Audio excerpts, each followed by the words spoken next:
Hello dear viewers, my name is Victoria Cmilyte and this is Peter Heine Nielsen. Today is the 9th round of the World Candidates Tournament. Yesterday the two leaders, Levon Aronian and Vichy Anand, have shared a point, which means that in case of a tie of those two players, Vichy will always be ahead of Aronian. Today Vichy is white against Veselin Topalov and Levon is black against Mamedyarov. There is one player half a point behind the leaders. Vladimir Kramnik is black against Sergei Karjakin, who yesterday won his first game in a very brilliant way, you could say. We have a strange situation in the tournament as many as 5 players are sharing the 4th place, or you could say sharing the last place. It really depends on the perspective. Well, what do you think about the standings in this tournament, Peter? Well, I think things has clarified quite a lot yesterday in the sense that, well, the game Anand Aronian was a draw, and as you correctly pointed out, this means that should it be a tie between these two players, Anand will be the winner, which means that Aronian has to overtake Anand in the last 6 rounds. Basically, in the last 6 rounds, he has to score half a point more at least. Exactly. This is definitely going to be Aronian's target, and I think despite that today he has the black pieces against Mamedyarov, he will even think Mamedyarov is an enterprising player. This is also a chance for me. So I think we're definitely going to see a race between these two players. But let's not forget about Vladimir Kramnik we just had in the picture there. He's just half a point behind, and I think, well, in the next round he will play Anand with the white pieces. So for him that will be a very crucial game. It is, of course, very much down to, let's say, these 3 players in the lead, and I think, well, it's true. 5 players is like 1.5 point behind the 2. It's not impossible one of them would get there, but I would say that it's like 5-10% chance maximum that the next challenger for Carlsen is not going to be either Anand, Aronian or Kramnik. So, yes. Well, I think we are in for some exciting chess today because also, well, Anand had a very good start, and now he had some important games with black where he was very solid.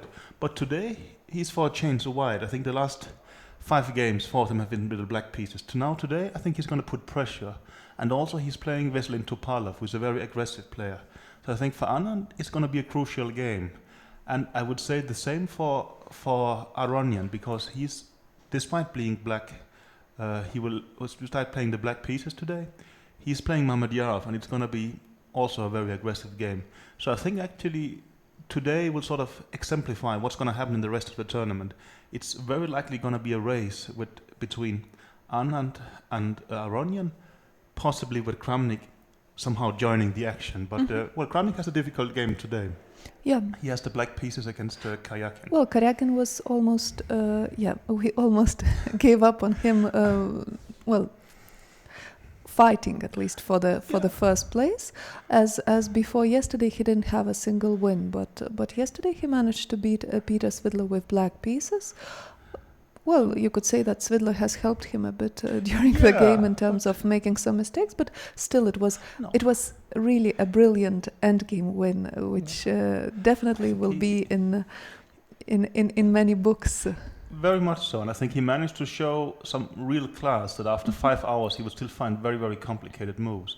And I think simply he will try and build on that momentum and think that today is my chance. Kramnik, of course, has a +1 score, but also has showed weakness more than usual in a way. So I think we will see also Karjakin putting quite some pressure, and I think Kramnik will welcome that because Kramnik needs to catch up the leaders. And well, Kramnik is, I mean, a player who, well, I think it gets easier for him if the opponents are pushing. If it's only Kramnik who has to create, it might be a bit difficult for him. But I think so. I think actually we could see some interesting games today. But maybe Kramnik will slow down with the black pieces. That's of course always an option. It depends. On the other hand, he just had 2 whites and and he has Anand next with the white pieces. Yes. I think. I mean, Kramnik thinks that still chances are quite good, and if you compare with last year's candidates tournament, he's in no way worse off than he was there when he came incredibly close. Okay, here we see we Anand start Topalov with this game. 1e4 has been played by Anand. Well, this has always been his favorite move, but in the World Championship match with Topalov, he actually played d4 in all the games. c5, we're going to see a Sicilian. That's being exciting. That hasn't happened a lot in this tournament. Not many Sicilians here. Okay, d6. It's very likely a knight off. Or will Vichy give a check on b5? That can't be ruled out. No, he doesn't.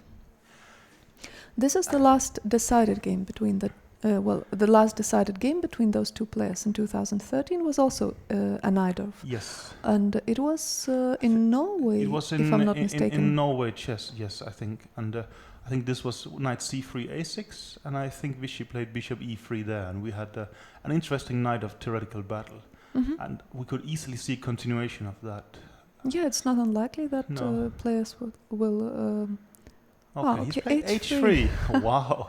Vichy, Again. he's copying what Topalov surprised with yesterday. Yes. This is provocative, very Quite. much so. Wow, this is...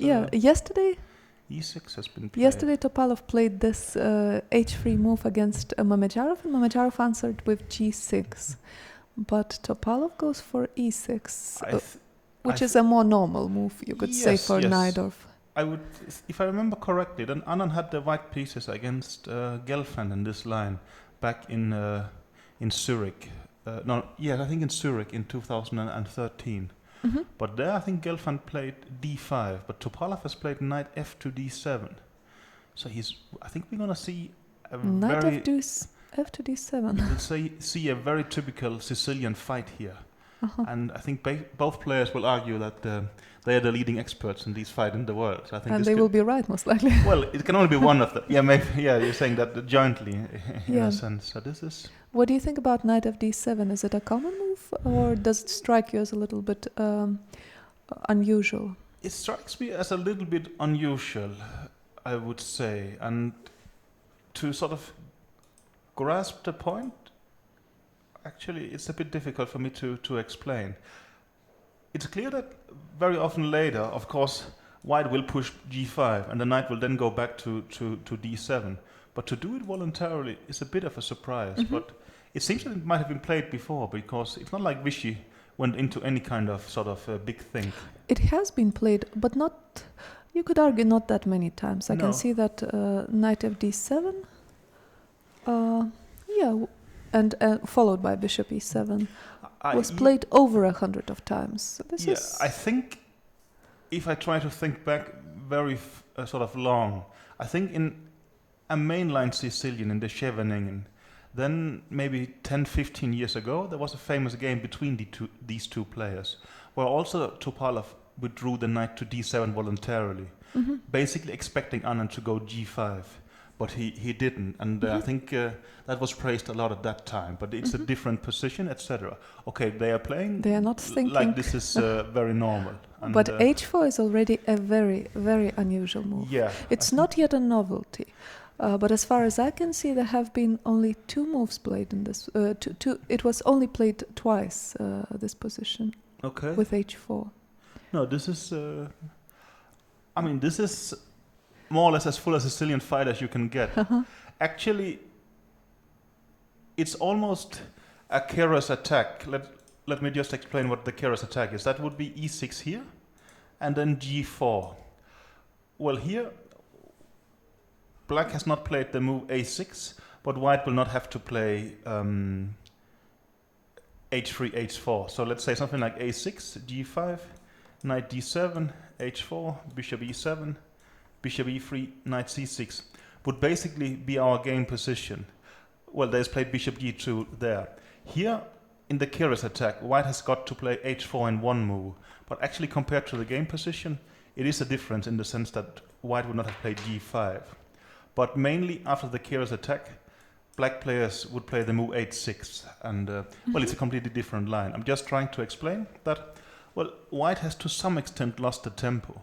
But if he had an extra tempo, it would be seen as even more promising. And basically, this h3 line is kind of based on the idea that despite at times losing a tempo like in the game, the extra space and the sort of you get in this line is promising for white. But this is interesting. Well, this preparation. is a very interesting. Well, I think preparation, but also, well, Vichy is willing to go for a very sharp battle, and well, this is supposed to be really what he's extremely good at, but he hasn't gotten the chance very lately. I mean, someone he played the Berlin against Vichy. So, well, we will see if he's almost forgotten to play the Sicilian. But I think that you're right. I mean, Very few players play the Sicilian against him lately. I mean, I was his coach for almost 10 years, and in the beginning he had a lot of night-offs. But well, the last time I worked with him was in, well, I can say 2013. I think there he had one Sicilian with white against Hoye Fan. But if I have to remember back to which one before that, I simply can't remember. That's quite amazing. Yeah, and well, for instance, Kasparov was playing a lot of Sicilians, but Kasparov quit at some point. And well, Topalov used to play quite some Sicilians. But for instance, when Topalov won the FIDE World Championship in 2005, he played the Berlin, not the Sicilian, against Anand. So let's see. But so far, this position was played in, for instance, in the game Prezant against Kokarev in the Russian High League in 2013, so less than a year ago. And here Black played Dmitry Kokarev, I think quite a strong Russian grandmaster, over 2600. He played Queen C7 in this position. And after G5... Okay, so there he played G5. Yeah, it's interesting if that's also Vichy's plan. Knight CE5 was played, F4, Knight C4, and Bishop C1. By first look, it looks nice to put your knight on C4. Yeah. On the other hand, B3 could. But it's a bit of a typical theme in the sense that if you just go back with the bishop on C1 and you will be able to kick the knight back, then actually it could very much favor white. Should you get to play B3, knight B6, bishop B2, you actually have a very pleasant position. And keeping this knight on D4, sometimes it will be pushed back to B3, but on D4 it's very active. Maybe in an ideal world at some point you could jump to F5 and sacrifice, but not necessarily. But just as we expected, this game is going to be sharp. I this really is think so. A very sharp and very interesting Sicilian. What do you think Topalov is even considering castling in this position? That would be extremely provocative, as everything White has been that's doing that's so a yes. far. Something like that, yes. But everything White has been doing so far is aimed at, to some extent, discouraging short castle, or at least making it dangerous. So, let's say this move Queen C7 or even Knight C5 would look quite natural to me from the Black's perspective, I think. But let's see what he's... But you also have to do something. Maybe Topalov is actually thinking about putting the other knight there, I started wondering. And, well, if F4 is not so good, because H4 could be hanging with check. Or F4 is maybe Knight C4 too much. first. But let's see what about Queen E2? Yeah. A simple move like that, Then preparing long castle. I would think of something like B5. Even like this. And it's a very complex position, and I think generally I quite like here. Maybe you just take on C6 and do long castle. For instance. I think no, this is. I think it's great stuff, interesting position, and well, the two best players in the world, Sicilian players most likely, is fighting it out like this. This is gonna be interesting. Definitely. Even so, should we? We should switch to Aronians. Let's have a look at Aronian. To Mamedyarov Aronian, yes. Okay. And am I getting it right that almost no moves have been made then? No, more moves has been played. Yeah, okay, and here we have another very, very sharp position. Oh, wow. Okay, this is... for some reason, my board has not been updated, but I can see that the game has continued with, I think, F3.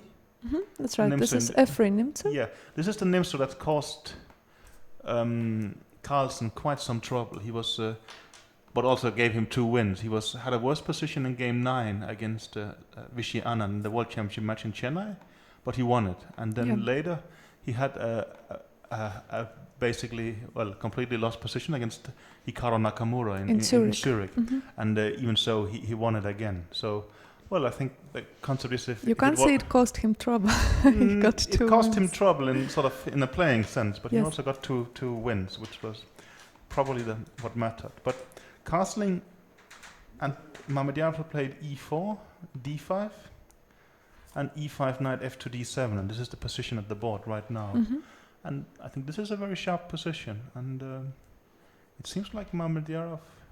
It's not a very good sign of his thinking now. No, this is quite early. It's maybe typical Mamedyarov style to play something sharp and interesting, and not necessarily being very well prepared in it. But okay, this is. It's also risky. dangerous in this particular position. I would very much say so. And well, but is d5 a very common move here? This short castle and d5. Yeah, and I would even say that after short castling, I think one of the main moves is also to play a3 in this position, and then to play some kind of semis position. If I'm not wrong, I think if we go back to the finals of the candidates tournament, well, I forgot which organization that was, but Kramnik beat Kasparov in 2000, and to find I think, well, I forgot which organization Kasparov was leading at that time. PCA, I think, was earlier. Actually, there are too many of them. That's true. But, well, the one that existed at that point, and Kramnik had to find a challenger. And he organized a candidates tournament, and in the final, Peter Lekov was playing against Veselin Topalov. And I think Veselin really needed to win. He was behind 2-0. Then I think he got to 2-1, and he needed to win the last game. And I think he played exactly f3 Nimso, and Lekov castled, and then I think Topalov played a3 takes, something like knight e8. And that has been played a lot. But, well, what Mamedyarov is doing is, I would say, if anything, more entertaining. He's now taken here, and I wouldn't be surprised if he's going to play the move f4. That is very entertaining, you're right. Yeah, you have to, somehow this pawn on f3 is quite strange, right? Maybe you can play the move a3 as well here. That could also be a move. It is a very risky opening. There's no doubt about that. So, and from I'm checking the base right now. It really seems like it hasn't been played so much on the highest level, and that is probably White's choice, not Black's. I think that 4e4 is seen as a very aggressive choice, but 5a3 is supposed to be relatively more solid, but I understand when you play 4f3, I think the word solid is sort of you are prepared to really risk. Well, I was part of Anand's team when he played against Vladimir Kramnik in the World Championship match in 2008, and there, well, Anand played the f3 Nimso in one game, but there it was a big surprise. But he played it once, but he didn't repeat it, sort of indicating that it's a surprise weapon, but not something to really do continuously. So a3 has been played, and now takes and f6. And you can see that Aronian is not even giving it a second thought. Not at all. He's playing very ready here quickly. Well, at a first glance, I would say it looks like a dangerous position for White. Yeah. That's my impression. Of course, in an ideal world, you would like to play f4, knight f3, bishop d3, but and that's probably what he will have to do anyway. I think it's too risky, actually. I mean, you're saying f4, but maybe he will even take here, and you can't take with the f pawn because of a check on h4, right? That's right. He's already What I'm trying to say is that this would more or less win, because if let's say g3, then there's going to be a rook hanging here. So I really think after f6, what he will do is he will take on f6, and then the setup will be something like bishop d3, knight e2, or there could even be at times where you might hide the white king on f2. It very much depends. If you take back with the knight, obviously king f2 will be met by knight e4, but something like queen takes f6, and then I would guess bishop d3, and at times, well, you might not necessarily castle. I think it's a very risky approach by Mamedyarov, and having this position without any preparation is... I hope for his sake that he prepared it very well at some point. There have been a lot of games played if here. If he did that, he's a good poker player, right? Yes, he's remembering stuff maybe. Yeah, maybe. But that definitely... If he manages to survive the opening, that definitely suits his style, because it's an unbalanced position, and it is a sharp position. And generally, I would say, I don't know if you agree with me, that Mamedyarov, except for the first two games that he lost that were quite unfortunate, the games he lost against Vichy and against Aronian. He did play quite well here. I think so. I think Mamedyarov hasn't got very good positions in the opening, but he's actually done very well from that. I think he's That's what I think as well. Quite good chess, and he could easily have been on +1, as you said. Yes, I think he simply he played very decent chess here. Maybe even after not such good openings. E6 and the Queen E8 check. That is an interesting move, or is it just very common? No, I think nothing is very common already in this position. I can see a game, Hawkins, Jonathan, against Debskaya Natalia, a Ukrainian player. Check. I can actually see quite some logic behind it. As I was saying, if knight takes f6, you want to play the move bishop to d3. But queen e8 check is quite discoordinating white. He would really like to, well, put the bishop on d3 and the knight on e2. And the idea I spoke of with king f2 generally would be nice, but here it goes straight into to checks in this direction. Precisely. One question, however, would be, how is queen e2? Are you going to play queen f7 and sacrifice a pawn, or what's the idea? I think that queen f7 might be a bit too much, as I always have. Rook e8 is not such a terrible threat. It's not exactly a winning threat. I will always have bishop e3. So queen e2 could be a solid way to do it. King f2 has been played exactly in the game that I was mentioning. But after knight takes f6, we could show this on the board. Yeah, this looks already borderlining, things going wrong for white, I think. So. As the knight can check both from e4 and g4. Yeah, this is no good. Somehow king f2 is not the move, and knight e2 after knight takes f6. The problem is that how are you getting your pieces out, and how are you trying to castle? This is not clear. You would love to play something like this. Would it work? Bishop g2 and castle. But I would not be the slightest surprised if bishop takes g4 is blasting through, and the queen will go to e4, the knight could land on f2. It could be quite tough. There we got a close-up at Vichy, I don't know, probably he doesn't really like what Mamedyarov is doing. Well, but also maybe Vichy is curious, because Vichy played f3 himself against Carlsen and against Kramnik some years back as well. Maybe he's just thinking, what was my preparation here? Well, of course, Aronian is a direct competitor, and he will also care about how is he going to do in this game. But yes. I think also curiosity is a driving factor. Yeah, you mean the chess curiosity, the healthy chess curiosity. Queen e2 here, you think queen f7 is not very good? Because I think the ending I would like for... You think that the ending is okay? I think the ending could be slightly more pleasant for white because of the bishops. Queen e2, queen f7, right? Yeah, I'm curious. Well, of course, f takes g7. Can you play knight b6 or... No, I'm just trying to understand. I mean, Aronian has played very quickly here. He has some kind of idea. Is this his idea, maybe? Is it knight b6 here, maybe? That's a very aggressive idea. And you're trying to get to here.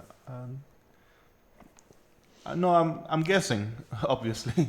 Knight b6, of course, knight c4 is a terrible threat. Then you have to move your queen and try to put your king to f2 as soon as possible. Now, let me say something like this, and it's going to be great compensation. It is. Or it's going to be pretty horrible. It's a bit difficult to say. I agree that it could be great compensation. But, I mean, we saw which kind of risks he was able to take yesterday, so maybe he will do something. Yeah, you're saying, let's say, king f2, knight a5, rook e1, but even that looks unpleasant for white. Yeah, just some developing move. How are you gonna progress from here? I think, this could be quite brilliant preparation by Aronian, and I think Mamedyarov. Well, and probably not so brilliant by Mamedyarov. No. It's not very good getting into trouble with white after 10 moves. Well, yeah, maybe trouble is too strong, but still, it looks to me almost like if anything, it's more fun to play black to be here. black, yes. And I think Especially if after queen e2 you have this interesting move queen but f7. it looks very interesting, right? Let's see. So there it comes. Yeah. I think he's gonna go queen f7 Yeah, let's in a flash. let's but, have a look at this. Let's see. Yeah, queen f7 looks. I mean, I don't think Aronian is playing this to very get a slightly attractive. worse ending. Okay, he could go to g6, but I would. To me, queen f7 looks very interesting. Let's see. Do you think this could be simply Aronian's preparation I in think this? this looks very much like his preparation. Yes. Yes. Yep. Queen Okay. f7. Yeah, and And I what? think from a practical yeah. perspective, things are already going very well for Aronian. I mean, would we are say not so. talking of winning especially, but I mean, he's getting to play direct preparation, and Mamedyarov has to figure these things out over the board. Yeah, and it looks well.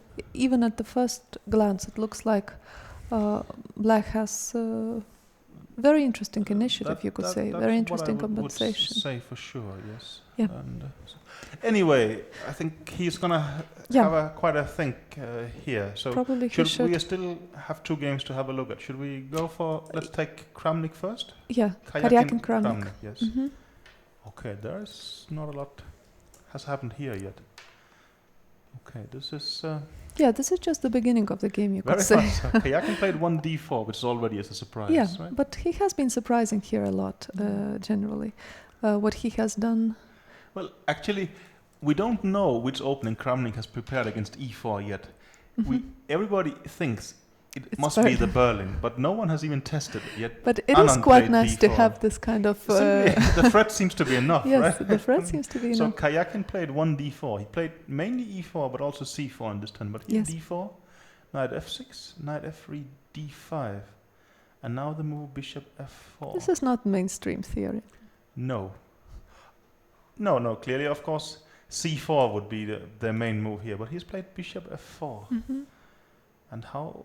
I think c5 would be seen as quite the obvious and critical move here. Well, But maybe he wants to take it, and there will be some complications like this. Then it will be.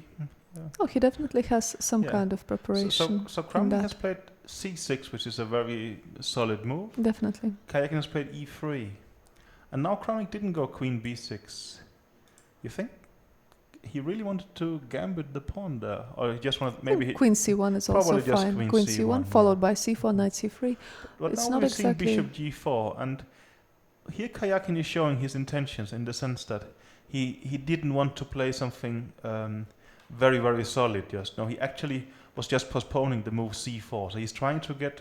Well, actually, they have some kind of queen's gambit, and they will both claim that they have an improved version, because Karjakin has gotten his bishop out to f4, and Kramnik has gotten his bishop out to g4. I mean, Yeah. quite often in, let's say, something like a Slav, which is the structure with the pawn of c6, these bishops would be blocked in, but they've both gotten them out. And well, Kramnik has played knight bd7 now. But I would argue that it is better for black, as black's bishop c8 is notorious for being the only real problem in the Yeah. black's position in queen gambit queen's gambit declined positions. While the bishop very often goes to g5 or f4. This is I quite agree common. with you. But this could be seen as black solving some of his problems. On the other hand, let's say h3 is not unlikely at some point, and then I think he will just take on f3, and it will be some sort of Slav. But h3 is risky, because takes queen b6. You're actually already facing some kind of but immediate crisis. I think I would start with knight c3 first and give it some time. But I think h3 is and at now least in the air. I was thinking of knight h5, but then there will be a pawn hanging on d5. I think e6 should be the move. Yeah, and now you want to play h3. For instance, yes. I don't know how bishop h5 is, but after. Here, I think you will take the queen. That's your that idea. that right? would be the point, Yeah. yes. And And now still queen b6. queen b6, or also moves like bishop b4, or I could even consider a move like queen a5, and you will have some problems. No, but that's what I'm saying. Yeah. I think black is close to being completely Yeah. fine here. No, well, we can see Karjakin has played very quickly, and he has been aiming for this. Yeah. But also, Well, I think we can see we started analyzing a bit, but things actually are sharper than they look. I mean, in a Queen's Gambit declined or Slav, we are all walking on well-trodden paths and we know the tricks. But here, they actually have to be on the lookout of, well, bishop f3, queen f3, queen b6, what happens, and things like this. So Karjakin, well, he will try and be very focused. And well, he must be tired after yesterday, but I think maybe a win is what I think he's more happy than tired. He must be. It is a huge thing to win such a nice game. For sure, for sure. Okay, should we go to Andreikin Svidler as well? Yeah, that seems to be another Sicilian. Yes, and so today is really a day of today is Sicilian sharp day, openings. yeah. And again, it's a 6h3 knight off. Fantastic. I think we had 3 knight offs. They've all been 6h3. Yeah. It seems to be the main move by far. This is and this has been really a sideline until very recently, wasn't it? I think Bobby Fischer played it, and I think he has a game in 60 memorable that's true, memorable games. But I think it's completely went out of fashion. But I don't know who picked it up first, actually. But recently, I think it has been played. Let's say not by a number of players. Yeah, not on the very highest level before this tournament, but on the second highest level, you could say that it has been played by very many players. So I think h3, e5 happened, and knight b3. I think the other move is putting the knight on e2 has been played quite often as well. But he went to b3, and after bishop e6, he played the move g4. Actually, well, with the pawn on g3 and the pawn on h2, this seemed to be a normal way of playing it. But here they simply do it in an improved version. Well, that's the claim, at least, is an improved version. And well, you grab space, and you seem and White's point is very often to play obviously bishop e3 and long castle, and just he claims that it's better to play this g4 without having played f3, but with having played h3, right? This is I think what your point is that, well, in some Sicilians it will be f3 and g4, but why is h3 and g4 worse in a sense? Yeah, it's not obvious at all. No, I think there will be pluses and minuses. With the pawn on f3, you can play h4 next, while here that's a bit less easy. But maybe you can just go g5 and h4. But also, I think generally you just like keeping this structure. It has the space and it's reasonably solid still. Yeah, but it also should be mentioned that this has been played just a few times, and that, well, right now Svidler has an option to play d5, and I think he must be considering it if you look at his clock. He has used almost half an hour. Okay, and he's playing it. Okay. Yes. D5 is it's a very it's typical. It's already getting sharp, right? Very much so, I think. Well, you could play this move, G5 and let's say takes, and the idea should be something like this, and bishop g2. Now things, I got a bit tricked by the relay here. So takes, bishop g2. And the claim would be you're going to get this pawn back with a reasonable position. But I think knight c6 followed by king c7. Probably black is completely fine. I think black hasn't got a worry in the world. So how will you do this aggressively? You will take here? I would consider taking here and playing bishop g2. Then we're getting... This is maybe more interesting. For both, I would almost say, right? I mean, we get something like this and takes. Yes. Well, now maybe you are a bit better developed and you have ideas of, let's say, bishop e3, and you start looking at this square. But there is also these double pawns. Yeah, double pawns, of course, are always going to be. I think it's going to depend. A problem. Well, let's say king c7, bishop e3, knight bd7, maybe something like rook b1. Do White have a huge attack here, or is it Black who has a solid structure? That's going to be the interesting. It could be very interesting. Yeah, b7 is of course a quite a sensitive spot in the Black's position, and that's what the whole idea could be aimed at. It's very interesting. Andreikin had spent just a bit more than a minute, and after d5, which looks very logical, and I think even the computer is indicating he started thinking. I think that this must be his first line. This must be his preparation. But Andreikin maybe is not known. And also, as we have seen here, he's just often aiming for some sort of position that he thinks he can play.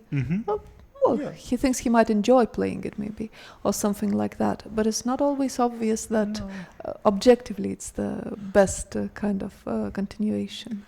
No, this is going to be an interesting battle, and that he already starts thinking now probably means that Svidler took the right decision. He thought a lot about it. He thought it was, I like was d5. quite, d5 is the most principled, obviously. There is nothing to discuss there. And unless Andreikin mixed up the move order, which would be quite surprising, as it's so early in the game. Doubt that, yeah. But just wait a second.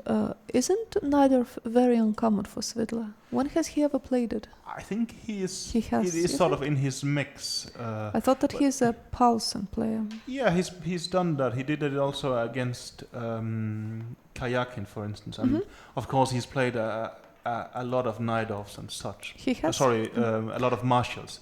But I think he's also been doing some Night-offs. But I think, for instance, against Karjakin, he thinks, well, Karjakin is extremely well prepared. So there he wanted to surprise a bit. But no, I think Svidler do have quite a number of Night-offs, but it's not his main openings, and it's something That's what I thought. I thought this is... he's doing it at times, is my impression. It makes a lot of sense to play it against Andreikin, as Andreikin is, you could argue, less theoretical. But still, I think you are overestimating. I think that Svidler has basically just a couple of Night-offs in the last 3 years. Yeah, well, so I think 3 years is, I'm talking maybe 10, 15 years. And I think I see your point. Recently, maybe, well, he sort of had to face some very theoretical players, and he somehow relied more on other openings. But I think this is not, I mean, Svidler's first Night-off, and then he's been doing it before, so it's not a shock in any way, sort of like this. But I see your point. I think let's just go past Mamedyarov, Aronian first, because there things are developing quite a bit. And in the way that... as we more or less expected, that looked the most scary for White, I would say. Yeah, so Queen e2 happened. He went Queen f7, sacrificing a pawn. Mamedyarov took it. You think he took it at least to have a pawn? I think so. What's not taking it just doesn't make any sense for White. No, basically sort of... If you're going to suffer, you should at least have something to suffer for. Yeah, I think that's also his concept. So he took it. Yeah. Rook e8. Okay, there is a pin here, so bishop e3 is completely forced. And now he didn't even go knight b6. He went knight c6 first. And now Aronian has started to think. Mamedyarov, yes. And there is a lot to think about. Also, the interesting thing is that knight c6 is the first suggestion it's the first line by computer, and computer likes black's position. Well, but also it's maybe even worse because for White, because now Queen d2, knight c6. Remember, in the other line we actually had the king on f2 and could play rook to e1. Maybe this is Aronian already much better, maybe. Mamedyarov just played Queen d2. But what happens after knight a5? Do you see a good move here?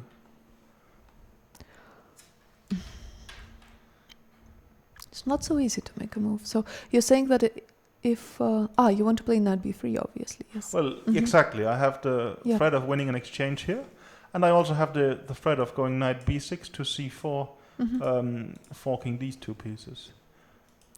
I think rook b1 is a very obvious thing. I haven't come up yet with what I will do next. So okay, you go give rook me b1 some time. and I go knight b6. Knight b6, and how am I dealing with the threat? Maybe I play rook b4 and sacrifice on c4. Yeah. I do have a nice pawn on g7.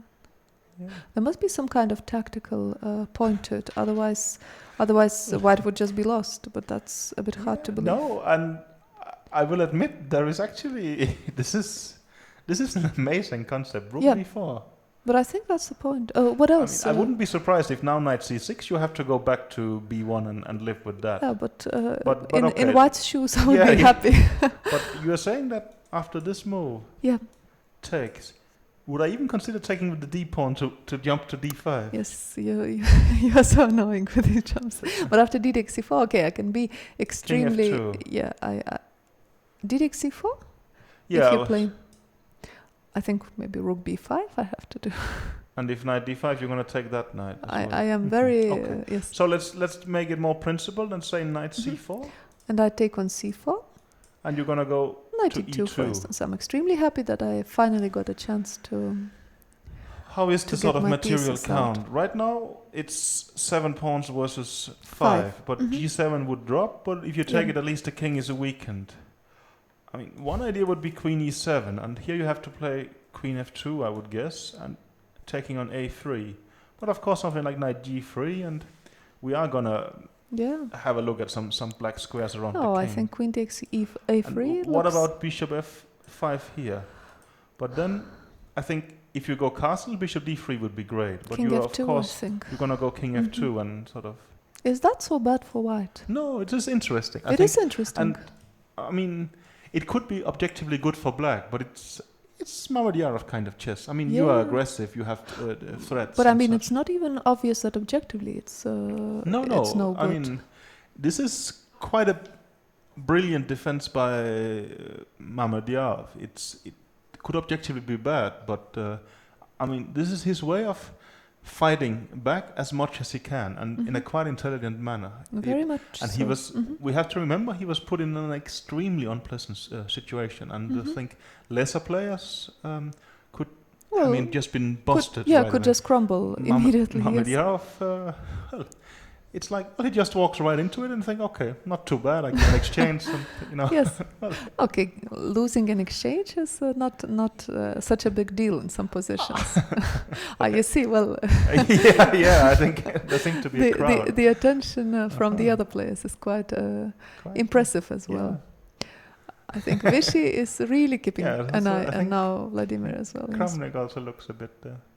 I would say puzzled. Puzzled, yes. But you can see also, I think Aronian really thought knight c6 excellent move because queen d2 is stopped, and after knight a5, knight b1. You think that's where his preparation stopped? Well, mine would. I can say. That's I mean, still not a. If you. On the other hand, you don't dream of free queen b3 when you sleep. No, this seems to be the topic on the press conference yesterday, that Aronian said that Queen B3 came to him when he was having a nap in a dream, and there was a debate on what you are dreaming of and such. And someone even said they actually don't dream of chess. But I think it was let's leave that aside. Yeah. But Rook B1, I like it. I think it's excellent defense. It could still be very I think troublesome. Apart from being excellent, it could be the only possible defense in the position. Instead of being depressed and getting crushed, you're saying, okay, I'm going to give an exchange. And this is... I'm really impressed. He could still easily lose the game, but I think at least he's fighting. So this is... Maybe after knight b6, rook b4, should you play something more aggressive than just taking the exchange? I understand. Bishop f5, but most likely it will just lead to a transposition. Let's say I will play king f2 then. Exactly. My next move is king f2, and I'm really happy doing that. My argument would be that if I get you to play bishop takes c4 in one move, I'm kind of helping you develop, and now you can't move the bishop nor the knight. But after king f2, I will be able to move the bishop, and I can even put it on h6. Well, you say, you mean that bishop, but... Yeah, the black squared bishop. But, okay, you're just going to go bishop g5. Maybe this was not very bright. But you see my point, that you can't really develop any of these pieces. Not yet, but I think... Maybe he will just say everything is safe and he will start pushing this pawn. Yes. It's a very original position very early on in the game, and... this is gonna be very interesting, but also it's actually impressive. You see Aronian, he has already understood it. I mean, I would play after rook b1, still thinking that I'm gonna win very soon, and you will play knight b6 quickly. You can't be that naive. But I mean, well, he actually is trying to figure out: can I do something more clever than this? I don't think he can, but that's a good question. As there is actually nothing that wrong with what Mamedyarov has done so far, and he has a very nice pawn on g7 for his discomforts. Well, so I think that I would debate a bit.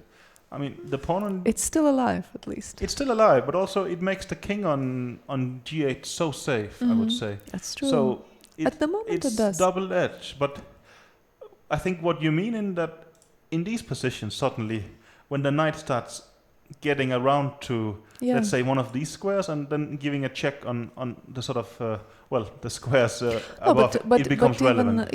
Even here, you will take on g7, but but I will have quite some counterplay there. But that's my point, that when the pawn is on g7, you have less counterplay, actually, because it gives a lot of safety to the king, in a way. But potentially it is interesting. Let's see. Anyway, this seems to be, that's going to be interesting, but should we go back to Anand and see how this Sicilian is developing? Definitely. Okay. We left you in this position where Anand had played the move h4. And, h4 he played quite quickly, and Topalov thought for quite a while. And he did actually play knight d5, which I you have were to suggesting. say that this was my suggestion. And after g5, he just played the move bishop to d7. And now Anand has started to think. And I don't know what to say.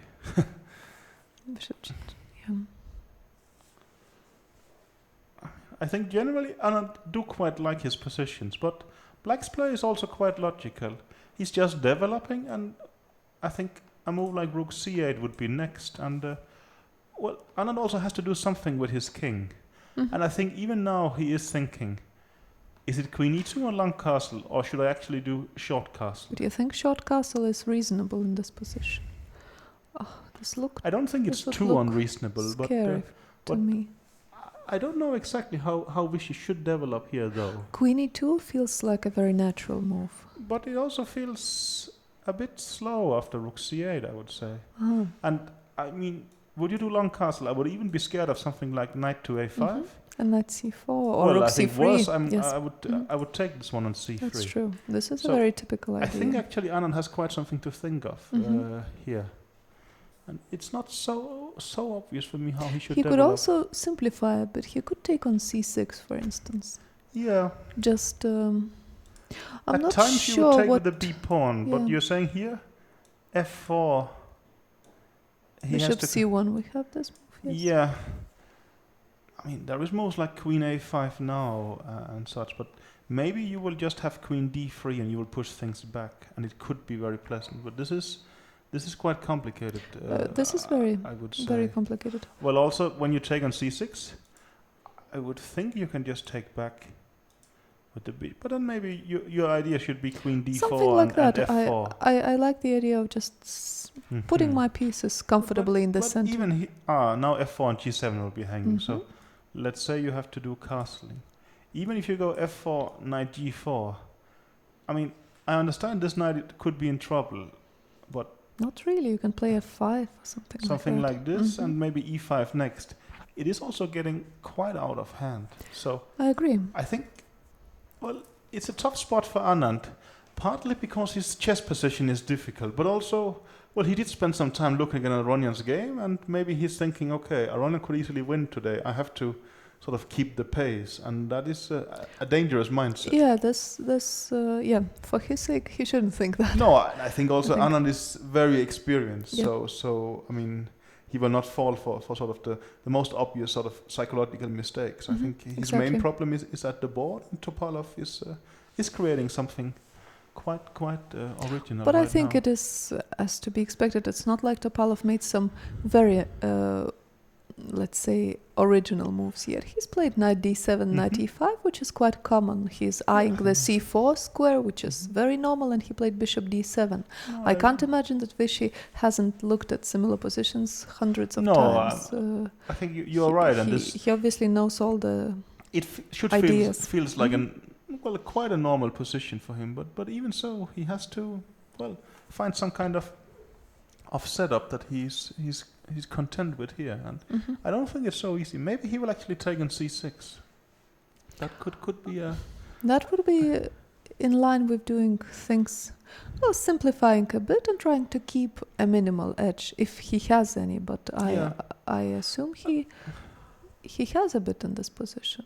although it's not so easy to It's say. hard for me to say. It could also Maybe it's be just a very typical Sicilian where both sides have their trumps. Well, Queen E2 would very much be the logical move, but somehow it seems slow for me. B5 is also a possibility. B5 as well, and no, maybe White has to actually think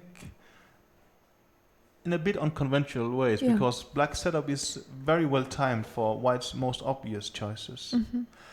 And just to explain, I think that f4 is too much, because after knight c4, bishop to c1, and well, of course it would be nice to have a good move here. Is that queen but b6? Queen b6, Maybe yes. queen b6, Just hitting d4. the knight, and I would consider moves like this, although even here, am I wrong, or is knight e3 actually legal? It could be, looks like it. This could be actually be this a looks reasonable way. So no, almost unpleasant for Anand White. has something to think of, and despite actually he had a lot of black games in this tournament, he has had more or less things very much under control. This time his position is actually quite exposed, and just playing sane, solid chess, this stage he's kind of past, I would think. I still think he might consider something like short castling, and that things could be quite okay here. But well, Topalov might play b5 and grab some space, and no, things are And getting... h6 you're not afraid of?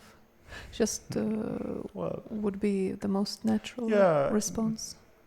You could even be right about that one, actually. So no, I think it's not very easy for Anand here, and this is gonna be. I think we're gonna see some interesting struggles on the two top boards. And right now, despite that Anand is white and Aronian is black, it seems more comfortable for Aronian, but it's way too early to say. He's taking on c6. He took on c6. And that's probably the most reasonable choice. I would say that I quite like that, and it's going to be interesting.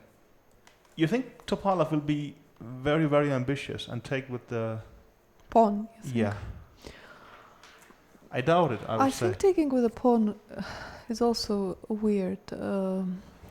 In some ways, I'm not sure what I'm basing it on, but it doesn't. I understand that taking towards the center is good, generally speaking, but I think even queen e2 and or b3 and queen d2, something like that.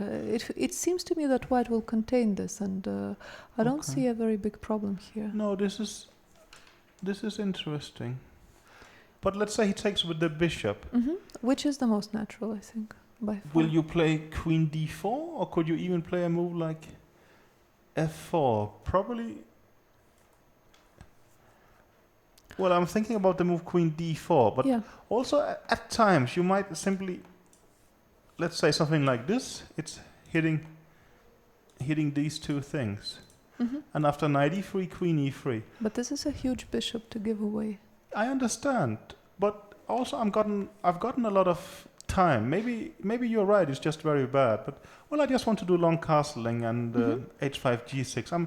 I'm trying to speed things up, and I'm a bit afraid that else black will be the one who gets there first.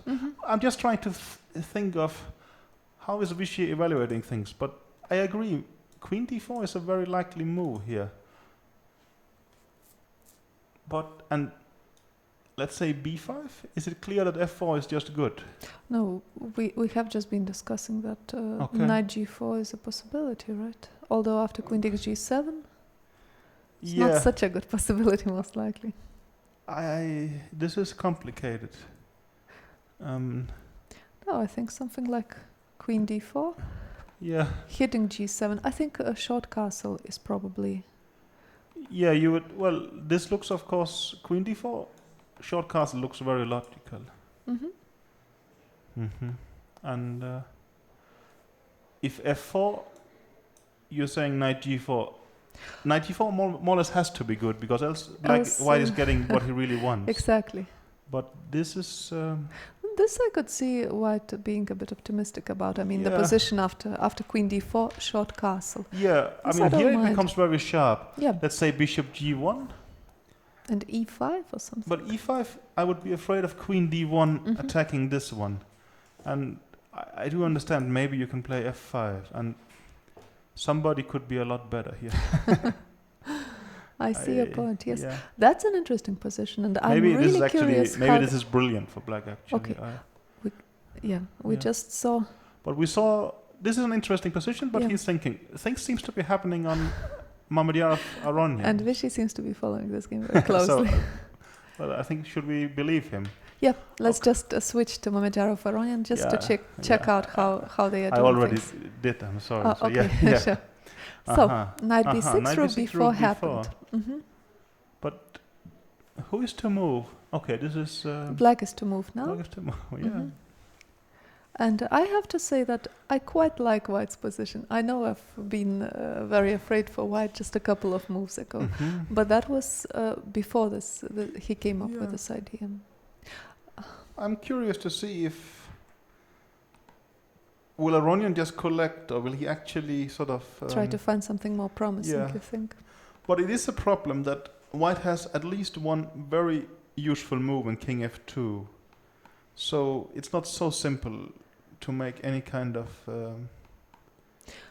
I'm really curious how both players will evaluate this position with an exchange down for White. Of course, from Mamedyarov's point of view, he didn't have a good choice. No, this was the best. I mean, so, getting so far already is simply great. Exactly. But it's more, well, you could argue that it's Aronian's choice right now. Does he think that there he will be just clearly better, or that the position will be really unclear? Let's make some opposite moves. So here, takes, and exchange sack. You're gonna go king f2. King f2 or knight e2. I don't Bishop think that f5, matters. And knight e2. Yeah, and well, for a start, how's that? To keep the pawn or not to keep the pawn? Well, let's take it, right? You're gonna put your knight to g3. I like the knight on g3. I think so. Yes. And what do you think the bishop? Should it go to g6? I mean, on g6? I think if it goes to g6, I will be happy playing h4 at some point. Well, I thought that here it protects against knight jumps to h5. But you're saying h4, and, well, I can almost sense you're already dreaming of playing h5 and rook h4, and it could be a huge attack, right? I would be very happy to do that. As also the problem is that your king doesn't really have anywhere to go. So, bishop d4. Let me put it here, but, I mean, you simply think h4, h5 here would come as well. That I don't know. Maybe bishop f4 or something like bishop f4 also makes sense at times. But maybe black should start doubling in the e line if possible. Have a look at this, what we have on the screen. Svidler, Vichy and Karjakin. Yeah, no, they are. Yeah, they are keeping an eye on each other. But I think it's difficult for me to say if their thought is, wow, how can a sort of Mamedyarov be so busted so quickly? Or they're thinking, wow, this is a brilliant... What an interesting position. Yeah, yes. And what a brilliant defense. I think it really depends on what the players value more, the material or the but I think I don't know if it's initiative or compensation. All would think that sort of a mixture of this looks like great preparation, but also a great comeback. But, well, now I'm basically saying that they think the same I do, but that's maybe not... unless they say that it's not true, you can continue saying that. Yeah, I think so. But should we check out the two other games that we've been neglecting a little bit? Andreikin, Svidler? Do that as well, yeah. The other Sicilian of today. This was g4, d5 here. And well, he did choose this g5 move, actually. That's a bit surprising. Yeah. But it almost feels like, once again, that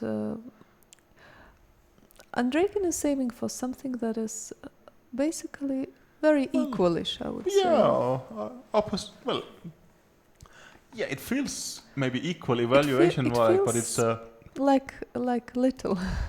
Yeah, but for whom, I would say? I mean, this is a reasonable position for both. So d5, knight d4, takes. Okay. Takes off the queens and sort of stops castling, so he has to do it a bit artificially. Bishop g2, knight to c6. Yeah. Do you think there is no chance White is actually a bit better here? You wouldn't say so. I don't see that. I could be wrong, of course, but it looks to me that let me bishop take e4 the pawn and king c7, I think. I thought something like bishop e3, but and now it's me who can make arrows, so I would say I have pressure like this, but Yes, I have this disadvantage. I cannot that's make true. arrows. I mean, so I have the better bishops, but no, I thought something like long castle next, but What about rook d8 here? yeah, that do stop long castle indeed, and also the arrow disappeared. So no, maybe you're right, and you would even at some point, I guess, could you get the chance to play bishop d5? Yeah, I would be happy and to then play. then something like this. I would also consider knight d4 at times, even, and things like that. No, probably you're right that this is a very playable position. I don't see a problem for Svidler in this position, unless he becomes too ambitious. But yeah, no, well, we got the computer somebody who is evaluation. very much agreeing with you. Actually, it's maybe even more optimistic than you. Yeah, I think simply that black doesn't have any specific problems. Well, I mean, Svidler has. I mean, we do expect a lot of. I think also, if we do some statistics, taking the position after 1 hour in Svidler's game and predicting the result, it's not going to go very well. No, but, in this tournament it has been very much up and down, and also he has been taking the most ambitious. Generally, he's been playing very ambitiously and here, once and again, so he should. The knight off, but I think Svidler stays true with the concept that I'm gonna try and win this tournament, and I'm on -1. Okay, Andreikin, entertaining player, he will allow a knight off. Let's get a battle, and okay, it's true, it's an ending, but still, it's quite an interesting ending. So I completely agree with you. Well, I think today he even has a nice position. So, let's just have a brief look at the last game between Karjakin and and then I think we're gonna have a short break. So. I think knight c3, e6 we saw, and now queen b3. And now, I think the obvious looking move would be queen to b6. But I think that would actually not be very good, because after c5, I think there is quite some strategic danger for Kramnik, because he can't avoid exchanging queens, because of the b7 pawn would fall. And after queen b3, a b3, it seems that next he will just be able to push b4, b5. And that's why Kramnik, at this point, he did actually surrender the center and had just taken on c4. And is Karjakin thinking about, is it possible to take on b7 maybe?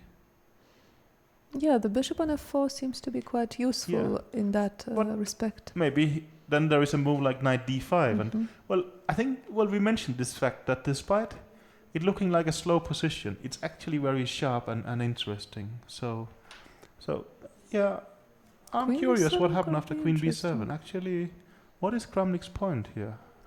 No, simply, you often get that position with white. I have gotten a similar position with white, but the bishop is never on f4. That's the point. And actually, we had a short glance at the computer here, which seems to think that after queen b7, Karjakin has a serious edge. Yeah, that's okay. That's just it's gonna be extremely very surprising.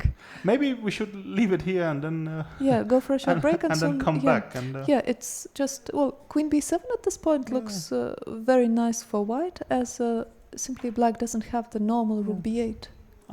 I'm puzzled, and I think Karjakin is as well. It seems so.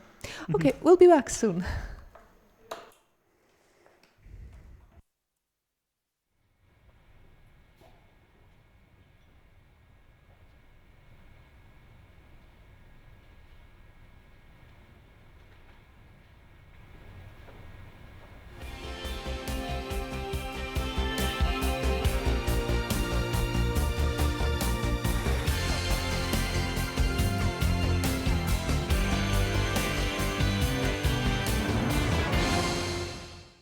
India is the birthland of chess, but until Vishwanathan Anand came along, the country couldn't brag about having any extraordinary players. According to Indian tradition, his name can be translated to Anand, the son of Vishwanathan. Confusion with the name started when he first came to Europe.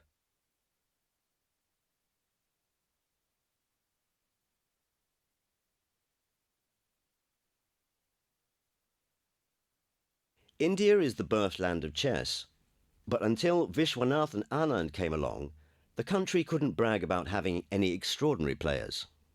According to Indian tradition, his name can be translated to Anand, the son of Vishwanathan. Confusion with the name started when he first came to Europe. Many thought that Vishwanathan was his first name and that Anand was his surname. Later, Vishwanathan was shortened to Vishy. He learned to play chess when he was 6, and by the time he was 14, Vishy was already champion of India. At 15, he was an international master, and at 17, a world junior champion. From a young age, Anand played with great strength and speed. Incredible intuition is the strongest part of his universal talent. At the beginning of the 90s, Vishy was among the best players in the world, and in 1995, he earned the right to play a world championship match with Garry Kasparov. Anand lost the match, but in 2000 was victorious at the FIDE World Championship held by a knockout system. It was his first championship title. In 2007, Vishy's dream finally came true. Anand won a 2-lap round-robin tournament in Mexico and became the new world champion. He defended his title in 2008 with a confident win over Vladimir Kramnik. Vishy Anand is the only chess player in the world who has won world championships in 3 different formats. Veselin Topalov's attempt to wrest the title from the Indian Grandmaster in 2010 was unsuccessful, and 2 years later, the champion retained his crown in a hard struggle against Boris Gelfand. Anand held the title for 6 years until November 2013, when, in his native Chennai, he finally succumbed to the leader of modern chess, Magnus Carlsen. A player with universal skills and a stunning defender, Vishy Anand remains a serious threat to any opponent in any competition, in any format. The leading Bulgarian Grandmaster was born on the 15th of March 1975 in Rus. Veselin learned to play chess at the age of 8 and very quickly proved to be one of the most promising players of his generation. In 1989 he became under-14 world champion and runner-up in the 1990 under-16 World Championships. In 1992, Topalov gained his Grandmaster title and entered the chess world's elite. From the mid-90s, this ultra-talented Bulgarian won tournament after tournament and soon became a candidate for the champion's title. In 2005, Topalov proved his strength and superiority by winning the FIDE World Championship in San Luis. In 2006, in Elista, Topalov lost a controversial rematch with Kramnik on a tiebreak and so lost the crown. After a small loss of form following the match, Topalov had regained the #1 spot in the ratings by the end of 2008. In 2009, he won a candidates match against Kamsky and earned the right to face world champion Anand. The match for the title was held in 2010 in Sofia. Although Topalov lost to Anand, it was very close, and it went down to the last game to decide the outcome. In the candidates match of 2012, Topalov was defeated by Kamsky, but he did not give up on his championship ambitions. Having won tournaments in London and Zug, the Bulgarian was the overall winner of the 2012-2013 FIDE Grand Prix Series and is again one of the main candidates for the title match. Topalov is known for his robust, uncompromising style. He plays every game to win, and the combination of a sharp tactical eye coupled with fine positional skills lets him create chess masterpieces of exceptional vigor and beauty.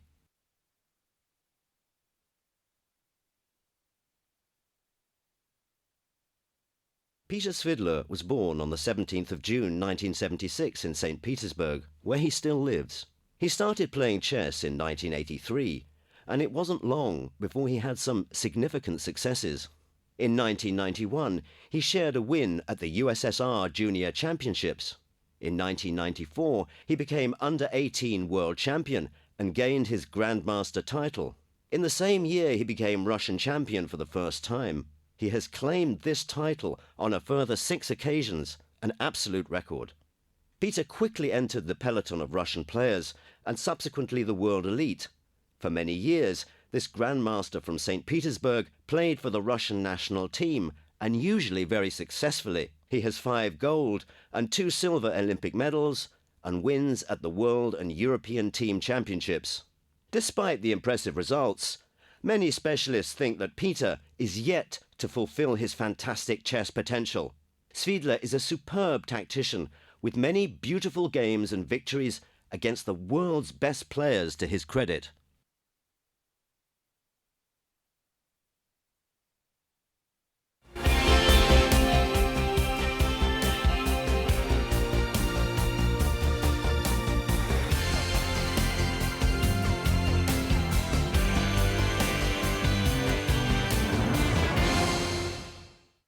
We're back after a short break, and right now it seems to be that there is a lot of action in all the games. Very much. But we will first of all go for Vichy's game against Topalov, as their F5 has just been played. Yeah. And that you don't normally expect to see in a regular Sicilian.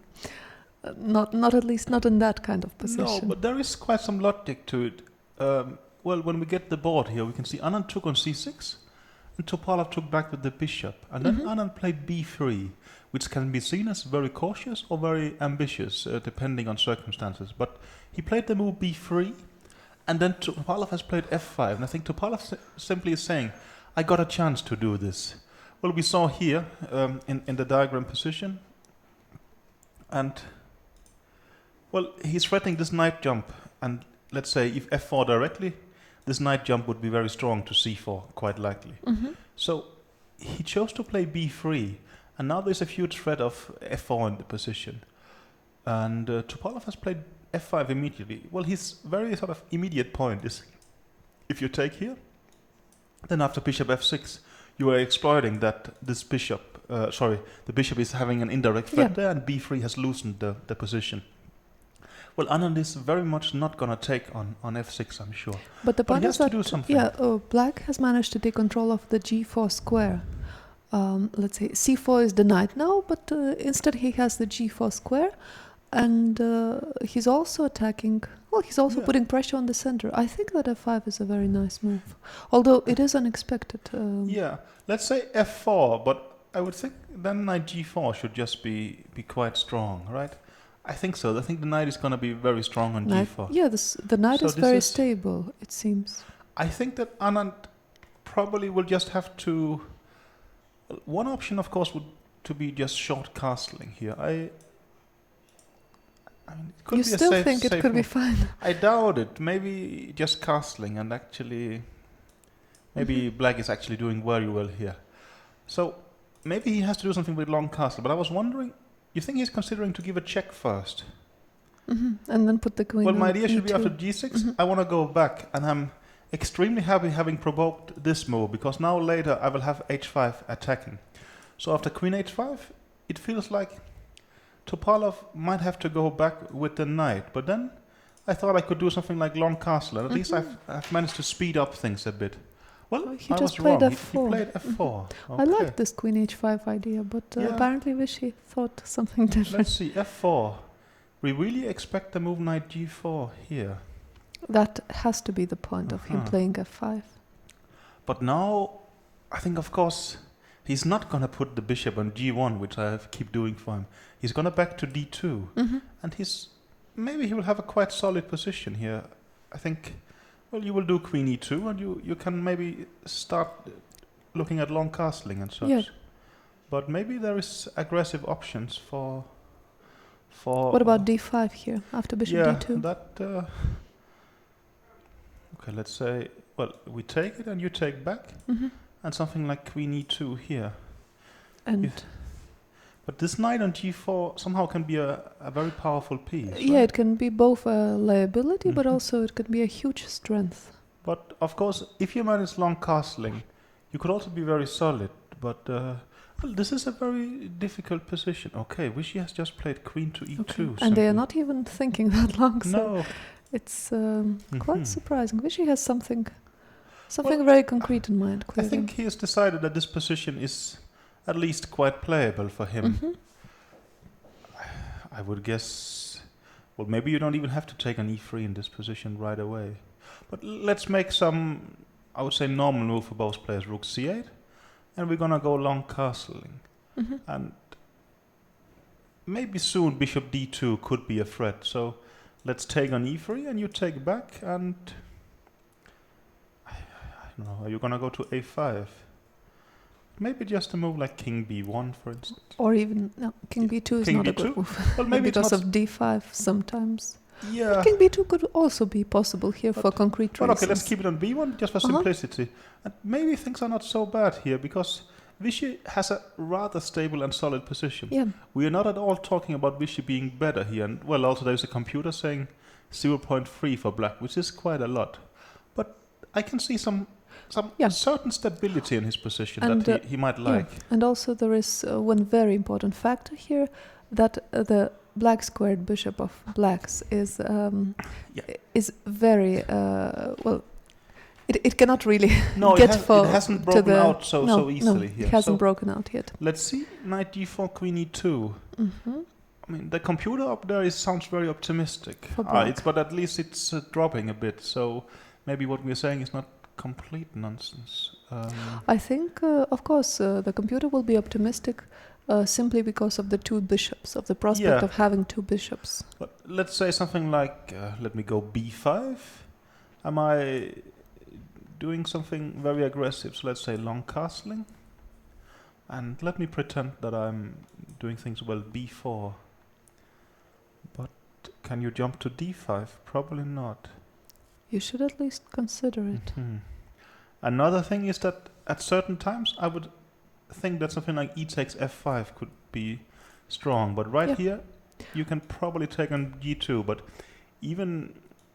Okay, things are starting to get complicated. Maybe I have a check on h5. But I don't know exactly. But I mean, there is some definite potential in white positions as well. And Topalov could hurt himself if he wants to overly punish Anand in this position. You mean if something like what we saw against Andreikin happens? Okay, so he's playing it quite solid. If anything, he's playing it safe. On e3. But I think generally Topalov is he's of course very aggressive and such, but he will play quite sensible chess. I think if you take his World Championship matches, for instance, he wasn't especially successful in them, but he actually played very much common sense chess. I mean, no Benonis or King's Indian, but he played some. Thank you. Neither any Dutch to make it even. Yes. Any other opening of yours? I forgot. Sorry. No. Probably not. No. But I tried. He actually did not cultivate this extremely aggressive image opening wise. He just kept pushing, but he actually played very sensible chess. At least as how I saw it in a way. So, but okay now. The computer has actually gotten into a very flat 0 with I think it's a playable position for both. But I think position. Also, I think Vichy feels a bit more confident now than before. It looked actually kind of scary, but like this somehow, for me, it looks quite stable. Or you think still you like black here? No, not especially. I think it is. White has managed to stabilize the position. It maybe sounds weird as White should be the one pushing. In the opening, but sometimes things go a bit in the other direction. But it's also not like the game is just going to be a draw, because there is some kind of, tension at the board. We have this, for instance, and when White has done long castling and protecting his bishop on g2, he will start threatening to take an f5. So, it's going to be an interesting game, I think. But it's hard for me to say if anyone is kind of the favorite here. Anish Giri has just tweeted that 8 players playing for a win. Equal. Equals 4 fun games, that's for sure. I agree, and it's true. Look over the games. I think everybody. Everybody is spot on. Everybody is pushing hard this round actually. Yeah. And is it very logical? Maybe it is. Sort of everybody needs to win. Yes.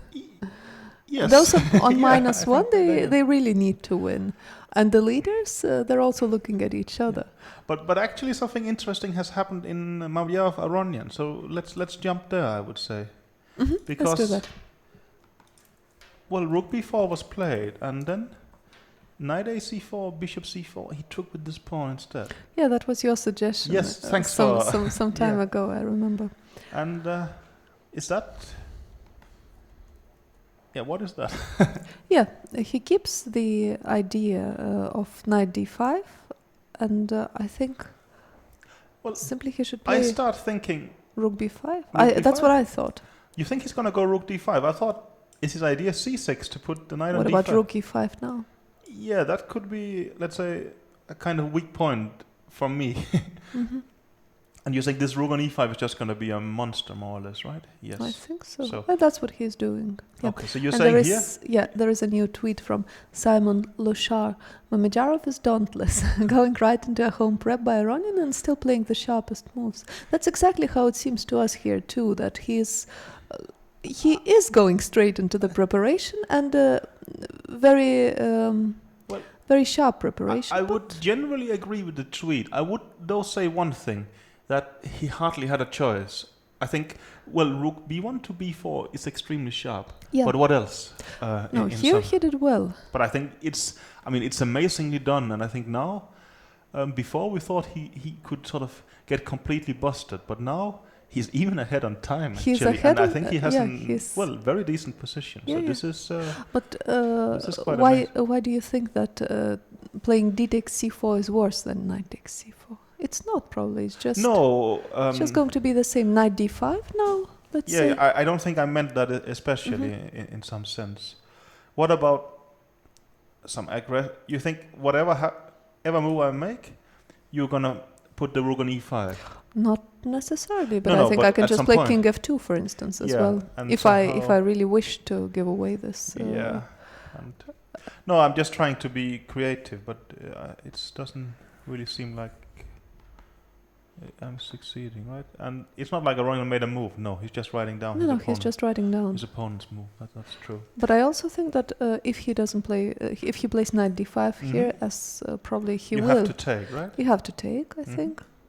And after queen d5, let's say knight e2. Yes. Now his queen is even.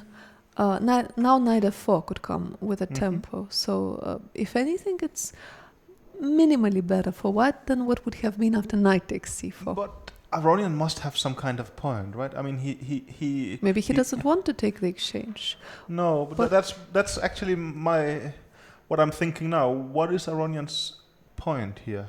Yeah, except for knight d5. It's Yeah. not easy to say as rook e5.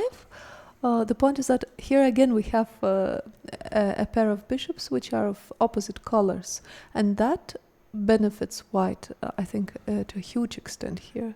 Yeah.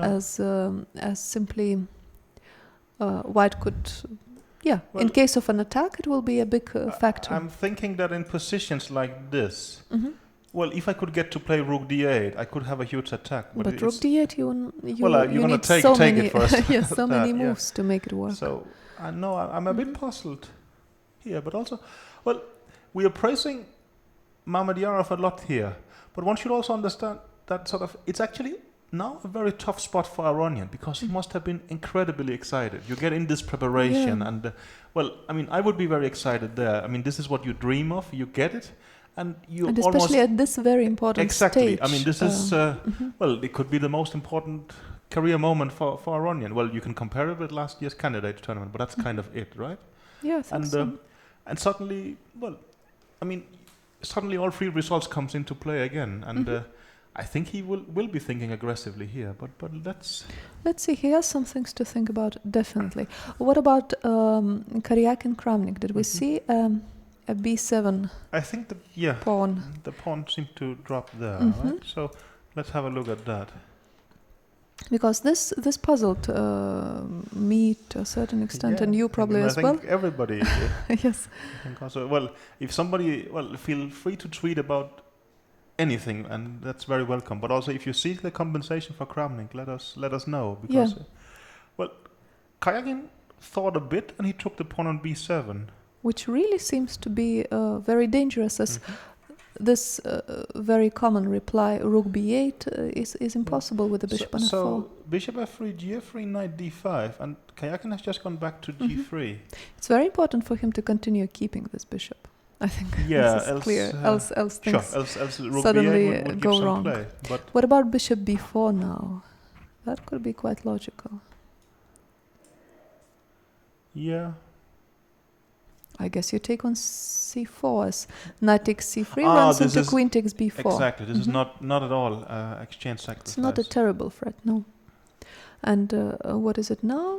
I'm a pawn up with white. Yeah, Yes. but also, well, black's position is kind of broken in some sense, right? C6 is also Yeah. a serious weakness. No, if you get to castle here, I mean, you're going to be positionally much better, even should black get the pawn back, right? And, well, c6 is so weak. How are you going to handle this? It's not at all. No, it's not clear at all.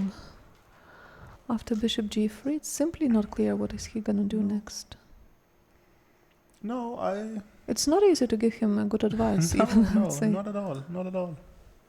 And, well, it seems maybe strange that Kramnik will get into this kind of trouble, but it's a difficult position when you have to start thinking from move 3, and there is tactical resources like this. But actually, if we go back here, maybe after queen b3, he's already in a bit of trouble. I mean, you could play queen c8, but I wouldn't think that's really what you would like to do. As you have right? been mentioning that queen b6 is not so good. I think right? queen b6, c5 is just gonna be strategic, very troublesome.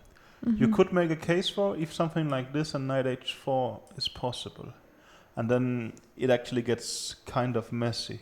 Actually, but black I think had a nice move here. Instead of after queen b3, instead of queen b6, knight h5 is very principled. What about that? As now, I encourage you to take on b7. Yeah. At least this will be... No, it's a nice move. I will take on f4, I will take on f3. You'll have tripled pawns on the f file, and then also rook b8 will come. That is, I think, a Knight very h5 good is move. a very... would have been a very concrete... I don't know if it's a solution, but at least no, but then try to solve it. And if bishop g5, your idea is queen b6? Or just to c7 now, maybe, as well? Queen c7 also looks decent. I don't know how about something like rook c1, but at least this would be... Well, then at least you can take it c4 at times. I mean, also... And h6, g5 starts become...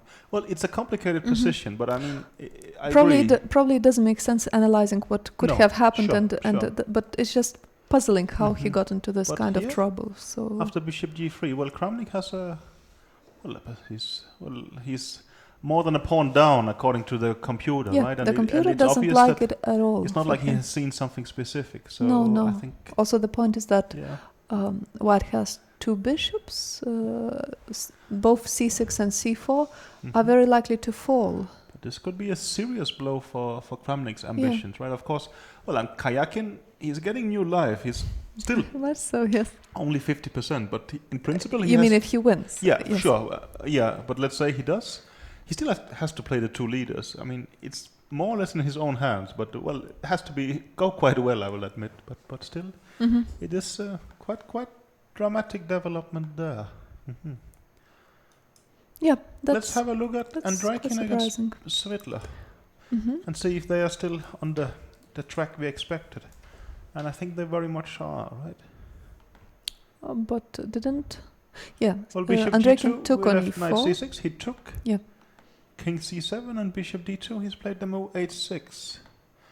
I think you quite like that decision. I mean, or at least you said that you thought this was at times a sort of strategical threat, right? Yeah, h6 definitely. Well, I think actually I said that in another game. That's in true. our other Nider.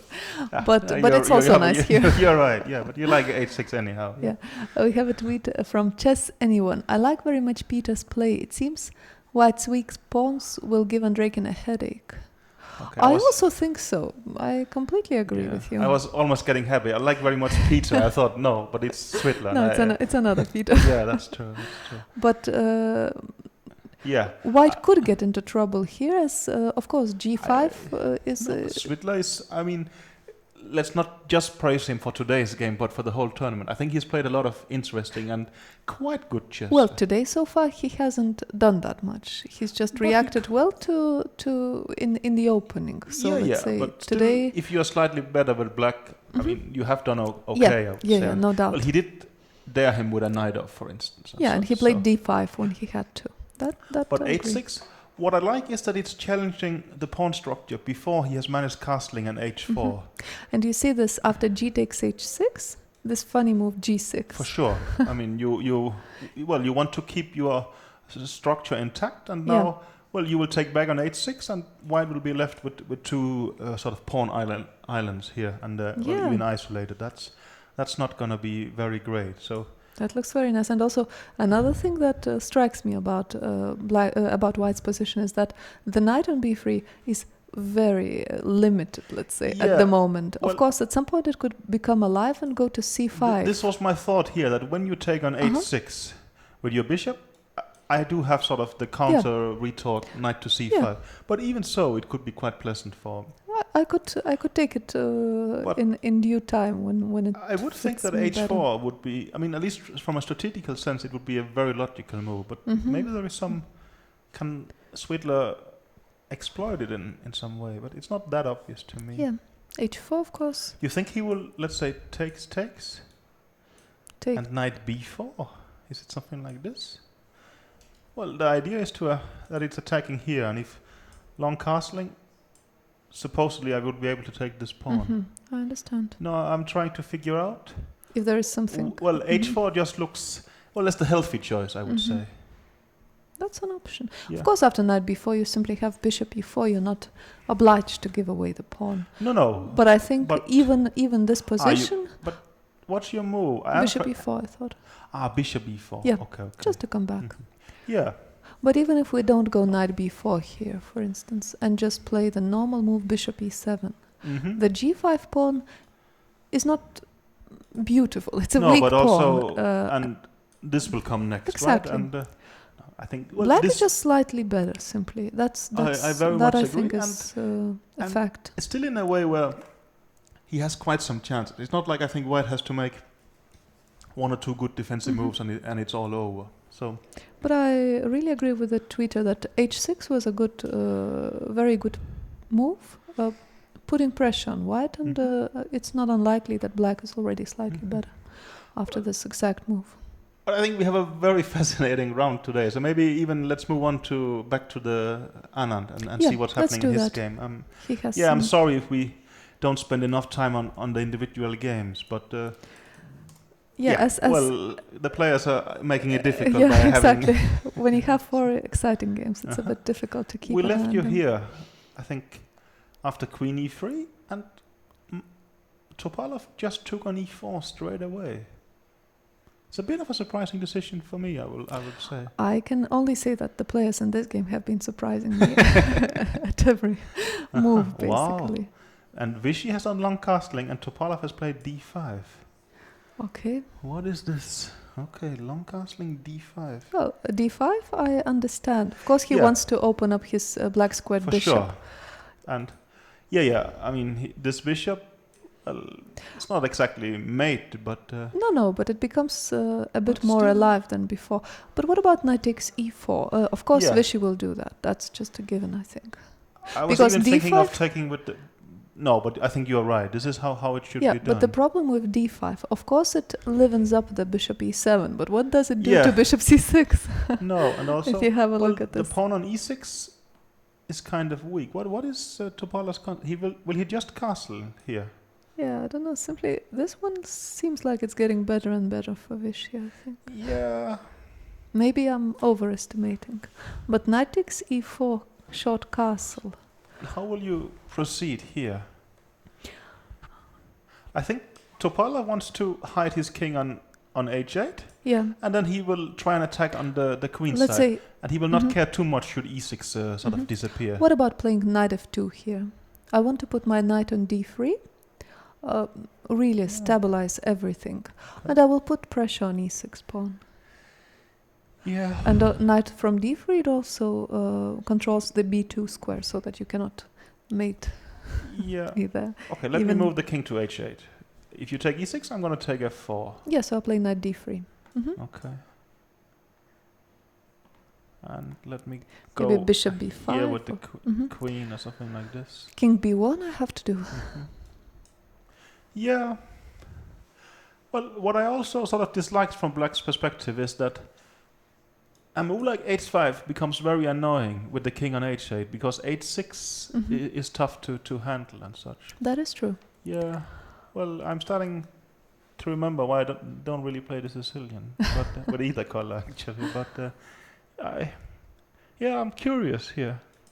But you think knight e4 is an obvious move. Vishy hasn't played it though. No, is he really considering bishop takes Let's say something e4? like bishop e4. Why would You can also argue the think knight it's is better? quite strong on c3. I think it's not stable on c3. Somehow I would like to put it. I like it more Here on d3. you would just castle basically. I would argue that is nice. Yeah. Well, I think Topalov sees something in the pair of bishops, and maybe also that these. Well, I was about these pawns, but I guess it's only the f4 pawn. You can argue that's weak, and somehow queen a5 and some. Well, there is some dark squared. I mean, holes is maybe too strong. Of course, but there is something to attack. this b3 is not. I'm sure that Vishy would prefer to have this pawn on b2 instead of b3 here. Yeah. But I think also another plus with taking on e4 with the knight is that you have bishop h3. For and sure. h3 is also a very nice square for the bishop. But again, if I have to counterbalance it a bit, when you take with the knight on e4, you are moving something away from the king and from the dark squares, right? But that might be something he's considering right now. but, If that's a good idea. But I think you're right. It is definitely the most likely move. But Vishy is taking some time here. well, he has he's still ahead. spent considerably less time and such. And well, it feels a bit like when he was 20 years younger. He's wide in a Sicilian. He's playing some sharp moves. Some of them good, some of them a bit risky. But he somehow ends up in pleasant situations. Yeah. But I still think it's very complicated. But It is. yeah. But still, I think at some point it looked like his position was very risky. I think there is some solidity left in his position now, still. And we have only looked at taking back on e4. You cannot do anything sort of extremely aggressive here. Something Not really. like f5, you think? Yeah, I thought about f5, but I think I'm just helping him protect his pawn on e4, Yeah, right? that's my hunch. I think this we should remove as quickly as possible. Actually, no, knight e4 looks very logical, and I think you said castle. I like knight f2 here. Why not to c5 then? Why? Because simply you will take on c5 and take on f4. Because it loses a pawn. Yeah, that's a good argument actually. Takes. Of course, Move after rook f4. takes f4, you could play queen e3, and it doesn't lose a pawn, and you might even Queen d6. queen d6. Yeah, sorry. So sure. No. But it was me who dropped the pawn actually. So you're saying something like this, and then you think knight to f2, for instance. You could also, I don't know, something like h. Yeah, you can play even something more aggressive, but here you have to think about queen a5. Yeah, queen a5, that's true. So maybe it would be king b1. I just B1 like is not very- committing the knight, Yeah. and maybe I will always end up putting it on f2, but somehow it would be a bit nice not to do that, I would say. Yet, you mean? Yeah. No, of course, I mean, when you go away with your... did I blunder queen c7? And the pawn here, but then maybe e6 will go in the process. I mean, it should be something like knight c3, and I keep an eye on this pawn. Oh, well, the central pawns are Okay, very... he's played knight takes e4. It looks like white's position is quite nice, I would say. Yeah, 0.18 the computer said very briefly. Yeah, that's It's not kind of, that much. and that's also... No. It's it's not obvious what it is saying, but Yeah, I think it's still rather dynamically balanced, but I mean, I think Vishy is not really in specific danger, which is already good for him compared to, I think, a couple of moves ago. yeah, a couple of moves ago it looked a bit unstable for him. I Very think. much so. I mean, he's actually kept some solidity in his position. And, well, I think Topalov is probably going to play it quite ambitiously, and it's going to be But very interesting. that's what he's done so far, Mhm. I think. Yeah, we should switch to some game, but actually all the players Oh, okay, No, we have a Aronian new has- game, a new move in Mamedyarov, Aronian. Aronian Quite decided interesting, not actually. to take the exchange. So, okay, this is... Well, I don't know if it's a surprise, but at Well, least there had to be some kind of point to his play, I would say. he was also thinking a lot about Yeah, it. yeah, So but it's... apparently he disliked this other he position. decided not to go for knight to d5, but he played bishop f5 instead. Well,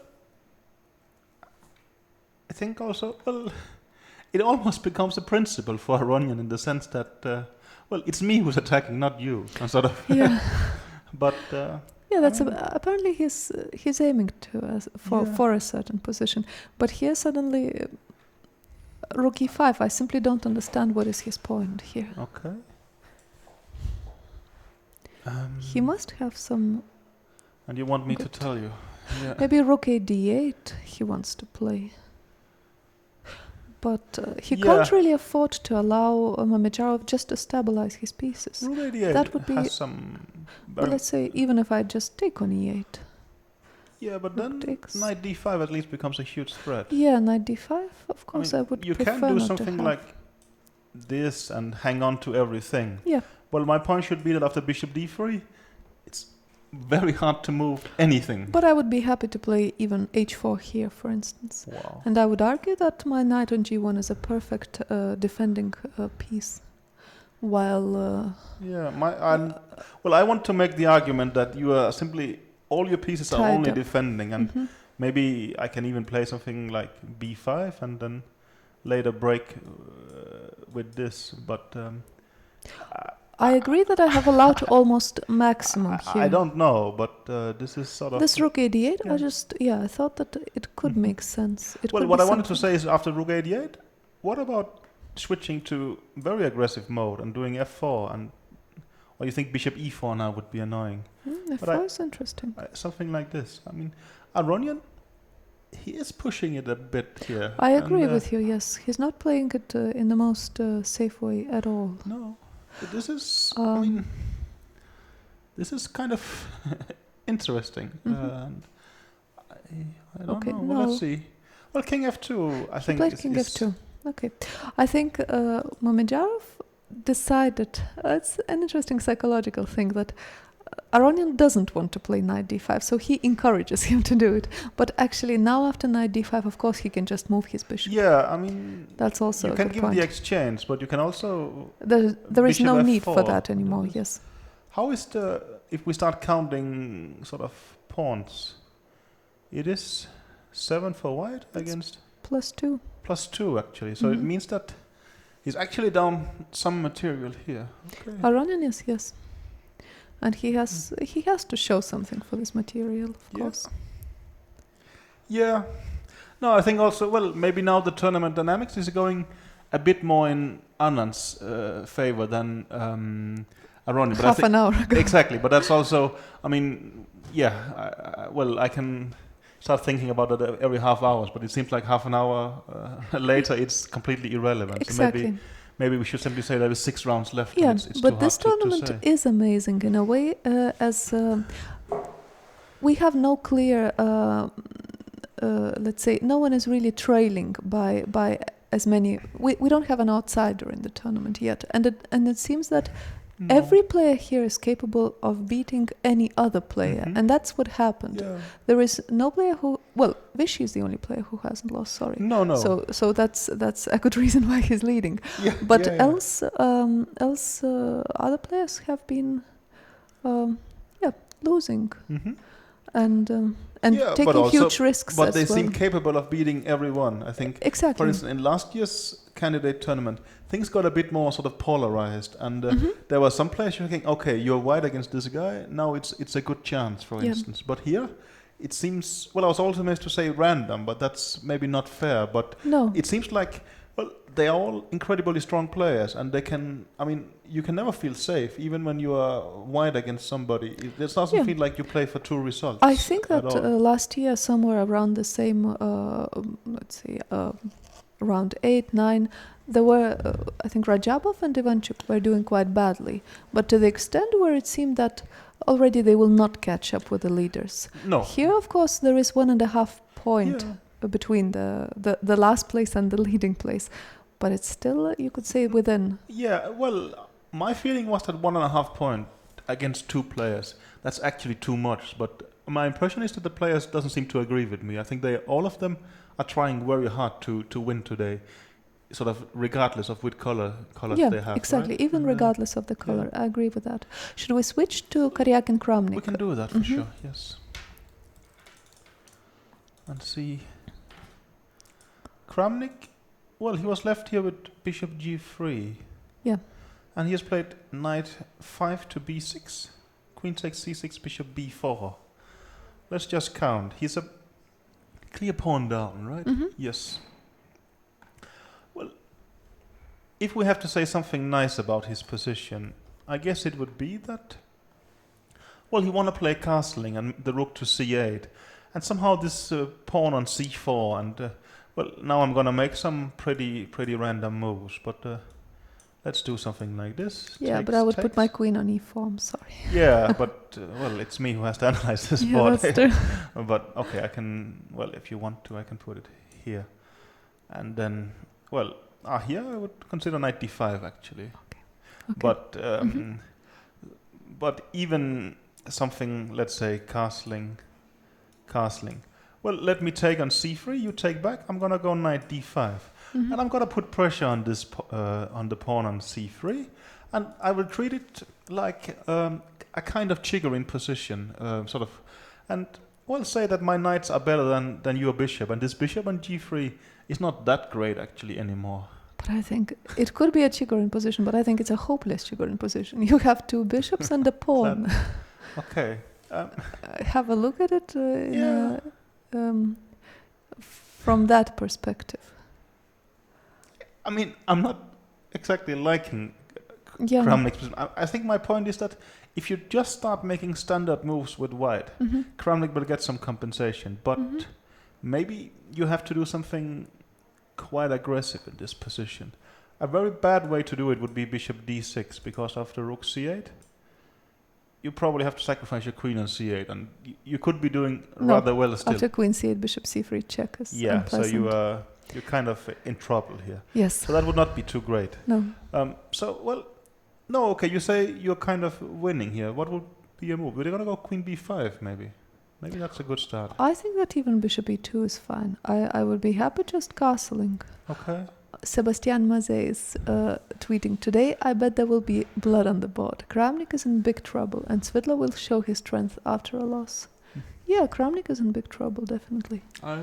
This seems to be the case, as I think simply Karjakin has, it's not like he has one move only. He can play queen b5, he can play bishop e2, he can go for short castle, or even put his rook on g1 and put the king on f1. I think that's also possible. Yeah, I agree he's close to winning. I think Kramnik would put up some kind of resistance, and I think he should, of course. But sort of, well, it's not going to be extremely easy for Karjakin, and I don't think this game is completely decided yet. But of course, it's a dream position against anyone, not only Kramnik. And I think also, once again, we have to conclude that Kramnik actually had some pretty bad positions with black this tournament. Very surprising. Very surprisingly. You could argue that today was a very smart opening choice by Karjakin. Yeah. But it was not a very ambitious opening choice. Free bishop f4 is just a move. Well, I think the claim is that you played and you get to play some chess. I mean, see it as a very good version of what Aronian did yesterday with queen b3. I mean, at least here, well, you looked at it and you're not really worse, I guess. I think this should be his point. But it seems that also some tactics are starting to happen in Anand Topalov. Yeah, so that would be interesting. We will switch there quickly, I think. So, well, if you remember the last time, Anand took on e4 and Topalov, he played quite ambitiously. He gave a check. Okay, Anand moves his king, queen e7, knight to f2. Maybe he wants to play long castle. Bishop c5 and queen g3. Yeah, and now he's taken on f2. Okay, this one I'm going to predict he takes back. But isn't he just slightly worse? I would think so. What about the e6 pawn, simply? Yeah, you think he's going to go short castle. Well, I think. What do you think? I can say that yes. Yes. Okay. And well, his concept is gonna be now that he will put quite some energy into attacking this pawn, and he will say that the weakness of e6 is defendable, and he could be right. But it Well, also let's looks make like some- queen d4 is such an obvious and I think a very strong move too. Let's say I'm gonna go queen d6, attacking this pawn. You will go here. Yeah, Then I'm gonna go rook f7. and I will play a rook e1, for instance. I think this one, and now I'm gonna come with the next one. Let's see, can I afford to play bishop h3 here? But also, I mean, Rook e5? worst case you have rook Yeah, e5. but here right? you can play rook f5 maybe and simplify a bit. But this you can take still. Yeah, but let's say if I start with bishop h3 and Mhm. imagine that taking on f4 is a bit dangerous for you. I don't know if that is. So Well, it's a check at least, right? Actually, it's not, because takes. And should you play bishop takes e6, I think I can take yeah, back with the queen. Maybe you that's- can play rook e6, but rook e6 is an option, No, but I think d4 I and have h4 is wasted Yeah, a part this- of my, maybe a big part of my I think- advantage. yeah, but Mhm. but despite our analysis, I think I queen still d4 is nice. Yes. well, I would say that this is just pleasantly better for Mhm. Anand, simply. I agree. mean, and especially with the scenario in the game so far, this must be good news for Mhm. for the Indian five-time world champion. Here, this is. No, I'm not sure what. Yeah, it's a why bit why puzzling. Veselin went for this for the Yeah. exchange of the knight on f2. Of course, he Well, must have thought that the knight coming to d3 and potentially to e5, let's say, could be unpleasant. Maybe he thinks just that here, simply there is definitely enough counterplay, but But then he must be overestimating it, I think. Look, yeah, his king is weaker. Vishy is gonna make a move when it was queen to d4. Mhm. Mhm. h5, h6 is also. Yeah, an it option. doesn't strike me as a position that is just gonna be very nice for Yeah. for black. No. Maybe he thinks that something like a5, b5 quickly could be possible. I don't think so. I think e6 and things are Yeah, gonna. but simply e6 is going to collapse. I think. He could play a5, of course. Well, that would be Topalov style. But I mean, Just trying to understand what is the Even- nice way for let me be black to do it. in my paranoid mood, and I mean, I don't think you're threatening anything terrible. But should I play b4? You really think you will be in time to get something to c4? Maybe you will. You mean that even after a3 I can sometimes play c3 and... Yeah, maybe you actually now have rook c8, but then I will have bishop a3. I think white is quicker here. Yeah, But but what is then... what is he going to do? Let's see, queen d4... Queen c7, for instance. But queen d6 Well, looks more queen natural. c7 is going to be similar, right? We will protect the pawn on f4 and... Rook hf1, and let's say you go rook a c8 with the idea to create something along the c line and just Yeah, put the but- bishop on d7. I was about to say, Topalov himself showed that rook f2 was a good move, but maybe at some point you will have e5. But Yeah. if I go bishop h3, I thought, what about bishop d7? sure, but And just no. claiming that everything is under control, yeah, for black. But that claim could be wrong. at least right now. I mean, even if I go something like rook f2, don't I have things under control? Oh, what about queen c3? Yeah.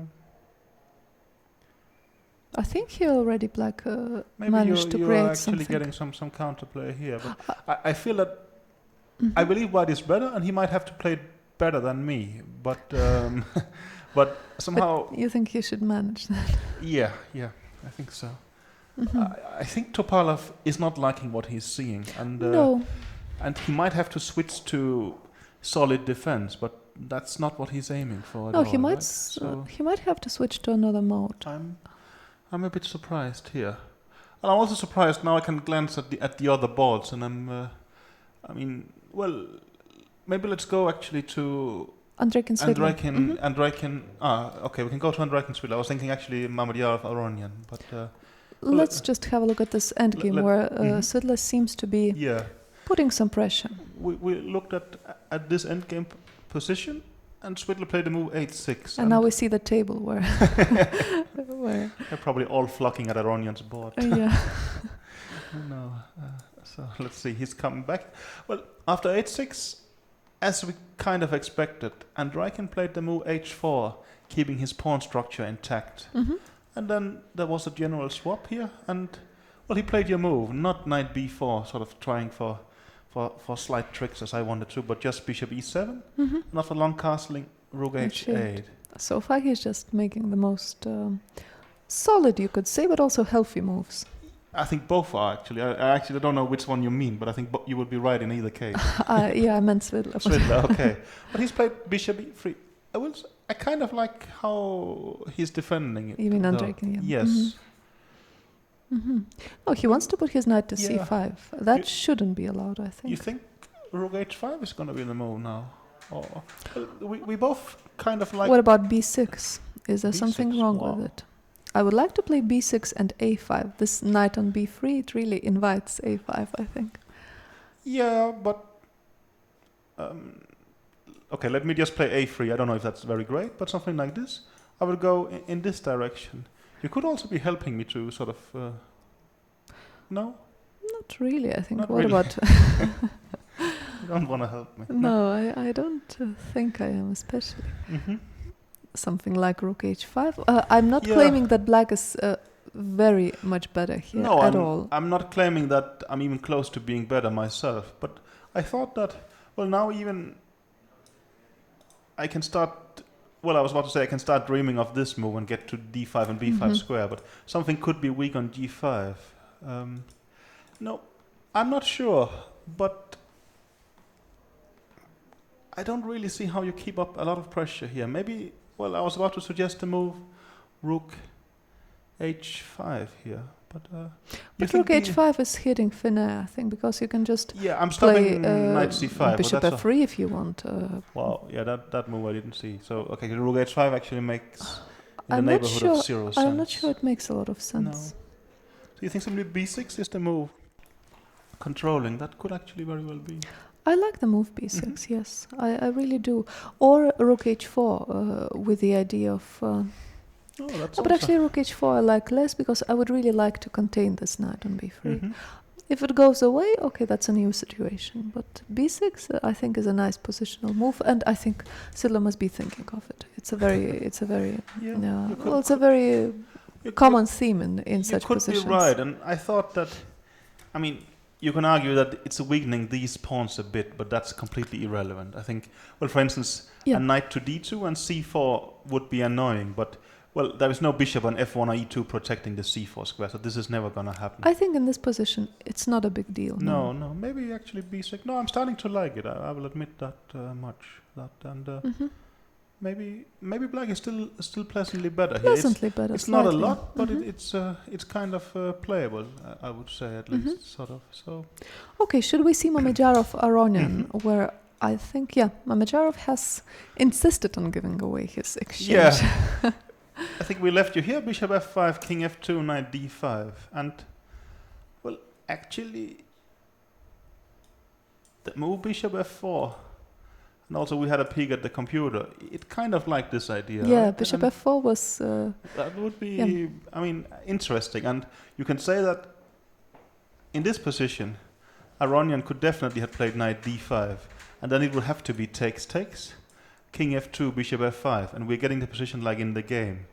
But here, he's just given white this extra option completely for free. Yeah, and it would be Mamedyarov didn't take it. It would be a bit tempting psychologically to take it, I would think. I mean, especially for a player like Mamedyarov, I could really see him. But you know, I can really understand Mamedyarov because I can honestly tell you that this rook takes d5, it feels nice. You think it feels nice? I simply think so, yes. Okay. I understand that once he noticed that Aronian was not too keen on that idea, which I don't think he was. He just did it because he didn't find anything better. I think it was a matter of principle so you think to get it's more like Aronian, he sort of wanted him to well, try to tempt him in another direction simply. It's almost like this, although I'm not sure that objectively No. it's justified in any way. No. But it could be simply easier for white to play at the moment.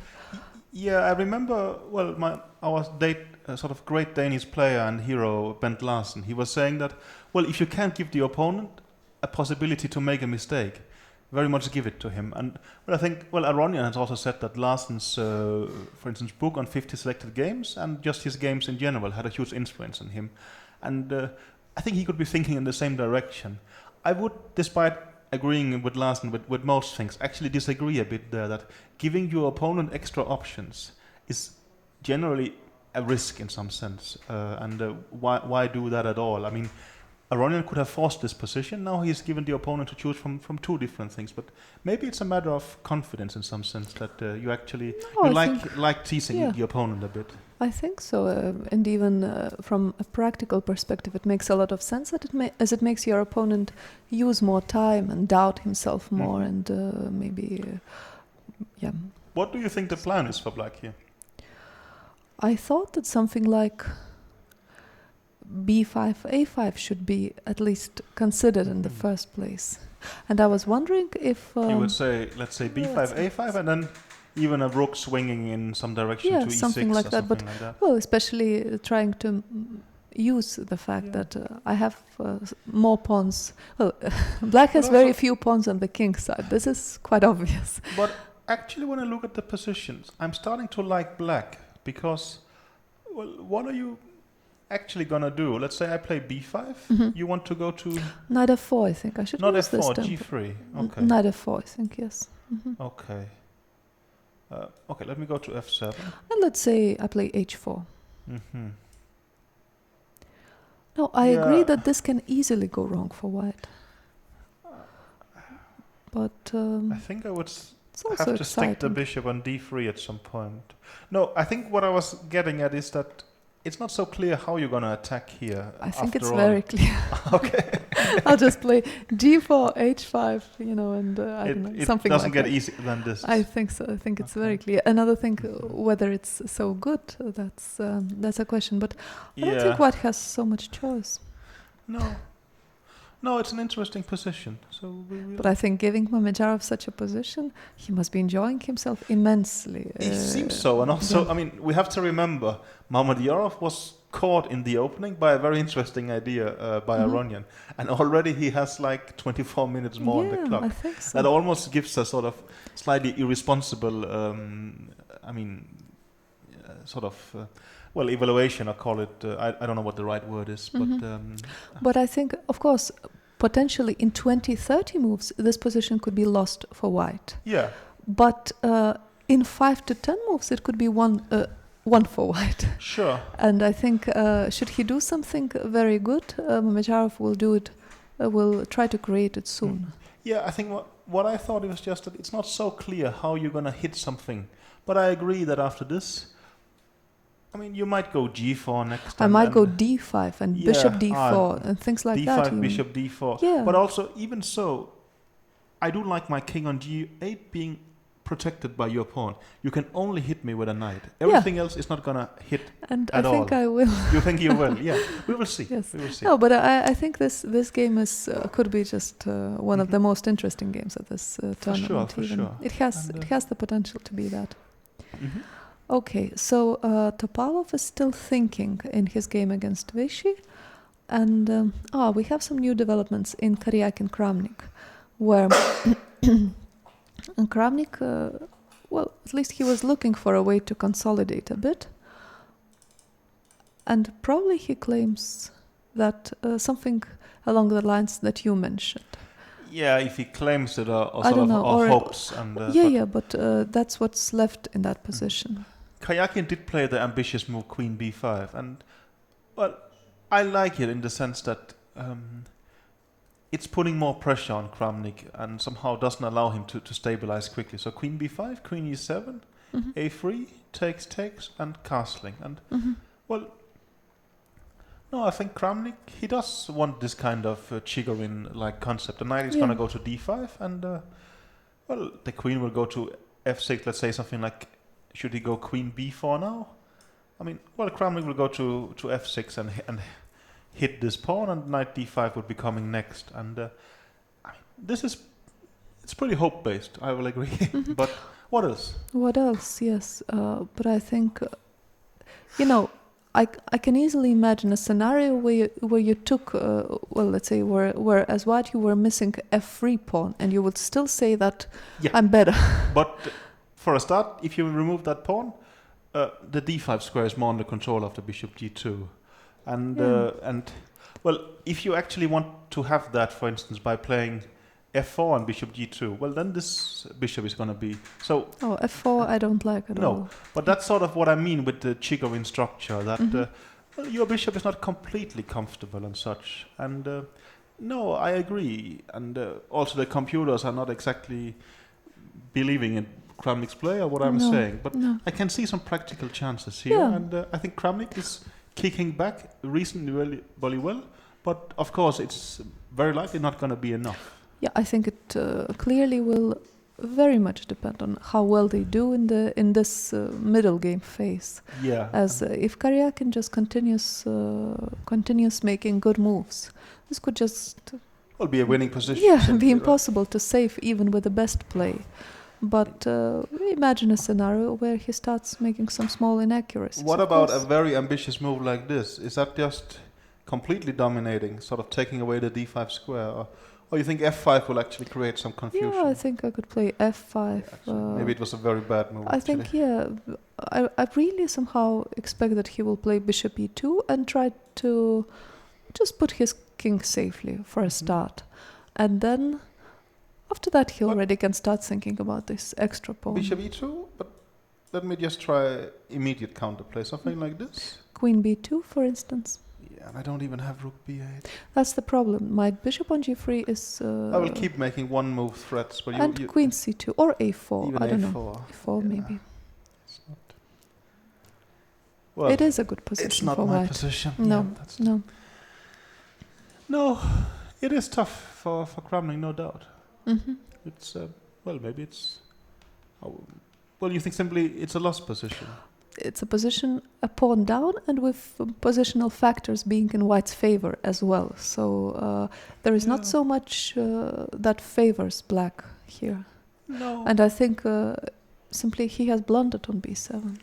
Yeah. Half blundered, you could say. I think you're very much right here that we're talking about this position, but it was not so easy to play here.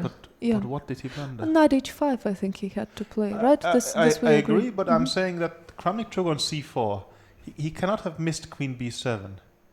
I mean, that you can't miss. But but I think maybe he thought that knight h5 would work here, something like that.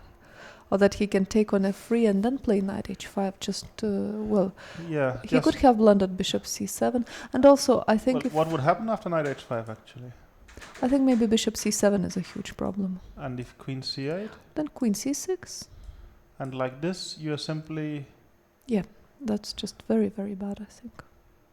Yeah, well, let me try just a bit, something like rook b8. And I think I have a threat of rook b6, right? And rook b7. Mm-hmm. I mean, this is a bit out of control. I mean, there is probably something very strong here. Yeah. Is it bishop g5, maybe? That but could be a move. Yeah, if you have to play f6. No, this is maybe knight e5 as well. Could be a move. Maybe knight e5 here would be very strong, actually. Well, I think Kramnik had his hope up on something like this, and then he sort of realized that actually it didn't really work, and then he decided to at least try this game position and sort of think along the lines of a pretty bad Chigorin, maybe a pawn down as well and such. But I mean, he's not happy. That is very obvious. But he's at least trying to hang in there. Topalov had played an interesting move, actually. Yeah. So should we go back to the tournament leader Anand against Topalov and see that one? Well, we left you here with the queen on d4. And now Topalov has played the move rook f5. Yeah, he wants to... Does he really want to sacrifice an exchange? No, but I think after bishop h3, he's relying on the tactic e5. Yeah, right? That must be his point. Yeah, So maybe otherwise, it's a good tactic, actually. How are you defending your pawn? Yeah, You're just gonna not go. sure. What I'm trying to say is that bishop h3 looks crushing, but there could be the move e5, which would quite sort of be a relief for black. It's not that I think that after fe5, rook e5, black is suddenly doing much better, but I think his position has considerably improved. I think getting rid of e6 is a huge improvement. But Maybe the let's bishop say- just goes back to d2 Yeah, and he's no, still he's still. pleasant. But let's say if he just plays calmly rook hf1 Yeah. and just waits a bit longer. As bishop h3, yeah, I'm not gonna do it now, but I will do it in a couple of moves maybe. Is it going away? Well, you could also play e5 now, although it would be maybe a couple of tempi better, right? fe5, rook e5. Oh, bishop d5 check. You're missing Sorry. that you cannot afford. So let's say rook f8. And well, I have to calculate bishop h3. I cannot really bishop see from h3, here. e5. F takes. Okay, you have to take the rook. Now, of course, you can take on f8. Yeah, I think it's a bit better than the previous line we looked at. How much better? Takes. No. Of course, white is better here. But somehow black's position is playing rather well together. But it's true the computer is saying 0.6 in the diagram position. That's quite an Which is- advantage. Which is rather. Yeah. And I'm starting to wonder if we are missing some kind of immediate tactic. But probably not. It is probably just based on positional factors. Yeah, it's based on the bad bishop, weak pawn. Yeah. Even if you get rid of e6 pawn, then d5 is still Sure. weak. So we are saying something like this. Actually, I'm not sure who the exchange of rooks would favor here, but well, even something like this, and just going bishop Yeah. d2. Something like that. It's still going to be very uncomfortable because, well, if you go rook e2, I will give a check on f1, and when the king goes d5, will fall with check. And, well, king safety is a huge difference here, and even though the black king is not overly sort of in trouble, it's never going to be safe. I mean, No, even no. on h8, No, there exactly. will be This something h4, like this. g5, those pawns, they are not weaknesses. I mean, They black are- would they are love to good. exchange queens in this position, Yeah. even though he would still have a slightly worse ending. But then But you this, could realistically start attacking these two pawns. But with queens on and king safety then being a bigger factor, I still think it favors white to quite a degree. If rook f5 makes black's position worse or better, I would say it doesn't really change a lot. That's based on what we've seen here. I think it's just a rather logical continuation of the game, and it keeps being yeah. pleasant for white. Yeah, but, I think rook f5 is an interesting chance for black, as he tries to simplify the position and get rid of at least one of the pawn weaknesses. That's a very concrete approach, and I like it in many ways. But let's say after rook f1, rook f8, what about just h5 there? My point is that I don't think you really want to play e5 here, as bishop takes d5 is possible. Maybe you still can do it tactically. You're saying e5, Yeah. and now Bishop takes check. d5, but let's say king h8. And now actually you have weakened the F. I mean, now there is a pin in the f5 Yes. because of this. Yes, Yeah, maybe you've complicated things a bit here. but I think even queen e3, for instance, something like that could be still. Sure. It's very pleasant. Yeah, for, you're saying you can show this tactic. Yes, rook takes f4, don't see any tactics. rook takes f4, bishop c6, b takes, and queen takes e5. Ah, that's the one. Okay, that's nice. Yeah. Well, we see here king safety. That's Yeah, what king this position safety is also- about. Actually. Well, it's about some pawn weaknesses Yeah. too, I think. But I would say rook f5. It is quite typical Topalov. He might be worse, but he's still actually defending quite actively. And I think so. his weaknesses are not gonna go away, and Topalov is good, but he can't do magic. No one can do better than their position in principle. So I think he's considerably worse here, but he's gonna defend quite actively, and it's gonna be interesting. It seems like they are firing away, and I think we really should go for check out the Yeah. Mamedyarov game again. sounds like that Yeah. will be made soon if we don't follow it. So 92, and they seem to just ignore each other, I would say. Yes, that seems to be the best way to put it. I agree with you. Aronian thinks the queen side is where you play, and Mamedyarov a5, h4, b5, h5. Yeah, but I told you said that it's going to be difficult. I think it's very easy for me to play. What about b4 now? Isn't that a great move or no? But he hasn't played knight f4 yet. No, he just played. He played h4, h4, h5. I'm not completely h4, sure about this a5, h5 move, to be and now honest. h5. Yeah, well, b4, I'll just take on b4 twice. Yeah, I was about to say which one first, but I think that doesn't really matter. No? No, I wouldn't think so. And here there is no. No, and I'm still. Well, I don't know. Maybe black has some counterplay here. Well, Something like rook a3. I would be a bit scared but here. Knight c3. Yeah, no, Something that like didn't that. really work out. I too don't well. think b4 still is such a threat. Another thing what he could do is what about queen d6? This I think is more serious. And you say, but you think this pawn is important on I think on a3. it seems that this is how Aronian is playing. He's playing for a. But here I think you should really check g4, bishop d3, and knight f4. This must be Can't you? the Is principle. it really? I don't really like that he did h5 actually, because I really wanted to have the h5 square for the knight. So that I think. Yeah, I'm not too sure that you're actually hitting sort of the target. But you think here he could actually consider slowing down and going rook a1? I don't know. I'm simply not sure why didn't he play knight f4 instead of h5. This doesn't look like what he was planning to do, but No. well, maybe it's a sensible move, and bishop f4 could come next, and such maybe. And let's say something like b4 takes. I guess you can just take this one, and things are not too bad for you. That's You my have hand. really a lot of pawns. Yeah. That should be. That should But I'm be always thinking that these pawns around your king is not too important, but they might matter someday. good. But it's just that he's played h4, h5, and after queen d6, it would be logical to keep going. I mean, he looks in such an aggressive mood. But on the other hand, I think the reason he hasn't played knight f4, that's how I understand it, is that he wants to have the knight on c3 in case of b4 by Aronian. Really? I thought he's choosing between knight d3 and knight f4. But you think maybe you're right. Actually, it's I a good think point. maybe That he's just keeping it in case of a defensive scenario.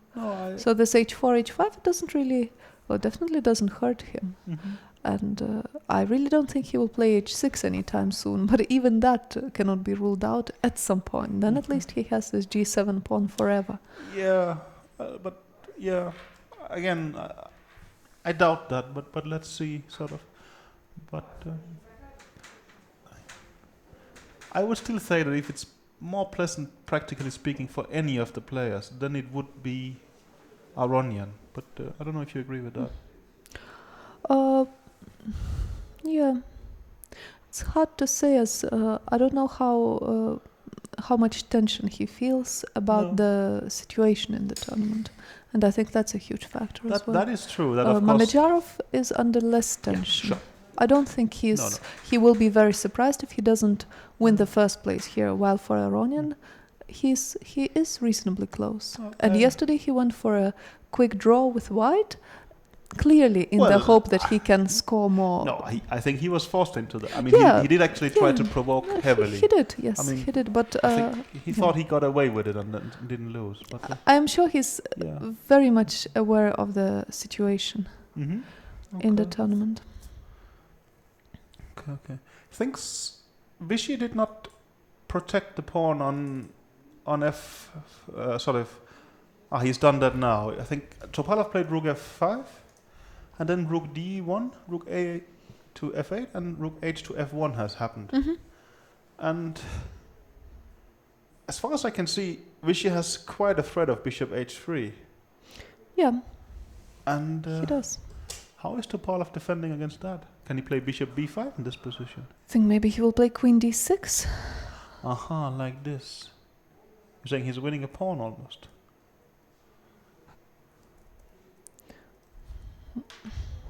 It's maybe too strong. Yeah. But Queen d6 looks very logical. Queen d6 looks like something he should be doing, yes. I'm not sure if Vichy just wants to play rook e5 and just, well, close that down, but this feels to me that... say something yeah, like this, something like that he should could. be a considerable improvement for Vichy. For sorry, Topalov, probably. Or you think he's considering something like this? I think that's even easier to defend, most likely. Yeah. Unless it's completely lost. Well, unless the king is doing something there, but I wouldn't think so. So, but let's say fe5, takes.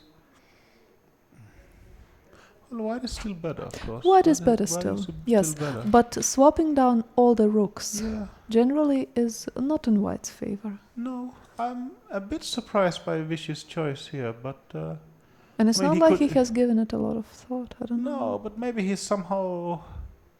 Yeah, maybe he actually thinks something like this is actually very pleasant. That could be. I mean, the pawn structure on the queen side is not too great, and the black king is also in trouble. I mean, it's actually very unpleasant. But maybe for white to break through at all is also going to be tough. And this is a bit interesting. What else? What's except of let's say queen d6, rook e5?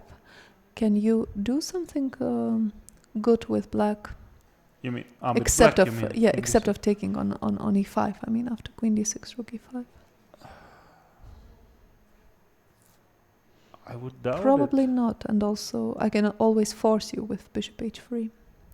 Yeah, if I want that. I would think so. So that could be his idea, yes. I mean, I glanced at the computer who said this move existed, but I don't think this is Vichy's plan. No, I it think is a cool move, though. It is a nice move. But he will probably just move the queen, and you'll have to c7, for instance. And e6 could be but hanging. f4 is hanging as well. But I doubt you want that. You don't. Well, at least I want to show a tactic. If it works, I don't know. But let's say, are you going to take back with the queen? Yeah, for sure. Because if you take with the rook, I had bishop d5. But if you take with the queen, you don't have that. No, that's not too great. I think you're right. Yeah. It's interesting here, but Topalov I don't know if Vichy's advantage is becoming smaller. Yeah. It could be. It could be, but at least he thinks it's good enough.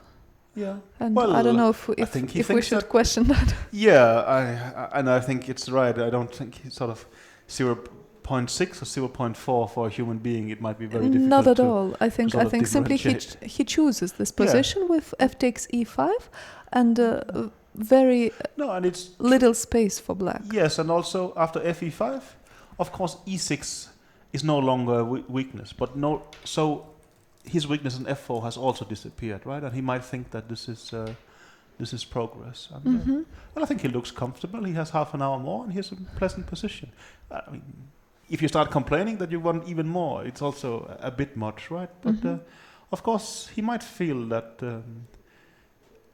if this doesn't go home because he doesn't push through, maybe he should have pressed more here. But I still think he has a lot of pressure in this position, actually. And Topalov, well, he's not the kind of guy who really, who enjoys a long, sort of unpleasant defense. Very few do, but especially for him, it's not easy. I think so. Okay, while the players seem to be thinking on other boards as well, sort of, and nothing is happening right now, we will go for a short break, and we'll be back very soon.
Round 8 of FIDE Candidates Tournament started peacefully, but finished with one decisive game as Sergei Karjakin pressed hard in the endgame and won against Peter Svidler after 7 hours of play. The co-leaders Levon Aronian and Vishwanathan Anand shared the point already on the 19th move. Vladimir Kramnik missed a chance to catch the leaders. His opponent Dmitry Andreikin defended very well to deserve half a point. Shahryar Mamedyarov sacrificed the knight for attack, but Vasilin Topalov found the safe route to make a draw in the rook endgame. In the central game of the round, Levon Aronian stunned the co-leader Vishwanathan Anand with an enterprising novelty as early as move 3. Anand then went for the reversed Benoni, even if it included a pawn sacrifice.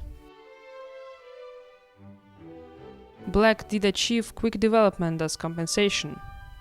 As the game progressed, Aronian grew unsatisfied with his position and started to fear of another quick loss against Anand. He joked that he wished Black had his pawn back on c5, a square which Anand used to transfer his pieces and develop a huge pressure on White queenside. The game was drawn after repetition on move 19. Shahryar Mamedyarov defended with a Sicilian against Vasilin Topalov. White castled long and expanded on the king side, but Black was quick to generate the counterplay on the other side of the board. Mamedyarov said he didn't like his knight and he didn't want to stay passive in defense, so he decided to sacrifice this piece to open up the file against his opponent's king. The temporary sacrifice triggered a forced line that led to an equal rook endgame. Draw was signed on move 32. Vladimir Kramnik created some pressure in the game against Dmitry Andreikin. His bishops cross-fired all over the board, but he probably overestimated the position, resulting after the pawn sacrifice. Black did experience problems with coordination, but at some point he was even 2 pawns up. After the massive exchanges, White got the material back and the drawn endgame was reached. Peter Svidler used a clever move order to get Sergei Karjakin off preparation. Nevertheless, the young Russian played very well to extinguish White's initiative on the king's side. Much of the middle game was Black's effort to exchange some pieces and stabilize the extra pawn. Karjakin succeeded in this, and the game went to the endgame with opposite-colored bishops plus rooks. On the 40th move, Svidler made a mistake that let his opponent get serious chances for a win. Karjakin managed to convert on the 7th hour of play. After 8th round, Anand and Aronian are ahead of the field with 5 points each.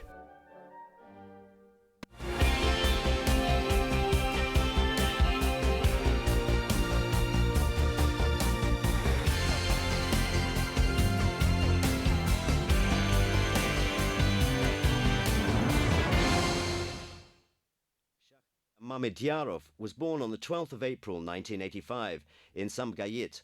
He was taught to play chess by his father in 1993. In the same year, he started to attend lessons in a chess school. The young player enjoyed repeated successes in youth tournaments and became the only player in the world to become under-20 world champion twice. This is not the only record that distinguishes the Mamedyarov family. Shahryar's elder sister Zainab and his younger sister Turkan also hold grandmaster titles. During the last few years, Shahryar has seriously worked on his chess style and become a more universal and skillful player. Attack is still his strong point, but he has improved his opening play and become more technical. Shahryar managed to scale a whole new level of play, and 2013 was an especially successful year for him. In June, he won the Rapid World Championship and shortly after consolidated his success by winning the prestigious Rapid event in Geneva.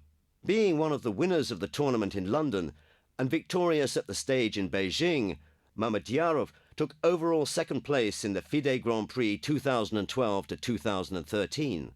Shahriar has definitely proved to his opponents and fans that he is ready to conquer the highest peaks in the game.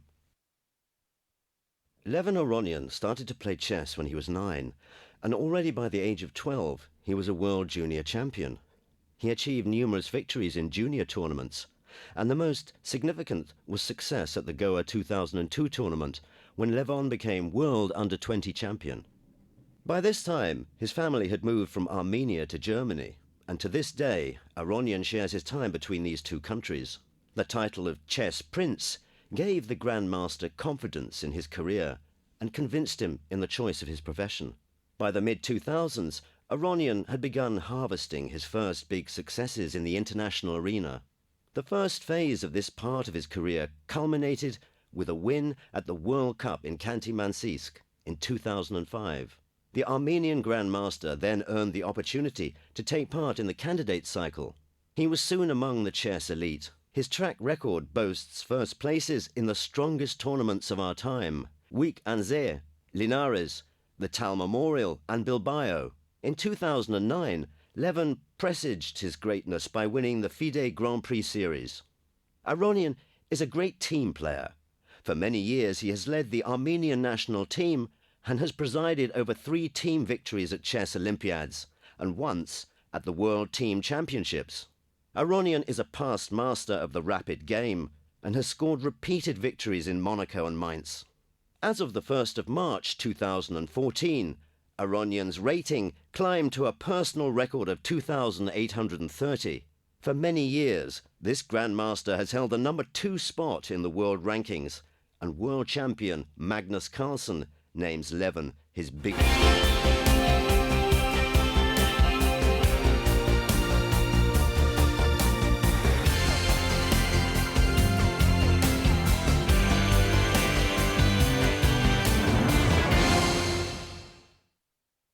We're back and we will go directly to Mamedyarov Aronian, where players have gone for the most principled continuation.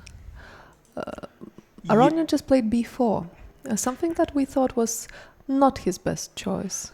Well, it was his most aggressive choice, at least. We thought he would also start attacking a pawn, but he's actually chose to attack in a more direct manner. But how he's going to break through? This is not clear, though. We haven't really sort of gotten around to No, yet. we don't have this answer for you. I would say, I don't think he's worse, but... He's 3 pawns down, that you should mention. exchange up as well. But yes. okay, let's see here. h5, he played the move b4, cb, ab, ab, and now he started thinking. Well, I still think that there is some attacking possibilities for black here, and I don't think things are too bad. No, I understand your point, but also, well, what white can do, he can play knight c3, he can consolidate. g4 is always also in the air, you could say. And apart from that, he has an idea of bishop f4 to e5. Well, right now I'm just saying all the possible moves. But they are not hitting... None of them is hitting extremely hard, though. Okay. He played the move queen b5. Okay, queen b5, I think, is clear that it is aimed against knight c3. So knight c3 was something that Aronian probably didn't like. But can he afford to play? It feels a bit slow to me. I don't know what you think. I'm puzzled as well. And let's say if... I mean, even moves like d5 suddenly becomes possible. And we were talking about, at the beginning, which of these 2 squares should the knight go to? Then c3 square opened up, but after d5, there will even be a 4th square for the knight. And d5 is actually an interesting move, as knight d4 could be... Sorry. Could be a very good resource for white, simply. Yeah. Again, I do think black is quite all right here because, well, white's extra pawns is still on the king's side, and I somehow don't see them being too relevant as a material advantage, and also that in some kind of ending, well, it is quite far off in a way. So the game is more decided by dynamic factors than an ending. But still, and I do like black's king safety a lot in this position still, but I mean, I'm getting around to that. Maybe it's actually Mamedyarov is doing best in this game, and not Yes. and not Not anymore, at least. But I mean, I still think it's a rather open game, and it can go either way. But well, of course, when you look at the clock times and such, maybe it is But pretty. what is his point after d5? Let's try to be a bit more concrete. Yeah. The point is that now Let's say bishop d3. bishop d3. Okay, and after knight f4. Okay, but I mean, you could be losing control here. Let me make a move like c3. Queen takes. Yeah, you did lose something, right? But maybe But I thought queen takes on d3. Queen takes on d3. Okay, That's both are queen Uh-huh. but takes. now You I'm understand gonna that you're get getting something back and a knight in- check yeah. here, Mhm. and you're gonna lose this bishop. And well, I keep the c3 pawn. This is not very comfortable for you, I would say. Mhm. No, maybe you could actually take on c3 and check king g3, but rook e3 here. I mean, well, maybe the black king suddenly starts being weak. I don't know if queen f6 or Yeah, some this kind of yeah. magical tactical thing could then, work. Then you but, cannot but talk about king safety so much anymore. No, but also, well, I do have an extra rook. So, Yeah. but well, I think my point is that the position is actually very complicated, and every move seems to be very important. But okay, we get an evaluation saying 0.67, which is quite a lot. I still think the computer could overestimate the white pawns, and somehow that black do have quite some dynamic resources here. So I think they're still heavily playing for free results. It's a very I agree with you that this game is for free results, definitely. Having said that, d5 with the idea of playing, let's say, bishop c5, should you let me do it, is very attractive for white. And I agree that this d5 bishop d3 is the most principled This move. would be it seems very so. logical, and well, maybe something like knight c3. But why would you? I mean, isn't black quite okay here? I don't see Here, how you will yes. develop your attack Here in it's any not way. so easy to get Of course, closer. you can play h6, but still, It's not I- really developing no, the attack because you So- have rook a3 and things so- like that.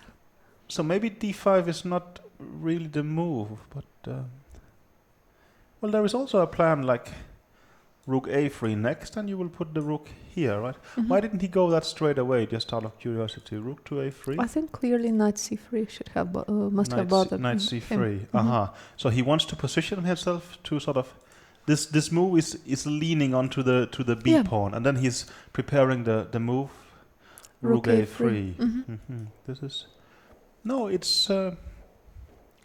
it's an interesting position.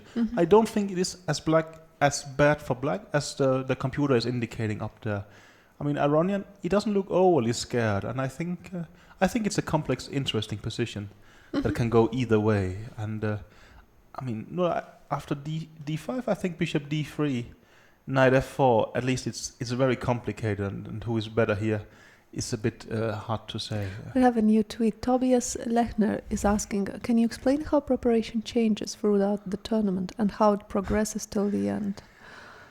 Yeah, I think it's for you as for you me. have. You're actually playing more tournaments than me, but well, of course, tournament standings comes very much into play. There will be a situation where you suddenly need to put a lot more pressure, and well, you also get information.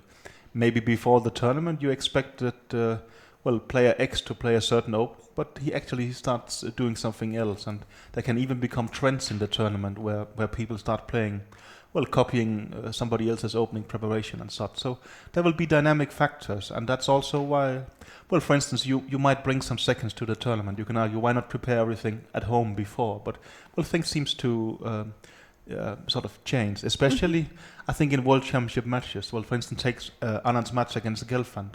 I was one of the seconds there, and, it's clear that Gelfand playing the Grünfeld Indian as he's never played before, or he played the Svesnikov, which he hasn't played for really a long time. To quite some extent, it took us as a surprise, and then suddenly we have to start focusing on that. So, no, of course, things are dynamic, and you can't. You can argue, why not just look at everything before? But you have limited time and resources. So somehow, you try to make educated guesses, and then you when you make mistakes, you try to adjust to that. I think, well, that's the, I was about to say short answer, maybe that's the long answer actually, but yeah. Should we have a look at another leader's game, Vishy's game? Let's see that. Mm-hmm. So we left you in this position here after queen d6, and Topalov started to, well, pile up on the f4 pawn, and Vishy, well, he didn't do this flashy move rook e4, which seemed a bit strange. He actually just went rook e5, and now we had this general exchange: takes, queen e7, a4. Is that to fix a weakness on b7? On b7, I would think so. It's also probably to limit the then bishop. e8. Bishop e8, I would say I quite like this move. Topalov wants to put his bishop on g6 and create some kind of activity. Mm-hmm. And I think, would he, let's say, defend passively, then bishop d3 would always be attacking this pawn. Even if you could exchange the queens, it could be very unpleasant. I think he want to play bishop e8, and let's say bishop d3. I think he happily will play this kind of structure, because at least now I think he will have activity with the queen. It might go to f5, and the king will hide on h7. That would get easier for him, I agree. At first I thought Vishy has a considerable advantage here, but I have to say now I think it's becoming quite smaller actually. That is my feeling, that somehow things are not going Vishy's way, and it could end up in just a draw, I would think actually. But maybe there is this very aggressive move queen a7 in this position. You think is Vishy thinking of something like this? Yeah, I would think of queen a7 or queen b6. It would be nice to penetrate with this, with the queen. I'm not sure what is wrong with queen b6. Maybe the only thing that is wrong is that I don't have a very concrete... I would guess bishop g6. Yeah, bishop g6. And somehow black's position is considerably improving. And yeah, the bishop is getting out. That's clear. Maybe a4 was not such a good move. No, somehow... Maybe Vishy should have paid more attention, because a4, bishop e8, it seems that Topalov is really improving things for himself, and Vishy could easily end up having very little sort of room to yeah, very little resource. Let's say if he plays bishop d3 now, then after queen c7... You don't think after bishop d3 he will go bishop g6? No, he could. I understand that it's an option, but also you think just queen even c7? Queen c7. Now, I'm not sure there is anything he can do in the position. No. As e5, you see, e5 is almost a bigger weakness than e6 here. Yeah. So it could be that it was quite unfortunate for him to swap all the rooks in the way that he did. I think things has improved considerably for Topalov, and I think now it is much more likely Topalov will draw than he would lose. And I think earlier it seemed quite close to me, I would say. Yeah. So I think, of course, this queen a7 is an interesting Queen a7 is an chance. Interesting move, of course, but maybe it's just playing for a cheap trick. Maybe he wants to put the queen on b8. How is queen b4, for instance? You think you're just going to go queen b8 Yeah, anyway? I think that's the point. He would like to put his queen on b8 and make sure that the bishop doesn't get to g6. Yeah, and that has some value.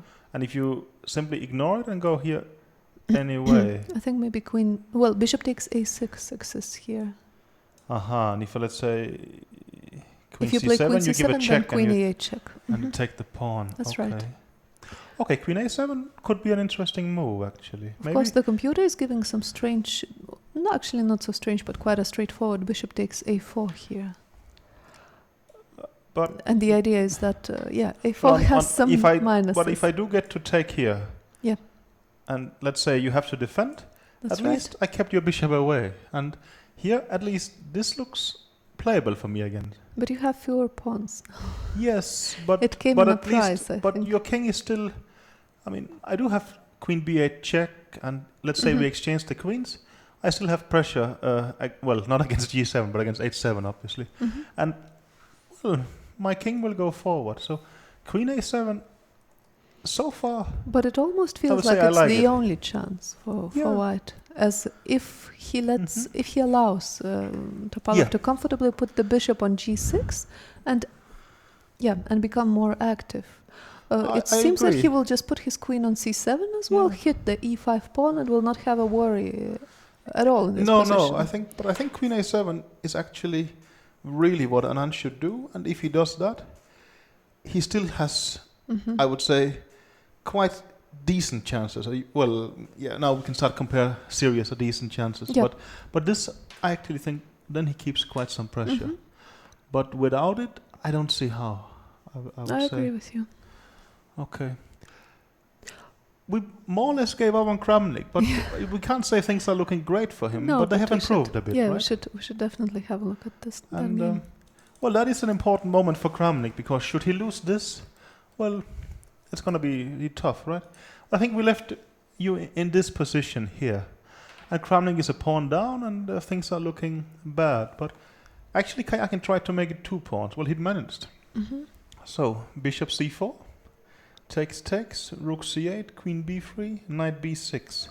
Well, that's very essential to, to stop c4 and also to try and, he wants to put, we'll see it in the game. Castling, rook c4, rook fb1, rook fc8, rook b3, and now h5 has happened.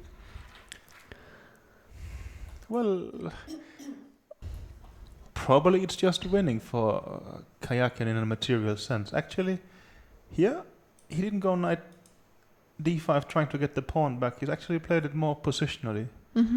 So h5 doesn't hurt at all. No, but after e4 you can't go knight d5. You think you can just go knight a4 if you want. But even knight d5, maybe but just allowing rook h4 would rook be... c1. I don't think that allowing h4 is good, so most likely you should answer it with h4. But maybe this is just a pretty hopeless position for he's Karjakin. not for Karjakin. Sorry, no, for Kramnik.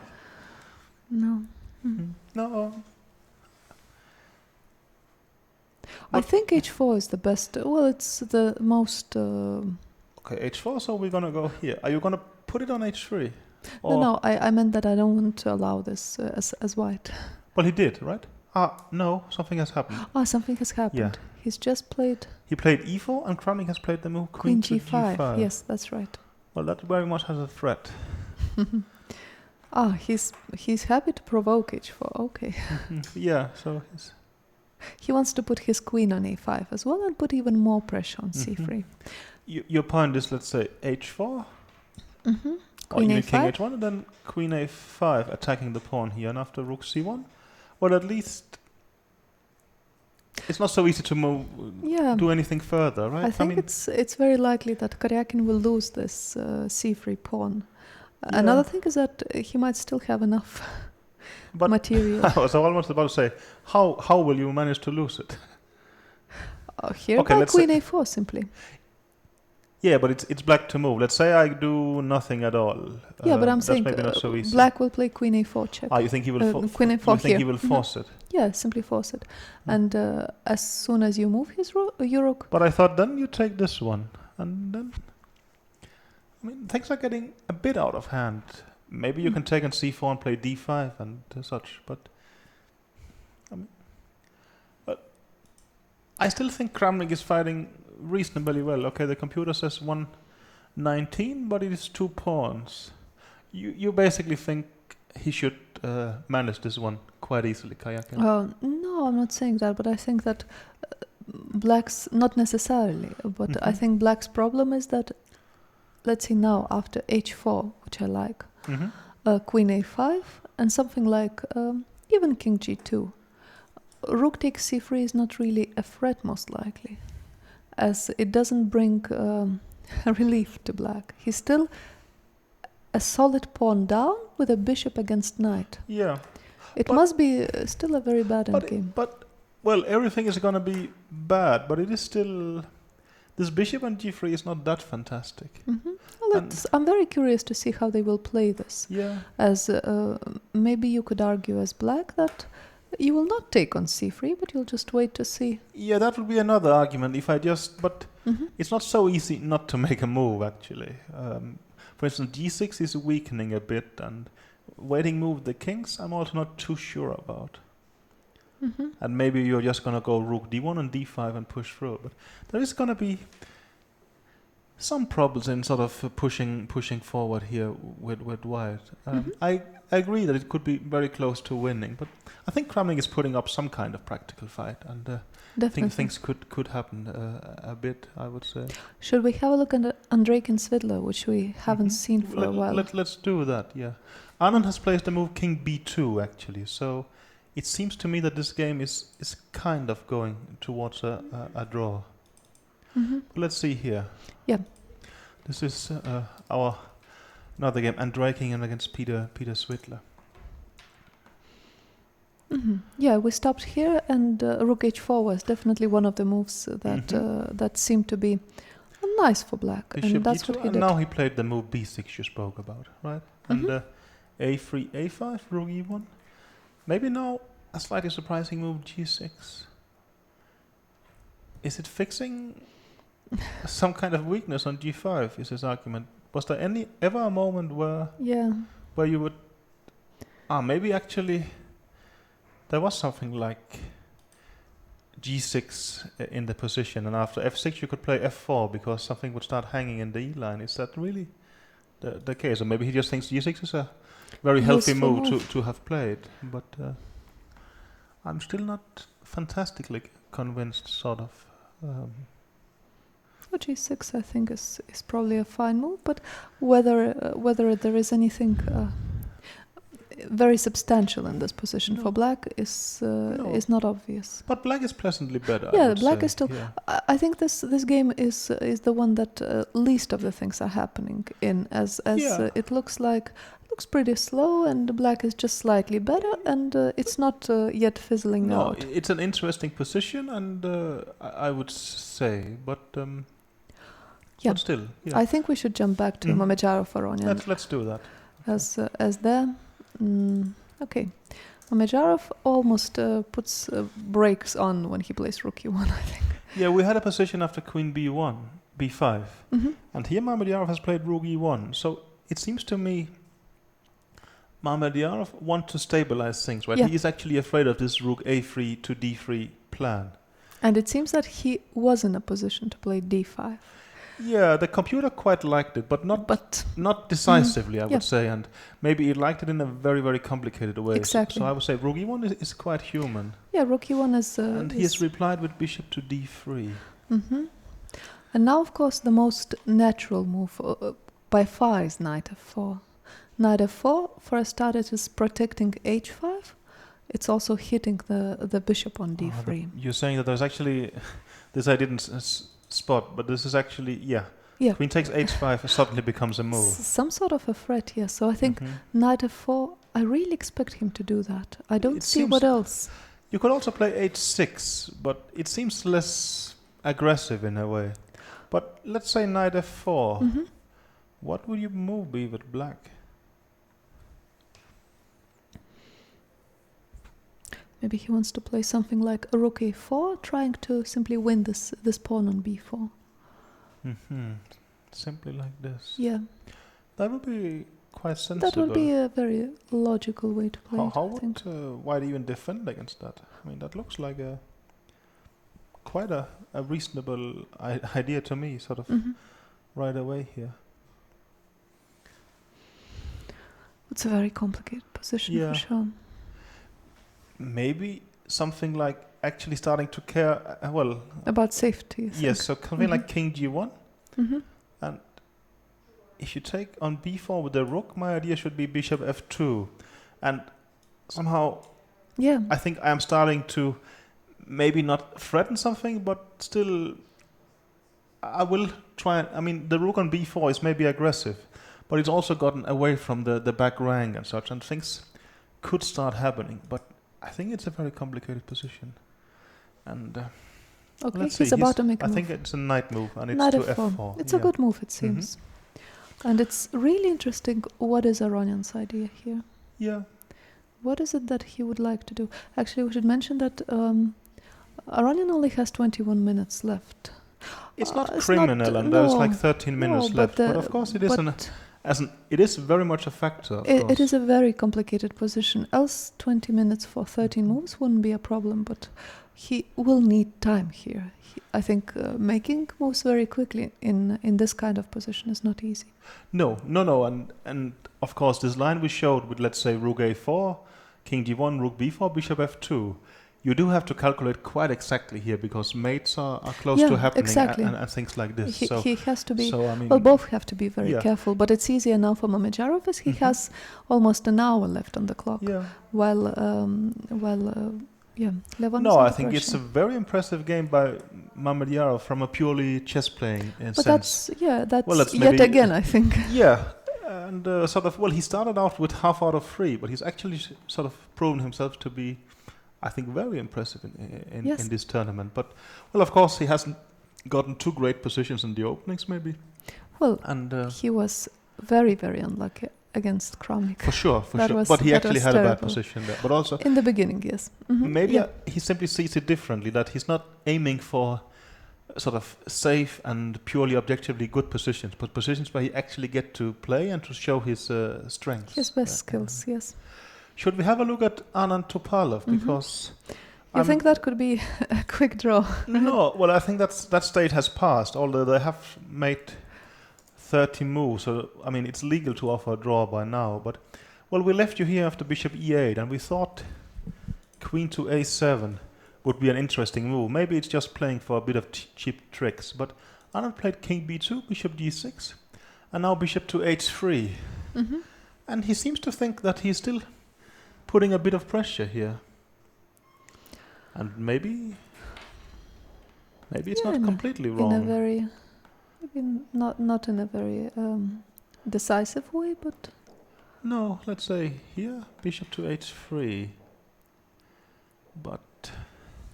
Of course he has this idea to put the queen on b6, but I was wondering, queen c7 so far is not possible. That is of course the problem. But, okay, let me play bishop e4 first. I mean, I've spent so much time, so let's queen put it... b6? And then king f7, yes. Well, if he can just keep his pieces like that, yeah, then there's not that much that white can do.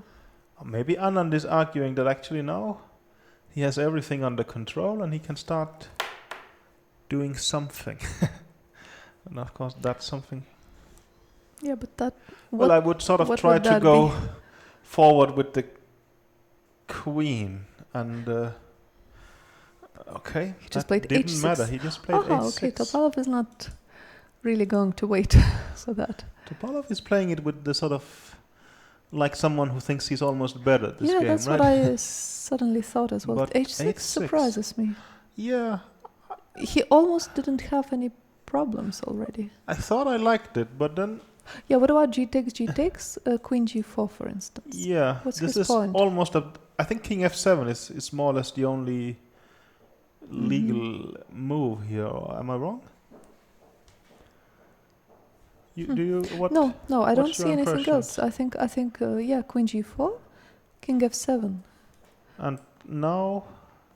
But does Topalov really see a danger in the other position? What about h5 now? Yeah. He will play bishop f5, maybe. I was trying to calculate this line, and I don't think I managed. Well, what I was thinking about is queen f4, queen g5. And taking on g5, I think this must be winning. For whom? For white, h6. That is not a complicated line, I agree. No, I think it's quite easy. Mm-hmm. Yeah, sure. Well, I'm in the square of both pawns, but there is not eternally. No. Okay, so this is the problem, right? So but this is completely forced, right? h6 takes. Well, I think Topalov is playing h6 because he wants to have some air for his king, and apparently he was thinking that something like, let's say, bishop e4, queen b6, king f7, and well, now I would make a lot of moves. Let's say a5, b4, c3, king to d4, and queen d6 could be dangerous. And he thinks that with h6 I'm breaking free. But he's also creating an extra weakness on h6. This is something that I don't really understand, as he will continue having this e6 weakness and another one on h6. And this could be fine. Well, I think we have probably both... Some classical education has read this Shirashevsky book on endings, right? Yeah. What it says about two weaknesses, and Yeah. you have to create them, but not for yourself. Yeah, So, no, not for yourself. no, I mean, That's a good this point. is, I think this is. Shereshevsky is a famous Belarusian chess coach, right? Yes, And I think that's right. he wrote this very nice book on endings, and maybe also a couple of other books. But then I think he left the chess scene for the business scene, if I'm Yeah, correct. that's how I remember it as Yeah, well. yeah. But he I was, think he's- apart from being a very good coach, he was also an excellent chess writer who Yeah. managed to explain No, I think quite difficult concepts especially in a this nice book way. called Endgame. Not theory. No. Yeah. I think something with practical examples. Maybe Yeah, it was I've a quite forgotten the quite name, a but practical. Shereshevsky on endings, you will get there. I think, well, for instance, also sort of very renowned coach Mark Turetsky has praised it a lot. I think it is part of chess culture. So that's Yeah. well, that's a recommendation. No, but also, yeah. I mean, Topalov. Well, he has studied these things. He's also been in Moscow studying chess endings with Turetsky. So of course, I mean, it's way too early to say something like this about Topalov. Well, Topalov is an expert champion for a start. Yeah. But But it's simply, still, well, if Vichy doesn't take on h6, then I simply don't understand it. I have to say, I but don't I understand think what is the point of. yeah. What is it that? So we are saying take on h6. Mhm. Okay, you have to take. Yeah, you have to take. take back. Mhm. Queen to g4. Mhm. And e6 is hanging, so king f7 is necessary. And after h5. And after h5, The problem is that bishop f5, queen f4. But let's put the move queen somewhere here, right? But well, to a start, it's getting close to Zugzwang, right? but it's getting quite unpleasant for black. That's basically an understatement, right? I mean, Maybe he can still well, hold let's this. your move. What are you Yeah. gonna do? Maybe you can put the bishop on h7, but any other move, Are you as far as saying I can. that simply no moves? Well, Wow. maybe queen g5, but I mean, you're really playing with fire here. Okay, that's quite impressive. Yeah. If you can only play bishop e4, bishop h7, I mean, then this is quite impressive. this is hard for me to explain.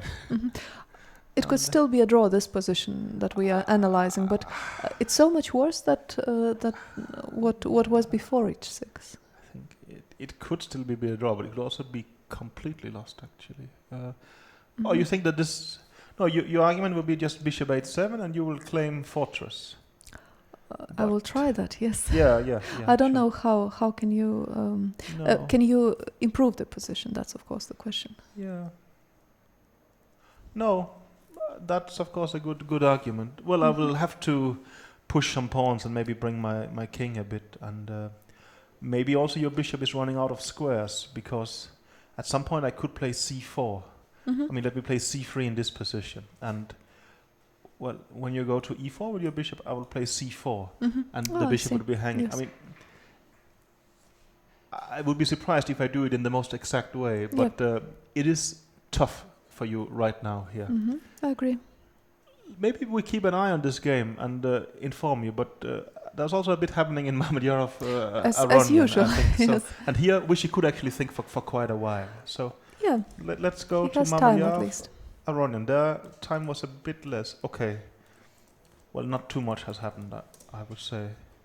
He didn't go rook a4 trying to get the pawn back. He's gone Rook rook a3. a3.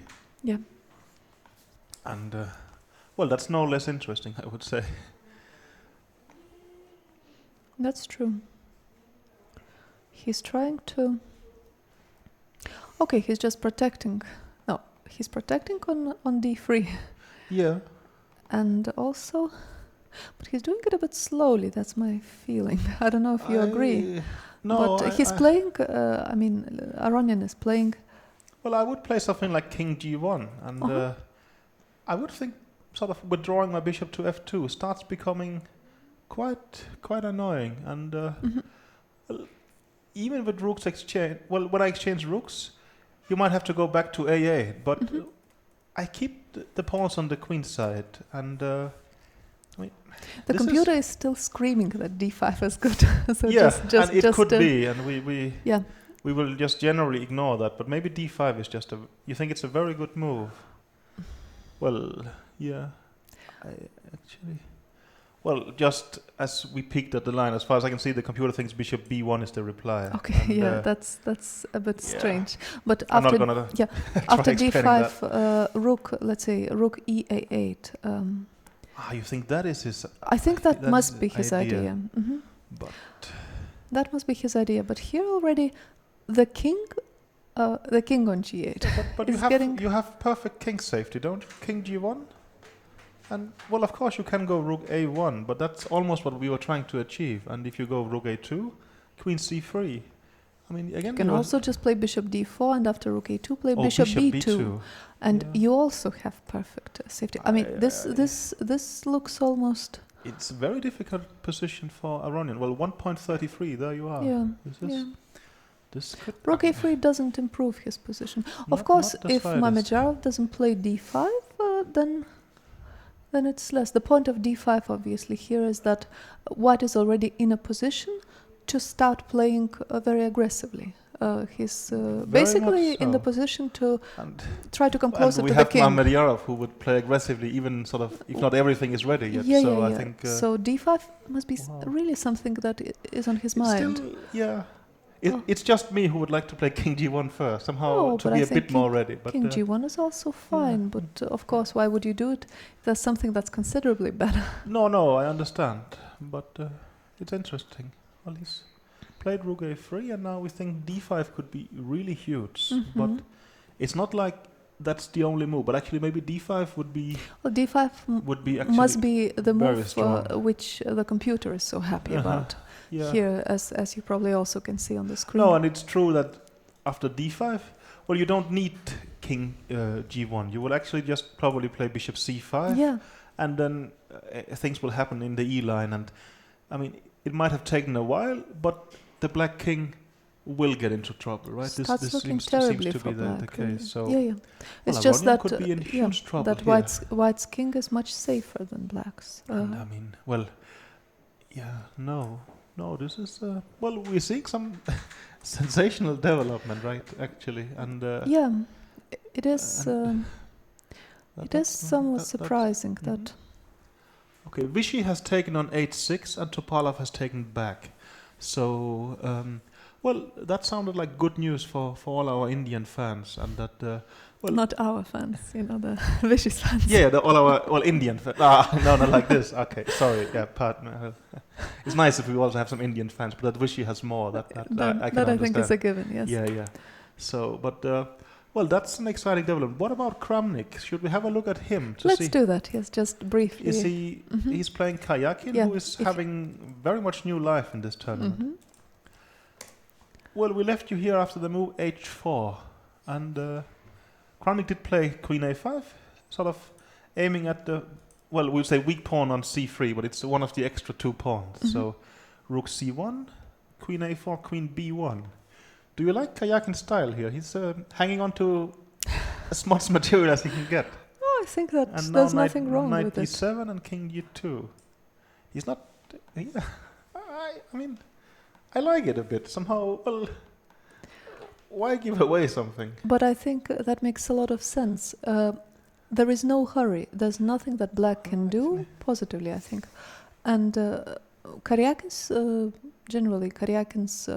problem is only finding the good time to start rolling his pawns. He will have to give away one of them. but Actually, when that's we spoke about this endgame book by Shereshevsky, I think one of his first chapters actually is "Don't hurry." So he's Yes. explaining that Yes. well, improve things first, and he's doing king g2. I mean, it could computer could easily say something else is quicker, but here you can get king g2, and nothing is going to be worse. So improve your position if you can, right? Yeah, and that's, I really think so. And I think Kramnik, as far as I can see, can basically only make his position worse. Oh, well, he has managed everything that's possible in the position in terms of blocking Or it. you think he's going to do like this and claim this is a weakness? Or But no, I can only just play king h3 is enough to protect the Yeah. weakness on h4. Sure. And also, I think he also needs it in this direction Yeah. to sort of hang on some squares. it's a terrible position to be in with black. Yeah. It's 2 pawns down for basically I think nothing. okay. Okay, he played knight f8. But also, I mean, Kramnik is going to do his best. But I don't think his heart is really in it. No. Of course he understands it. It has gone horribly wrong today. Yeah. So, and I think after 8 moves, right? This is quite sensational. Yeah, this wasn't good. No, but well, this can happen, and maybe he was already thinking a bit about unbalancing it himself, but not really. This is, I mean, Kramnik has not. Well, some of his positive sides we have seen, as he always had, but somehow his weaker side has been a bit more obvious this time, right? Yeah. I mean, he had difficulties when somehow the position got sort of left the very logical sort of line, right? I mean, maybe he's played quite well, but then suddenly things get out a bit of control, and in that phase, actually, well, you can say the street fight or something like this. Things hasn't been No, but doing. today it hasn't even gone to that stage. No, basically not. That's the thing. Yeah. I mean, if you are lost after 8 moves, that is actually sensational in some sense. It is exactly. So today it hasn't been good. But I think what we see here is that the pressure of the tournament is so huge, and the strength of the players is not so different. That simply they're not, they. But you think that they are making a lot of mistakes by now already. Yeah, well, I can understand Kramnik being tired, but you think also he's very nervous. I mean, Kramnik has actually, well, he's beaten Kasparov in a World Championship match and has won other World Championship matches. It's not like this will be a new fantastic experience for him. Of course, he would love to be the world champion, and that's very much what he would like to compete for, or he would at least try to get a shot at Carlsen. But, well, I think for him, life very much goes on. Yeah, I think so, and of course this is how it should be. For sure. But I think we have a lost position in Mamedyarov Aronian, as far as I can see. So let's jump there. Let's switch to that, as it could be. Wow. D5 happened and he played bishop b1. He played bishop b1, but I don't think it's good. Okay. I think that the computer was showing it just for a very, very short while. Yeah. Bishop b1 is of course an uncommon move, but there is actually a line in the Petrov opening where you do this bishop b1 exactly, and you are saved by this. And but this is but this one has a very, very clear idea. He wants to play rook a2.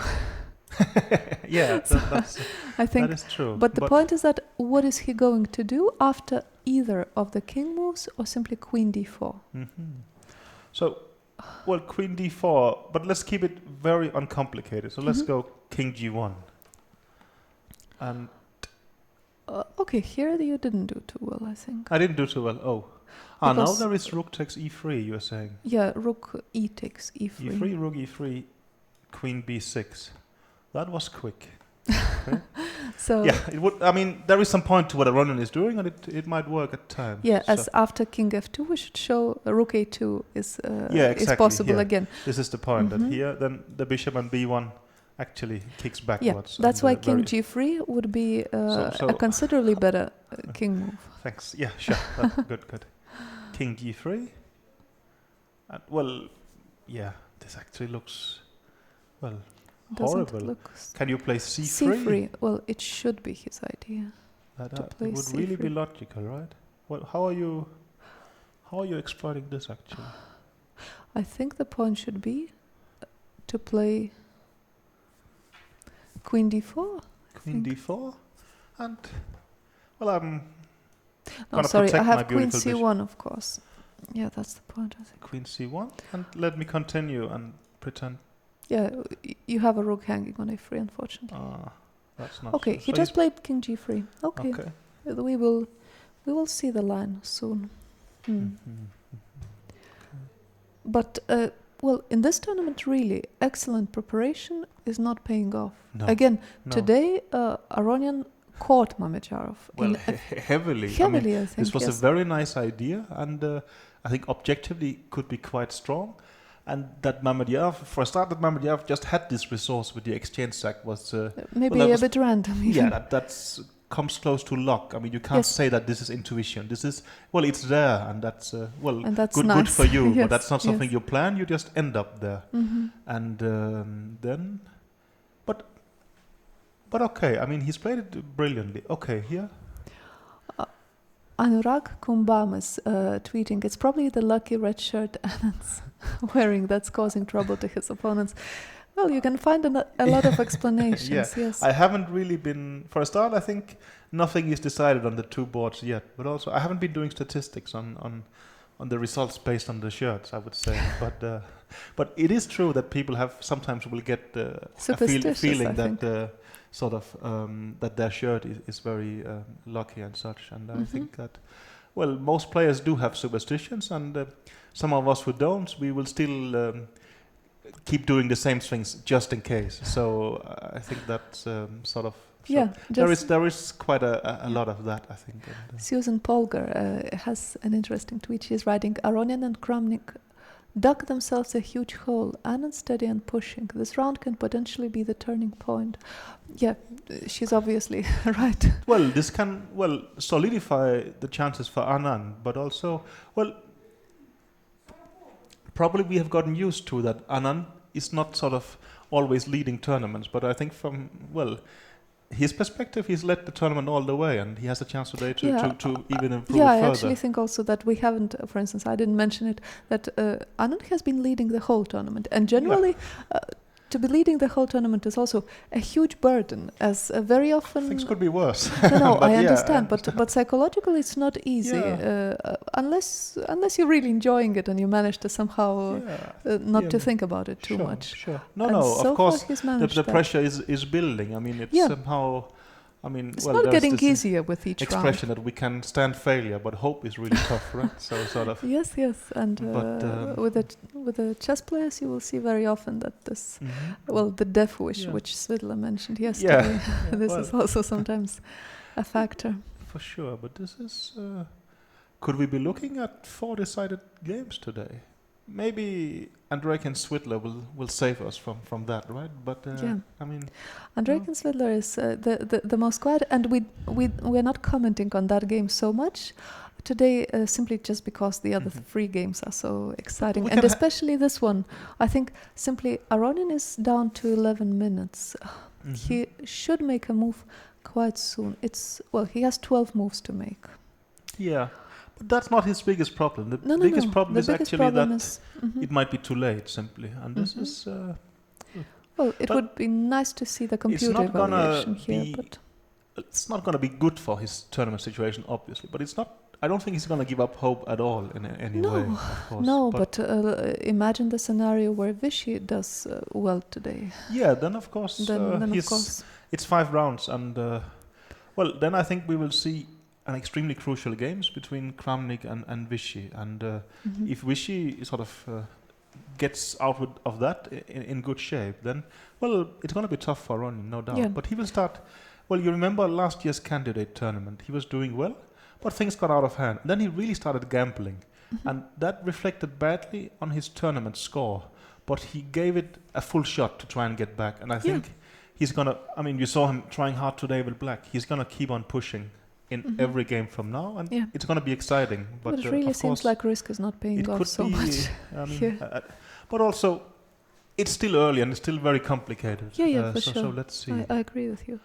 But in this position, in Aronian's position, the biggest problem, as far as I understand, is that Mamedyarov can just play bishop c5, and right now, I think... Yeah, you're looking at the chessboard. I was actually starting to look at the color of their shirts. I thought Svidler has a red shirt. Vicious is both black and red. I have to admit, I wasn't following the fashion so much. No. Here. That's true. Should we... Let's actually have a very brief look at Svidler's position. Let's do that. It's Andreikin against Svidler. So, I think we left you after the move g6, and... Andreikin has taken his knight to d2, and Svidler played knight d4, and now knight to f3, sort of pointing in various directions. Svidler played the move rook to g4, and after bishop h1 he's played bishop d6. As far as I can see, protecting everything. I would say black is still comfortably slightly better in some sense, but... it hasn't changed much over the more last likely months. A draw than a win for Svidler. And I think for Andreikin to be optimistic is probably asking too much of the position, right? Yeah, but also right now, Andreikin has, after bishop d2 that he has just made, he has a concrete Well, he's threatening idea. Yeah, this pawn. he I wants to think, take right? on e5. And I think it's pretty clear, if Svidler takes on f3, then it's just a draw. You think something like this, and you would even consider rook h1 and try Yeah, I to think swap it's- more. Should So be. if I understand you correctly, you mean that he should go back to c6 in this position? That's what I would Mhm. think. Yeah, still, it seems that this is just a weakness and that black more or less has pressure for nothing particular in return, but it could be very, very solid, this.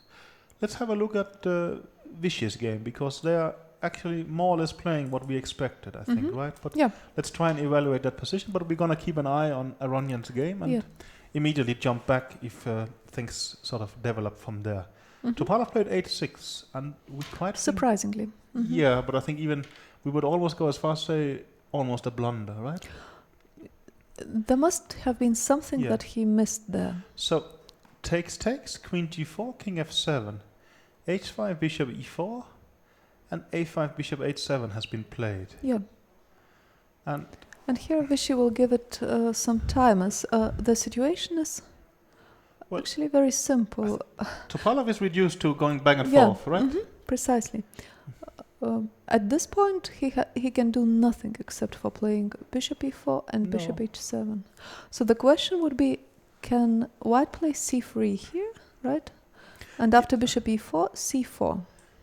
Yeah, I don't even know if actually, but after c3, a new square has emerged, right? On d3. Oh, bishop d3. Oh no, queen f3 it check. hasn't. No. Queen f3 No. check. Okay.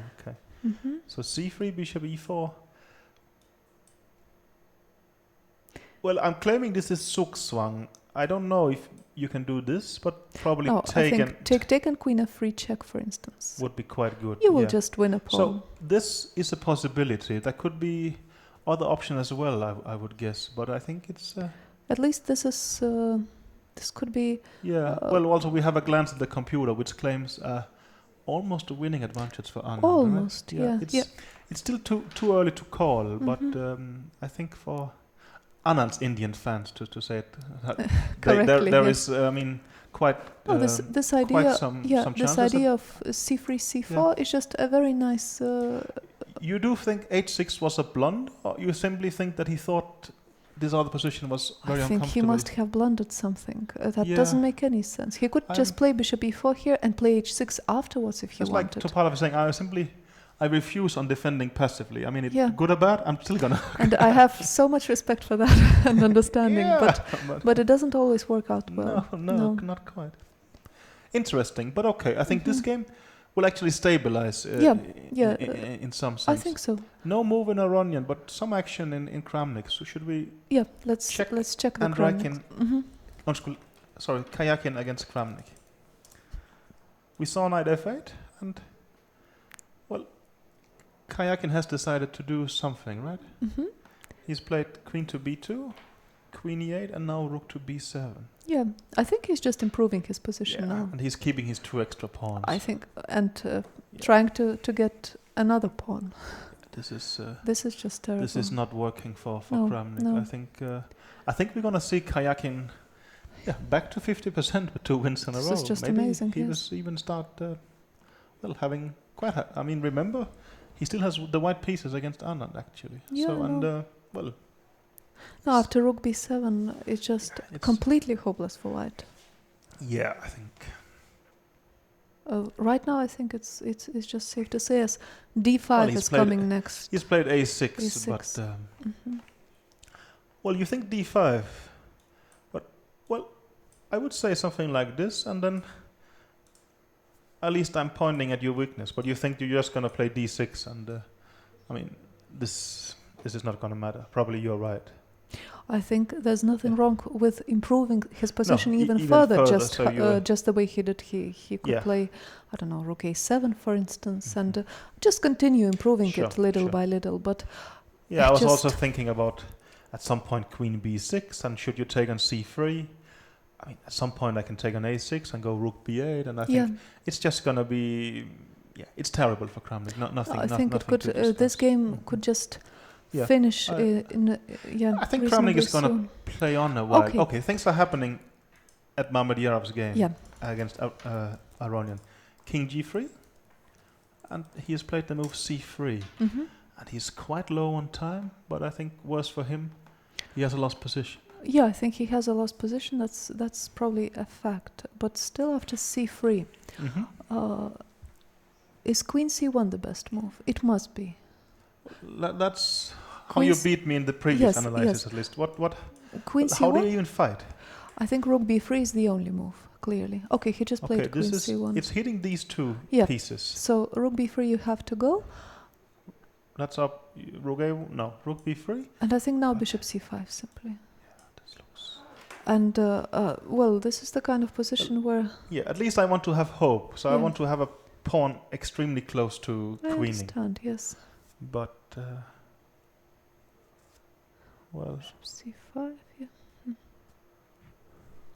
Well, what about something like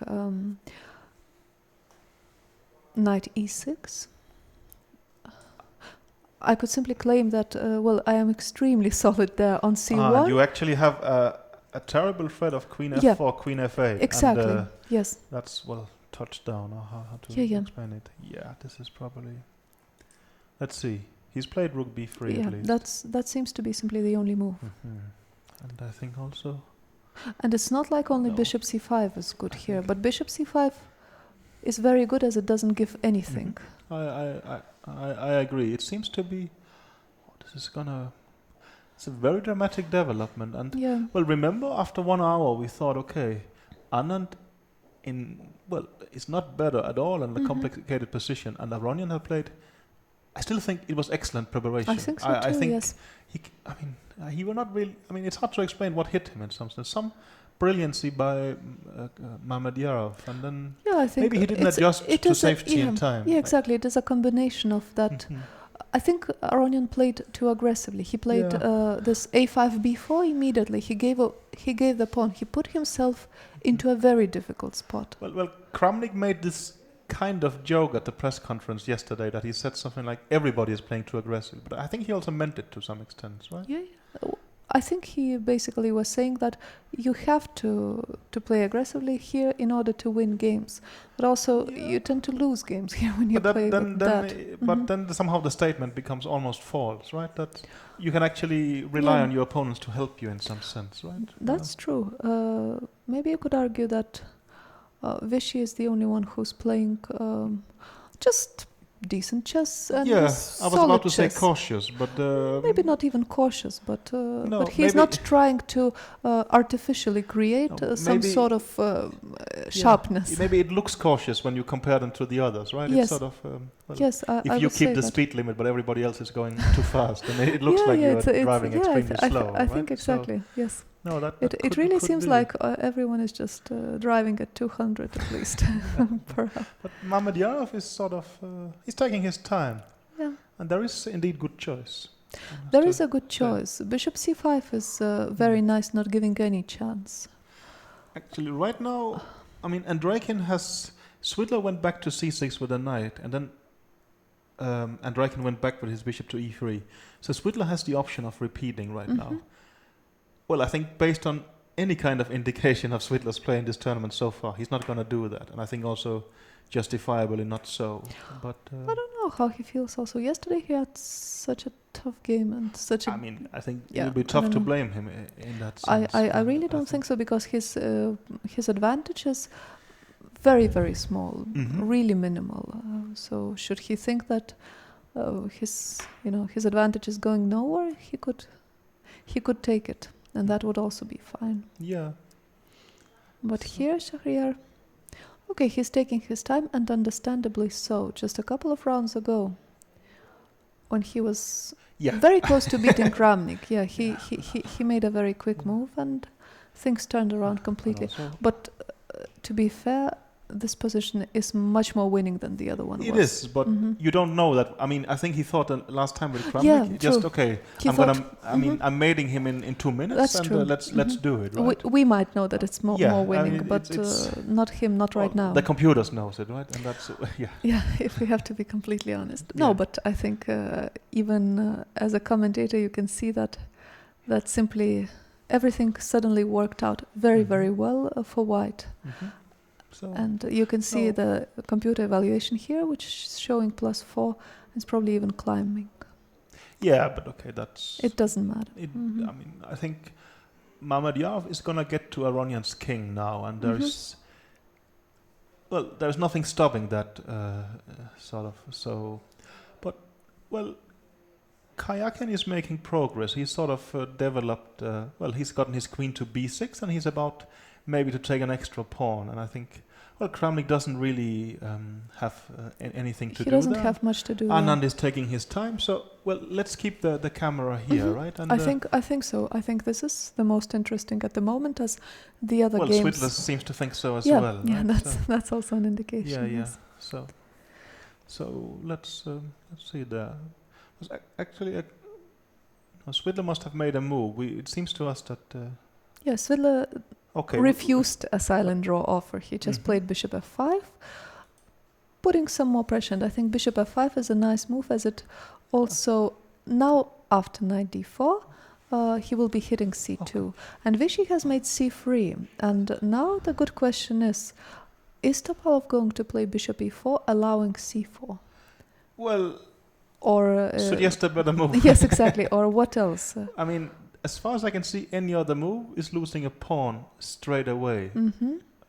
So, I mean, there is simply no choice for Topalov as far as I can see. But it really right? seems like Topalov almost solved all the problems, or really solved them. The press conference will be interesting in that sense. It Yeah. seemed to us, maybe we are too influenced by, let's see, saying some. Okay, now we have a move here. This is interesting. Bishop c5 was played, which is very, very strong here. Okay, Aronian has less than 4 minutes. I am pretty sure he understands that things are very tough sure. here. He's a very resourceful player. He actually will find some, I mean, nice, you call them tricks, but I will call them good practical chances. Yeah, and of course. Such. But, well, I mean, this time it might not work simply. Let's see. It might be simply too little. Let's say something like queen d7 I was thinking about, but even knight e6, even there, as everything seems to be standing in the wrong. But at least it's complicated in some sense, right? And this is not ideally what you would like. So he's down to 3 minutes now. But I think there's nothing particularly bad in losing on time in a lost position. It's actually just making a move that's obviously losing makes no sense. He has to try and find some kind of a slight practical hope. Yeah, exactly. And that's what obviously what he's trying to do. Okay, he's exchanging rooks. Even Mamedyarov thinks a bit. Is he going to go queen d7? Exactly. And how is it that then, how are you breaking through here? I mean, is it going to be queen e5? But it's not, I mean, by look, it's not so simple. No, I agree with you. It's not that simple. For a start, he wants to take on g7 with check. Yeah. That is the problem. So that means queen e5 would not be no. bright, to put it mildly. That is putting it very mildly. But so bishop d4 is extremely human, right? h6 is also nice, I would say. That's true. h6 is a very solid move, and then he must want to play c2. But h6, you somehow, it feels like you are, being a bit defensive. No, I think h6 is very good because he vacates h5 for the knight. That's very important. Yeah, so it has a concrete threat. Yeah, it has a concrete threat, I think. h6 would threaten. And let's say in case of c2, I'm just going knight h5. Which is lights out completely, right? Immediately, I think, yes. So also h6 has a virtue of. But you would play queen f7 as response, I would think. And Is it too much to think that queen e6 followed by knight h5 is just mating? Well, Yeah, if it doesn't mate, it's not too good. yeah, I think this is It could work, I think. But you're playing with fire. I think here. for sure. Yeah, he's He playing played h6. h6. That's a good move. And queen f7 is going to happen. I would really think so, right? I mean, what else? Yeah, queen f7 has to be the move. And now I'm thinking, what about queen e5? And after c2, knight h5 there. Can you even allow him to queen? You can probably. Well, you're mating with checks, so Exactly. so that would be fine. But So simply knight h5 is it do require some accuracy, actually, I think. accuracy, yes. Sure. No, we see here, even in sort of very winning computers, very winning positions according to the computer, it is quite practically difficult. I think this one he will actually manage. I think so, because I mean, it's also... This pawn on c3, Yeah, do keep some hope for, well, I was say almost the home spectators, because if anyone has a lot of spectators with him here, it is going to be a lot of Aronian. a So lot of queen fans, f7. yes, for sure. Yeah, queen f7. No, It seems not now queen e5 is the very powerful move with the idea of knight h5. queen e5 seems to just be winning by force very much, as knight h5, and knight f6 check is something that is... But queen e5, I mean, bishop f5 sort of by sight looks very logical to me, stopping. I think stopping. I don't know if you can play d6, maybe just opening up another alley for And then the pieces. if I do c2, do you have something? I mean, breathtaking. I don't know. I should have. it's likely, but Maybe knight d5 simply. Yeah, maybe you're right. And this. And after queen g6, I'll just play king f2, for instance. Well, the point is that you can afford to have. Black can have two queens, but it doesn't like matter. You're in time. Well, but it always gets a bit confused. You said king f2. I thought so. Let me take a queen. Are you giving mate? I thought knight f6 check Knight f6 is quite unpleasant. And queen e7 check. You got me. Yeah. Mate. Okay. You mated me there. But yeah, queen e5 it's not like queen e5 is the only move. No. It's the most straightforward, but... If you try to do it more cautiously, let's say bishop d4, I would think he has to go c2. Yeah. And can you just win by positional means and say the bishop on b1 is stuck? But it is somehow uncomfortable, you right? can still play knight h5. I think you can still force your win through here. Now knight h5 would be a nice move, because if you take it, then there is queen e6 queen check. e6, and then this move is going to be finished. Okay. Yeah. He has more than one way to win here. For sure. He's taking his time, which is, I think, very professional, and also, well, he sort of was heard of what happened earlier. Yeah. In the other leaders' game, bishop e4 happened, and Anand has played c4, and Topalov has like 4 minutes to respond to that. Yeah. We should stay with this game, I think, as I think this one is by far more dramatic. I in that think sense. so. Yes. The other one is, after all, an endgame. Sure. Yeah, and also, and I think in the Anand game, well, not a lot can change, but actually here, it seems unlikely Aronian will pull off some kind of comeback. But still, this is a tremendously complicated position for the players. It is. I mean, a lot feels at stake at this point. Of course, mainly for Aronian, but I still think for Mamedyarov quite well. Okay, we're getting this massive score, 12.09. It means that it's basically mate. Yes, and Black has to give away material. It is a bit confusing in the sense that it's just based on there being one very concrete solution, and that makes the Indian jump so much. I mean, this one is actually a queen and a piece extra for white, but this is just based on, well, I think our computer will even saying that it's made in 13, but I think that's quite irrelevant from a practical point of view. I think from the practical point of view, it doesn't really matter. Not really, no. So this is Kramnik is coming up with a very last attempt right now, but I think it's quite desperate. Well, right now he's already 3 pawns down. Yeah, and, yeah. Well, I mean, the alternative is resigning, so he's giving it sort of a slight shot and hoping for something good to happen, but it seems extremely unlikely. That's right. Let's see. Well, he's taking his if we start criticizing him for taking his time, it makes no sense. Yeah, so that's for sure. That's exactly what he should be doing. So let's say he's doing it very professionally. Yep, that would be I think more so. correct. Would you say that, let's say, no, queen e5, Ian has to go. Well, I was thinking queen e5, bishop f5.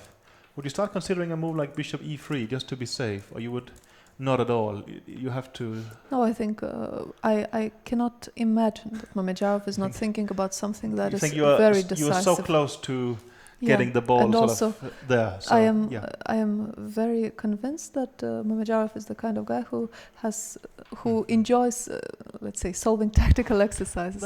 And this is the kind of. Normally, actually, he would have seen these things in a glance already. So I think actually he's being very disciplined right now. I think so. Keeping to his. But this was. It's true. If he wouldn't have dropped the whole point against Kramnik. Yeah, that's. I mean, no. Then he could have come from -2 to well, okay. Should Anand win? Second place, but still, this is of course a massive comeback if he manages. But still a bit early. But you're right, and I mean to come from -2 to 50% is a huge achievement, and if he's done it despite losing a game where he was. Winning in one move is amazing. But Mamedyarov has actually impressed. I thought in the beginning he looked very vulnerable, and somehow things didn't seem to work out for him at all. Yeah, but simply things didn't go his way at all. And this, you remember how he lost the queen. I think it's true. That doesn't really count. Almost. No, it doesn't really count. It could be due to. Well, the game with Anand was quite loose from his perspective, but maybe it was about 1 or 2 bad moves in a way, and then suddenly, things has. And also, Anand has actually played very well here. Okay. So we have some interesting development in Anand Topalov. Should we switch to that? But just the board, I think. Okay, let's do that. Keep the video the camera, but well. Remember, we had this position a5 and bishop h7, and we thought Black's only hope is sort of saying this is a fortress. I'm going to keep the fortress. Okay, we have a draw in Svidler and Andreikin, and quite reasonably so. Anyway, we saw that this was a fortress, but now Anand had the plan c3, bishop e4, c4, and creating basically zugzwang. Topalov chose bishop f5, queen f4, takes on c4, and now they have this position. And I'm not 100% sure, but I would think this is just winning. Okay, now actually things are happening in the other game, so let's. Okay, he went for this one. That's interesting. So he has played knight h5, and here. Yeah. What is this? Is this? I think this is also winning, most likely. He thinks that there is nothing to do against knight f6 and taking a queen next. Is that the brutal point? So he played knight h5, you're saying? We had this position. Yeah. He played knight h5 with the idea of knight f6 check. Bishop g6 happened. Yep. And now he's played queen e8 check. He took it, knight f6 check, king f7, knight e8. And how are you gonna defend this position? Can you play? Wow. Rook a3. He's done that actually. This is pretty amazing. Has he? Has he blown? Has he blown it or not? I'm not sure this is a win, to be honest. Wow. I mean, let's say knight f6. Can you just go rook a8 and this? Is this a winning at all? This is not. No, I don't think so. This is not clear at all. But he's playing for it. He's played knight f6, rook a8. I think he's blundered into a drawn position. This is just incredible. G8 okay, takes, this is just incredible. So it's gonna be, or is it a draw? I'm not sure. But I think it could very well be. Yeah, you remember this, well, his game against Svidler, where he also went for this opposite colored bishops, and it was winning. I'm still not sure. It is gonna be close. Maybe his point is that d6 is possible. Mm-hmm. Yes. Well, I think he will probably gonna take here, right? And what you are saying is that after something like, let's say this, you will give away this pawn. No, I'm saying d6 at once, maybe even. But that's not what he's doing. No? So he just decided that this is winning. Okay. Is he right? Yeah, well, he's definitely not gone for the most clear win. He's up 2 pawns. He's up 2 pawns. Well, this is a bit too difficult to evaluate right at away. Once. Mm-hmm. Well, he seems very confident, and we have to remember that in the game against Svidler, he played some beautiful move, rook g5, and completely evaluated things correctly. But yeah, bishop I think d3. But now, look, now he wants to play bishop f1. Yeah. It could, well, the situation is that it could very well be a winning endgame, or it could be a draw, but it's very hard to say right now. And Mamedyarov seems to be convinced that this is fine. Maybe he is thinking along the lines that after, let's say, something like bishop d4, c2, let's say bishop e3, and then the winning idea will be to sacrifice the pawn with d6, and then in the end he will have passed pawns on both sides, which should be sufficient. But something like that he must be thinking. Not exactly the most convincing way to win it. No, so let's see. Not at all. Let's jump to the other leader, Anand against Topalov, because there things have also clarified. To quite some degree, and they have an ending here. But you think this is winning for white, actually? Most must likely. Be very close to winning. But the pawn on e5 is hanging with check. Yeah, but I really think queen g4 will be. I think queen g4 now should just be very strong. That could be. We should go for a press conference soon, as they have already started. But we just wanted a quick evaluation of this game by. I'm not sure here, but I think well, they're gonna play for a while. Yeah, they are going to play for a while. So we will go for the press conference, and we will be back soon. The players now have reached the 40th move. All reached the 40th move, so they will give it some thought. I think it's fair enough to do that. Okay. See you after the break.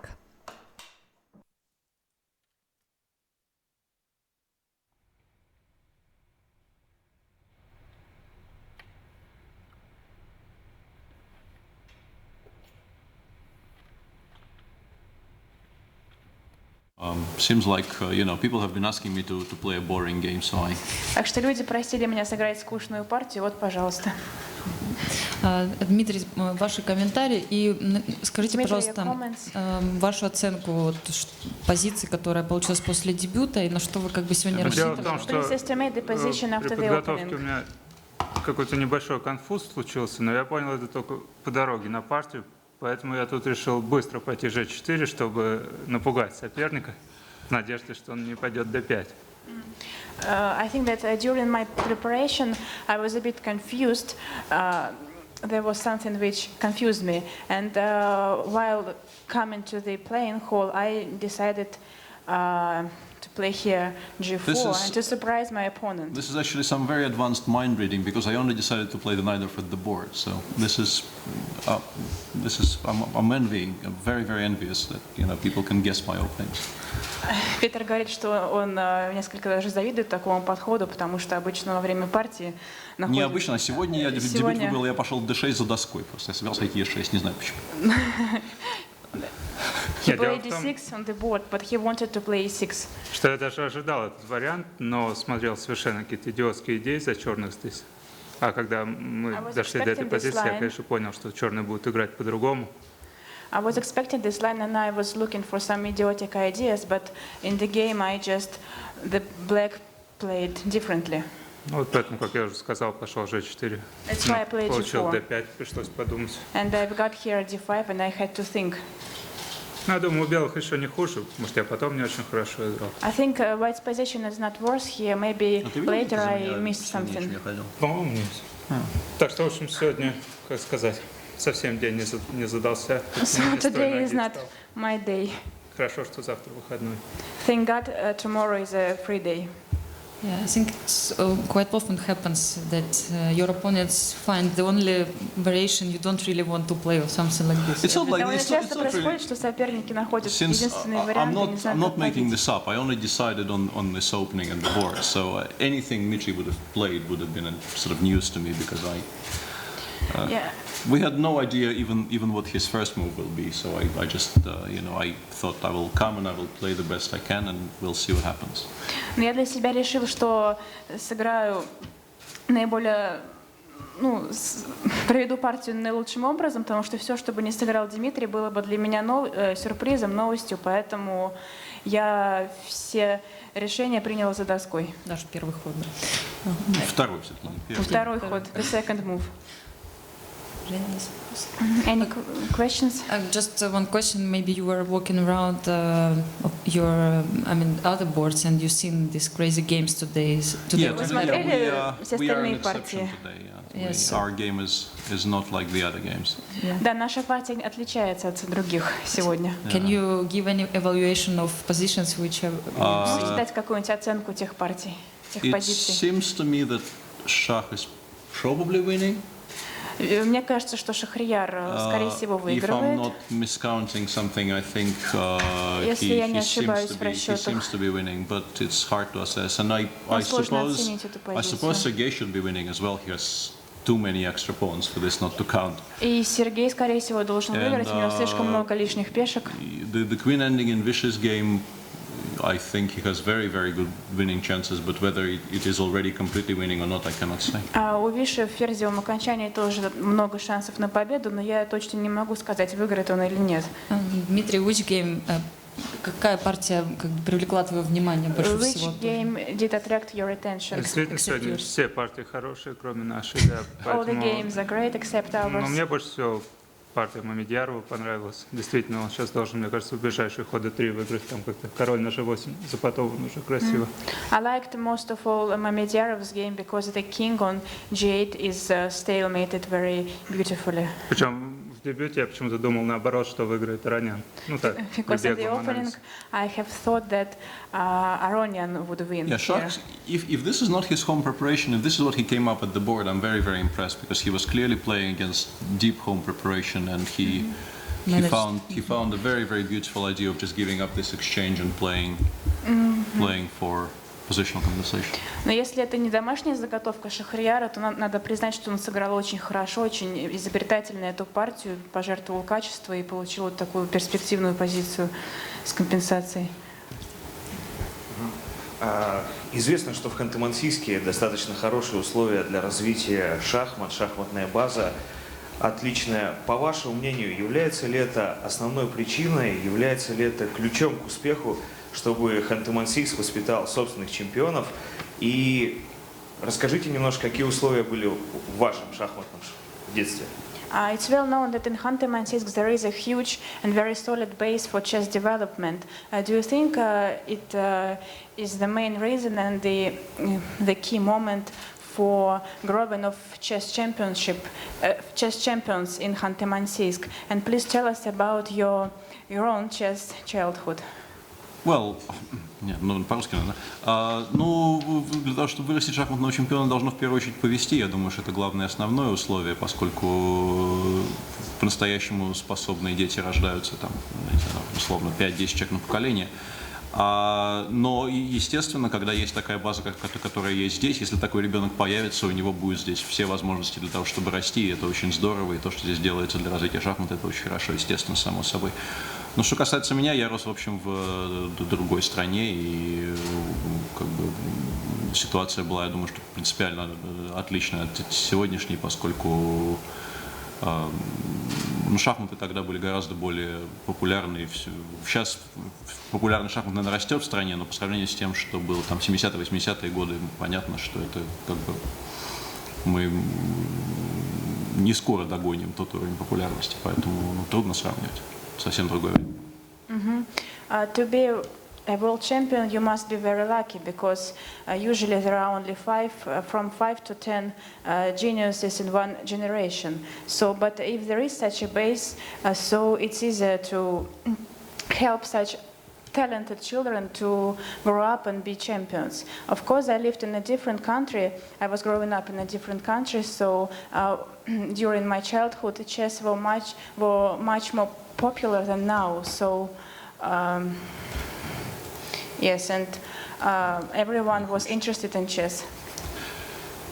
Я, честно говоря, удивлен, что вот мы здесь не видим юных зрителей местных, потому что как-то, конечно, хотелось бы, я думал, что они все-таки придут посмотреть, если такой большой интерес.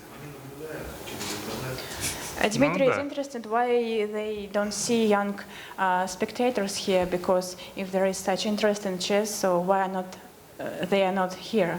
Но мне кажется, все равно, в общем, что для молодых шахматистов полезно личное общение, может, какие-то личные наблюдения. I think that for young chess players it's useful to communicate in private more. А что касается моего детства, ну, возможности были довольно скромные.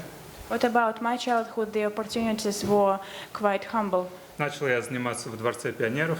I started to occupy myself with chess in Palace of Pioneers, Pioneers Palace.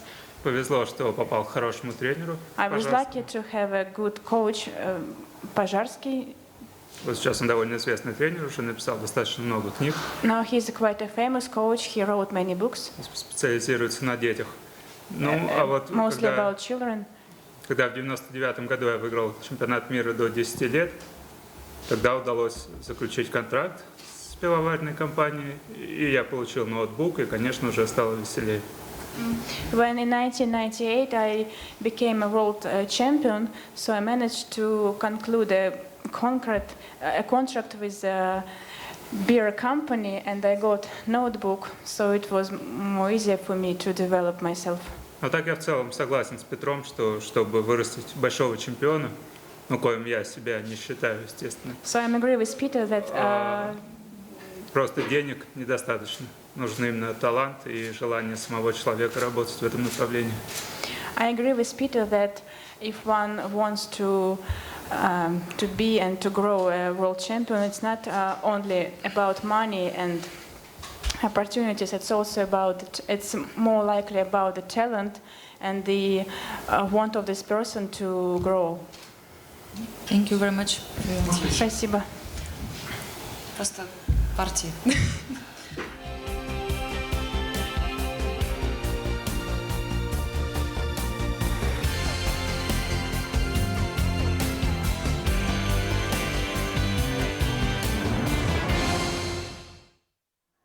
Hi, we are back for the remaining 3 games, and at the moment it seems like Mamedyarov is winning his endgame against Aronian. We should almost apologize to our Armenian viewers here that it seemed like Aronian has almost saved it, but at closer inspection, this ending that's going to happen now seems still to be winning for Mamedyarov. I think he has resigned.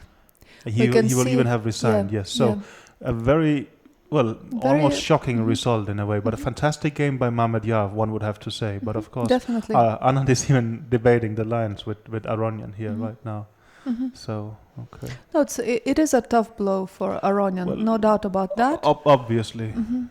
So that is tough, and he's of course going to be very shaken by this for sure. So that's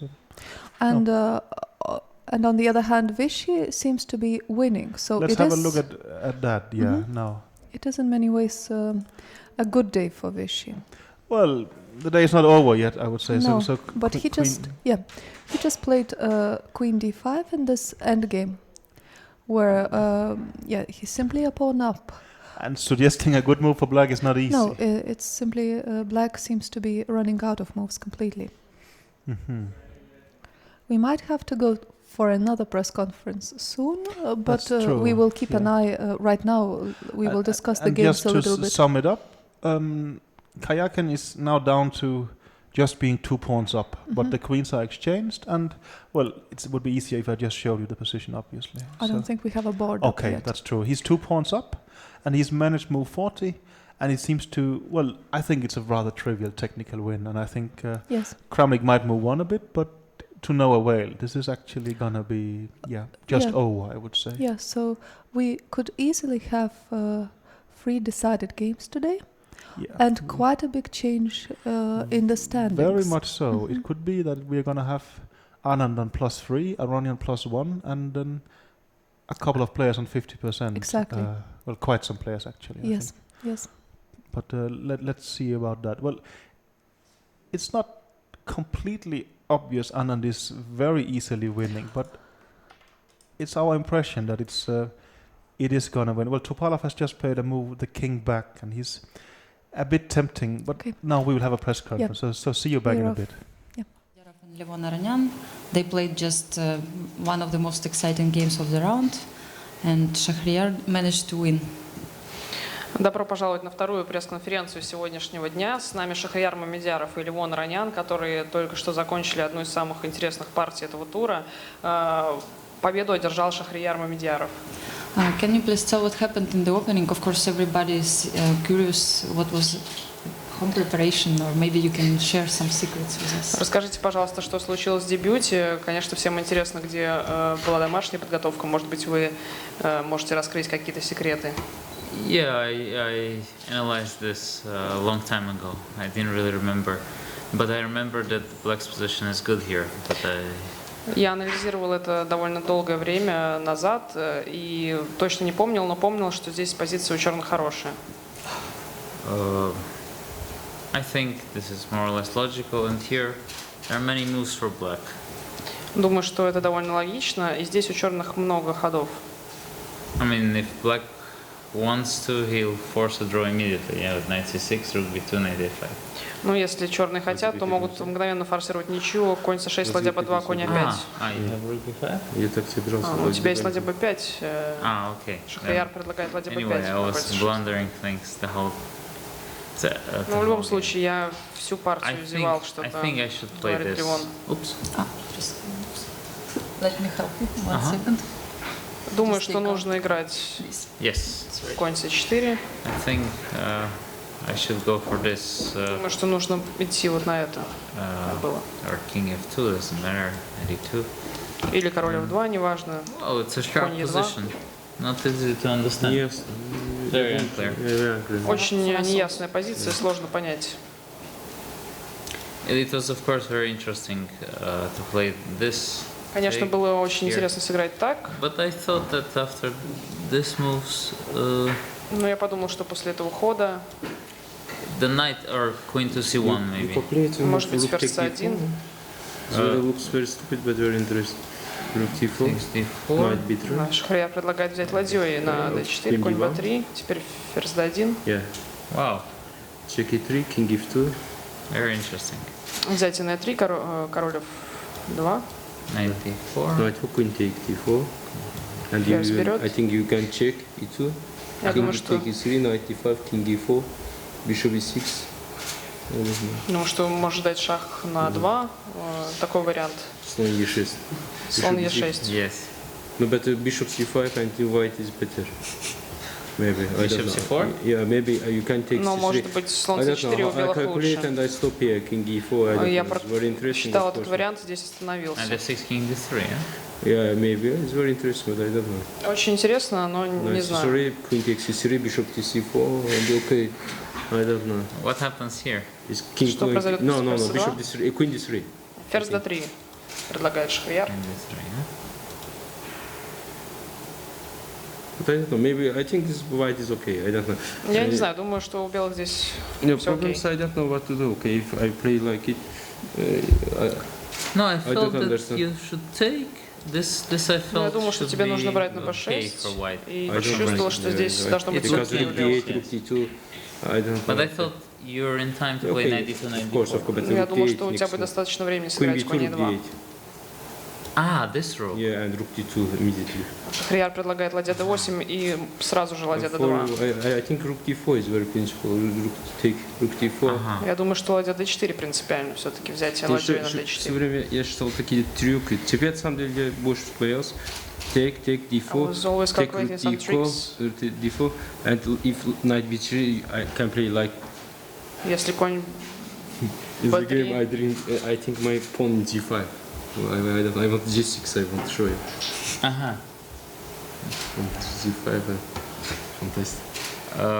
Yeah, but this of course is a mistake, and I completely forgot. Конечно, это ошибка. After rook b5, you know, I'm not gaining any tempi. For some reason, I thought I'm taking, and here I have an extra tempo. Я забыл, что я здесь не получаю никаких дополнительных темпов. Because I didn't like the knight b5 anyway. For that I play, but I think bishop b5, rook e5 also white is okay. This is a complex position. Это довольно сложная позиция. I think I went wrong somewhere here. Думаю, что где-то здесь сыграл неверно я. Okay, I was down on time and I couldn't really find the best way for me. У меня было немного времени и не мог найти лучший путь для меня. Я думаю, что здесь у белых лучше. Не так просто играть. Yeah, maybe Есть какие-то идеи матов. But okay, if you not play before, I don't know. I go h6 and так что все это не просто, говорит Шахрияр. I don't know what to do. Yeah, it's a sharp position. Очень острая позиция, конечно. Probably c5 was the way to proceed. Ну, вероятно, c5 это то, как нужно было играть. And takes. I think maybe queen c1 is the right. Может быть, ферзь c1 здесь правильный ход.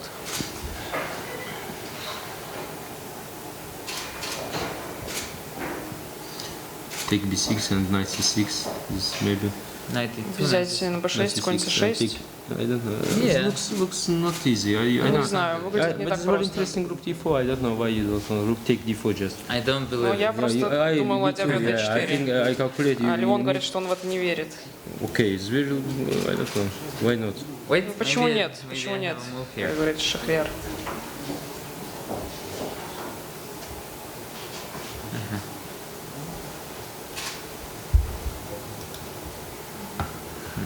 Странно, да? Конь d5, слон c4, вроде все. Very strange position. And knight d5 would be bishop c4. Maybe rook e8. Okay, just take. Может быть, ладья e8. This should be. Тогда просто возьму на b6. Dangerous for you or not? Это, вероятно, должно быть опасно для тебя. Или нет? Слон d3. Bishop d3. Maybe. Ну, может, сделать ферзь g3. Ну, это какая-то странная позиция. Не то, что лучше, но странно. Or rook d8, or I think you should do this. Ну да, very strange слишком position. много пешек. 4 пешки это много. Too many pawns. 4 pawns is too much. Yes. It's definitely very complex. Да, эта позиция определенно очень сложная. We were actually wondering if you were playing with any home preparation or if you found everything over the board. Многим было интересно, играли ли вы Шахрияр по домашней подготовке или большинство из ходов нашли с доской. I was preparing something here, but after e4, d5, I forgot absolutely everything. Конечно, я готовил что-то, но вот после вот этих ходов я уже абсолютно все забыл. If you play e4, you must play e5, yeah. And если сыграл e4, надо играть e5. And I have not choose. My every move. I don't know. I think I need to play everything. Okay, he give me check. У меня не было большого выбора. Я думаю, что мне нужно было играть все ходы, которые я сделал. I don't remember if it was queen f7 or queen g6, right? Queen g6, maybe queen d3. Game with knight f6. Была какая-то партия с конем f6, говорит Анастасия, вот обсуждаются текущие позиции. Леон ферзь g6 предлагает в этот момент. But I don't know, queen g6, I can check e6. I have some chance. Queen e6 check. Yeah, maybe. Ну после ферзь g6 шах. Yes, queen f7 is the right move. Ферзь f7 верный ход. This is a very interesting position. Очень интересная позиция. Okay, now I understand this. Может быть, мне нужно начать с конь b6. But then I can give to, yeah. But then rook e1, rook e1, yes. Ладья e1. This script. Maybe you're safe, yeah? Yeah, yeah. Здесь, вероятно, белых I think безопасность. you played is like I also kind of thought that this is very interesting. Я также думал, что конь f6 может быть очень интересно. Just to stop you from developing. Просто чтобы остановить развитие белых. B6. Если ладья b5, спрашивает Шахрияр. Тогда, видимо, даже b6. It's not easy to... If I play bishop d3, you won't play knight c4? Bishop d3, maybe На I'll слон play... d3, может быть, я сыграю слон f5. Yeah.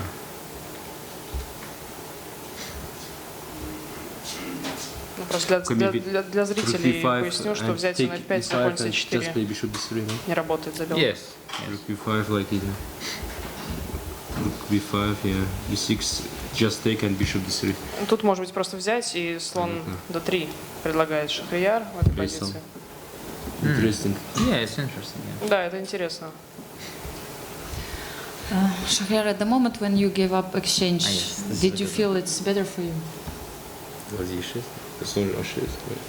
Queen e6. Bishop b5, takes e6, knight e2. Also, I think it's okay. Такой вариант, да. Sorry. Взятие на a6, ферзь e6, слон b5, взятие на e3, и король уходит. Слон 6, ферзь e6, кстати. Сразу. Не ладья e6, а ферзь e6. Нет, ферзь e6. А я думал, ладья e6, сказали. Shahriar thought that after bishop a6, it's rook e6 is suggested, but of course queen e6 is suggested. Of course, when Levon is playing very fast, I understood it is very bad for me because I can lost in 2 minutes. Because I don't know. Так что я подумал, что, видимо, это плохо для меня. It was surprised for me, and I just play every move. You know, is nothing to lose. Yeah, I just play chess, and I don't know. Of course, it was very bad because Levon's everything preparing, but for me, it's not easy to play. In the board. Конечно, в дебюте я был удивлен. Понятно, что это было все непросто, потому что Левон играл подготовки, а мне нужно было находить все с доской, но я просто делал единственные ходы, можно сказать. Rook b4, I understood is not so bad, and maybe it's counter lines. Of course, counter when we are analyzing in with computer program, machinist programs, of course, the machine is giving for black because. I play without my bishop, without, and not easy. For machinists is very easy, but for actually people... you confused computers so much. It was given. Когда я отдал уже качество, нашел эту идею, то обрадовался. Понятно, что компьютерная оценка будет в пользу черных, просто из-за того, что у меня не хватает материала. Но я думал, что человек оценивает. Ну, я же человек, я оценивал, что позиция абсолютно неясна. But I think they're human, and well, I'm a human, and I assessed this position as completely unclear. No, somehow, you know, here, yeah, I kind of forgot that. В этой позиции я чем-то забыл, что здесь есть ход конь h3.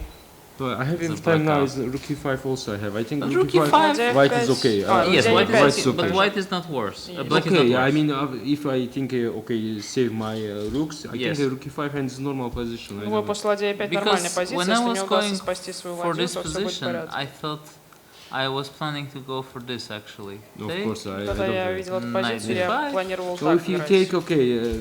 And here even c6 is fine, but also this endgame. Black is probably okay. Даже вот в этом окончании у черных you have many все в pawns, порядке. but it should be okay. У белых, конечно, много пешек, но должно быть нормально. So yes, from distance, the only point I played like this was that from distance I blundered knight h3. Да, и почему я так сыграл, это потому что издалека я просто пропустил конь h3. Any questions?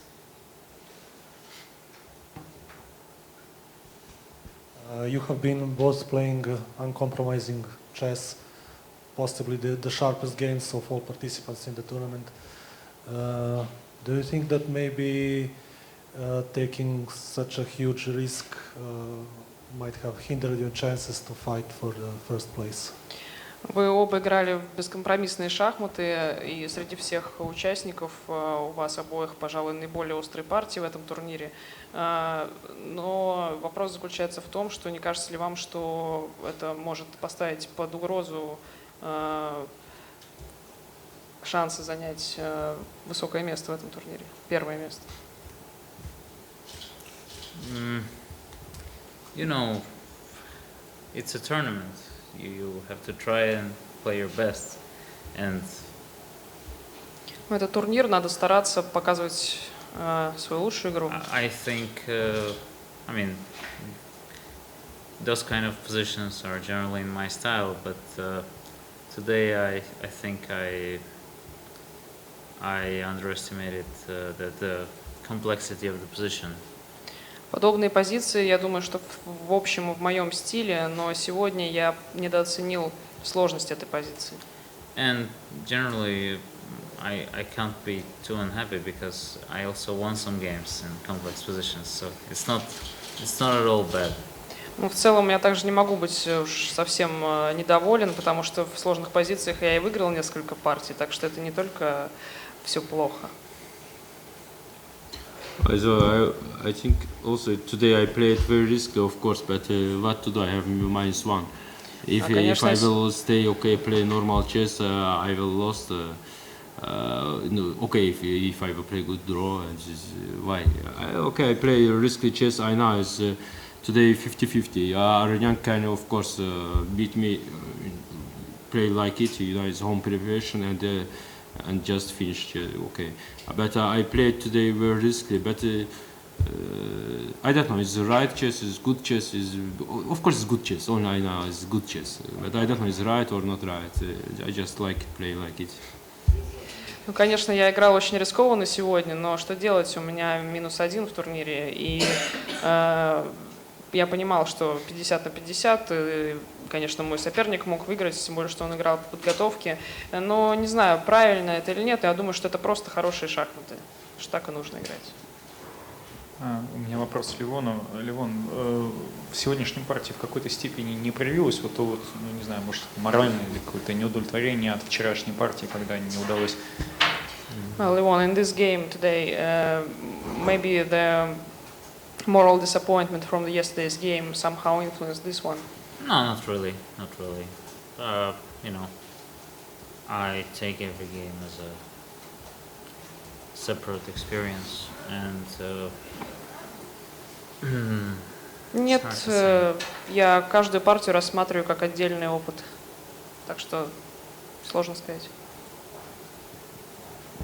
Ну, не хочется верить, что турнир претендентов, ну, битва за первое место закончена, но как вы оцениваете то, что вот, ну, Ананд, если сегодня как бы сможет дожать Топалова, уйдет, соответственно, на +3, и вы единственный, если Крамник проиграет, сегодня останетесь участников с плюсом, чувствуете, что есть еще все-таки какая-то возможность побороться за первое место? How do you assess the tournament situation? If Anand wins today, he would come to +3, and if Kramnik loses, then you would be the only player with plus, except from Anand. So how do you assess the chances to actually catch the leader and still fight for the first place? Мне кажется, у половины турнира есть шансы бороться за первое место. Так что все еще впереди, просто надо играть и искать свои шансы. Well, actually, I think that half of the tournament still have chances for fighting for the first place. So we just need to play and use our chances, and everything is still in front of us. Any questions? No? Okay, so thank you very much. Большое спасибо за комментарий.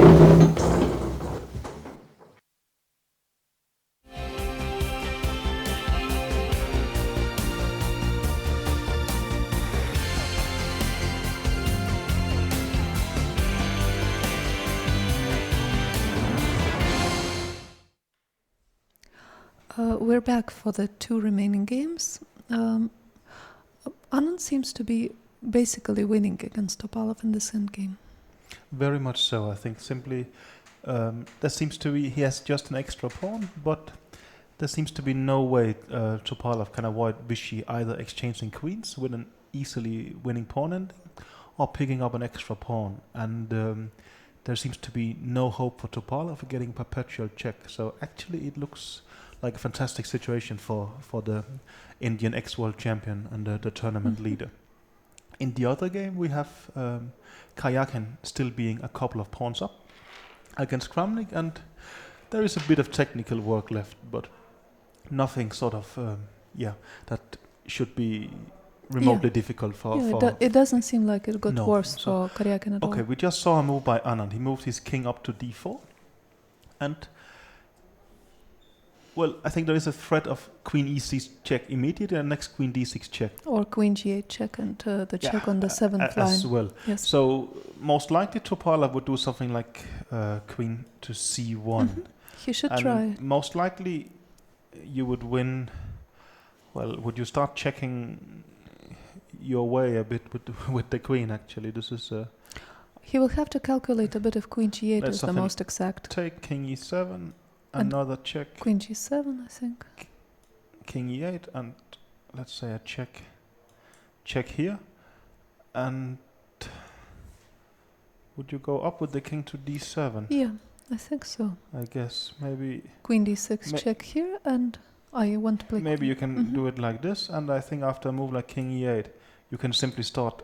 You have created perfect circumstances for bringing your king up. Exactly. It is still moderately complicated in some sense, so there is still a bit of work left for Vichy, but not a lot. We really think this is just a winning position, and well, the line we showed was maybe the most principal one, but there is definitely he's played the move queen e7 here.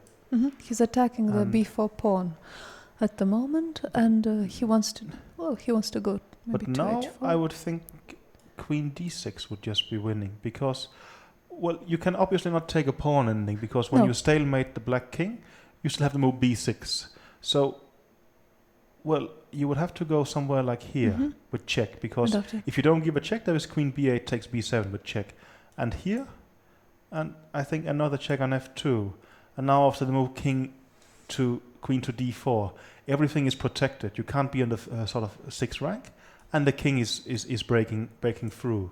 So basically, well, this is more or less it. Should Anand go queen d6, but there is also other moves here. So, well, Topalov is doing what he can and making some moves, but it's simply just a lost position, and it's not depending on Vichy finding anything very sort of exact in that sense. No, I think even the queen d6 you mentioned and queen h4 check. King d5 is also fine there as well. Simply.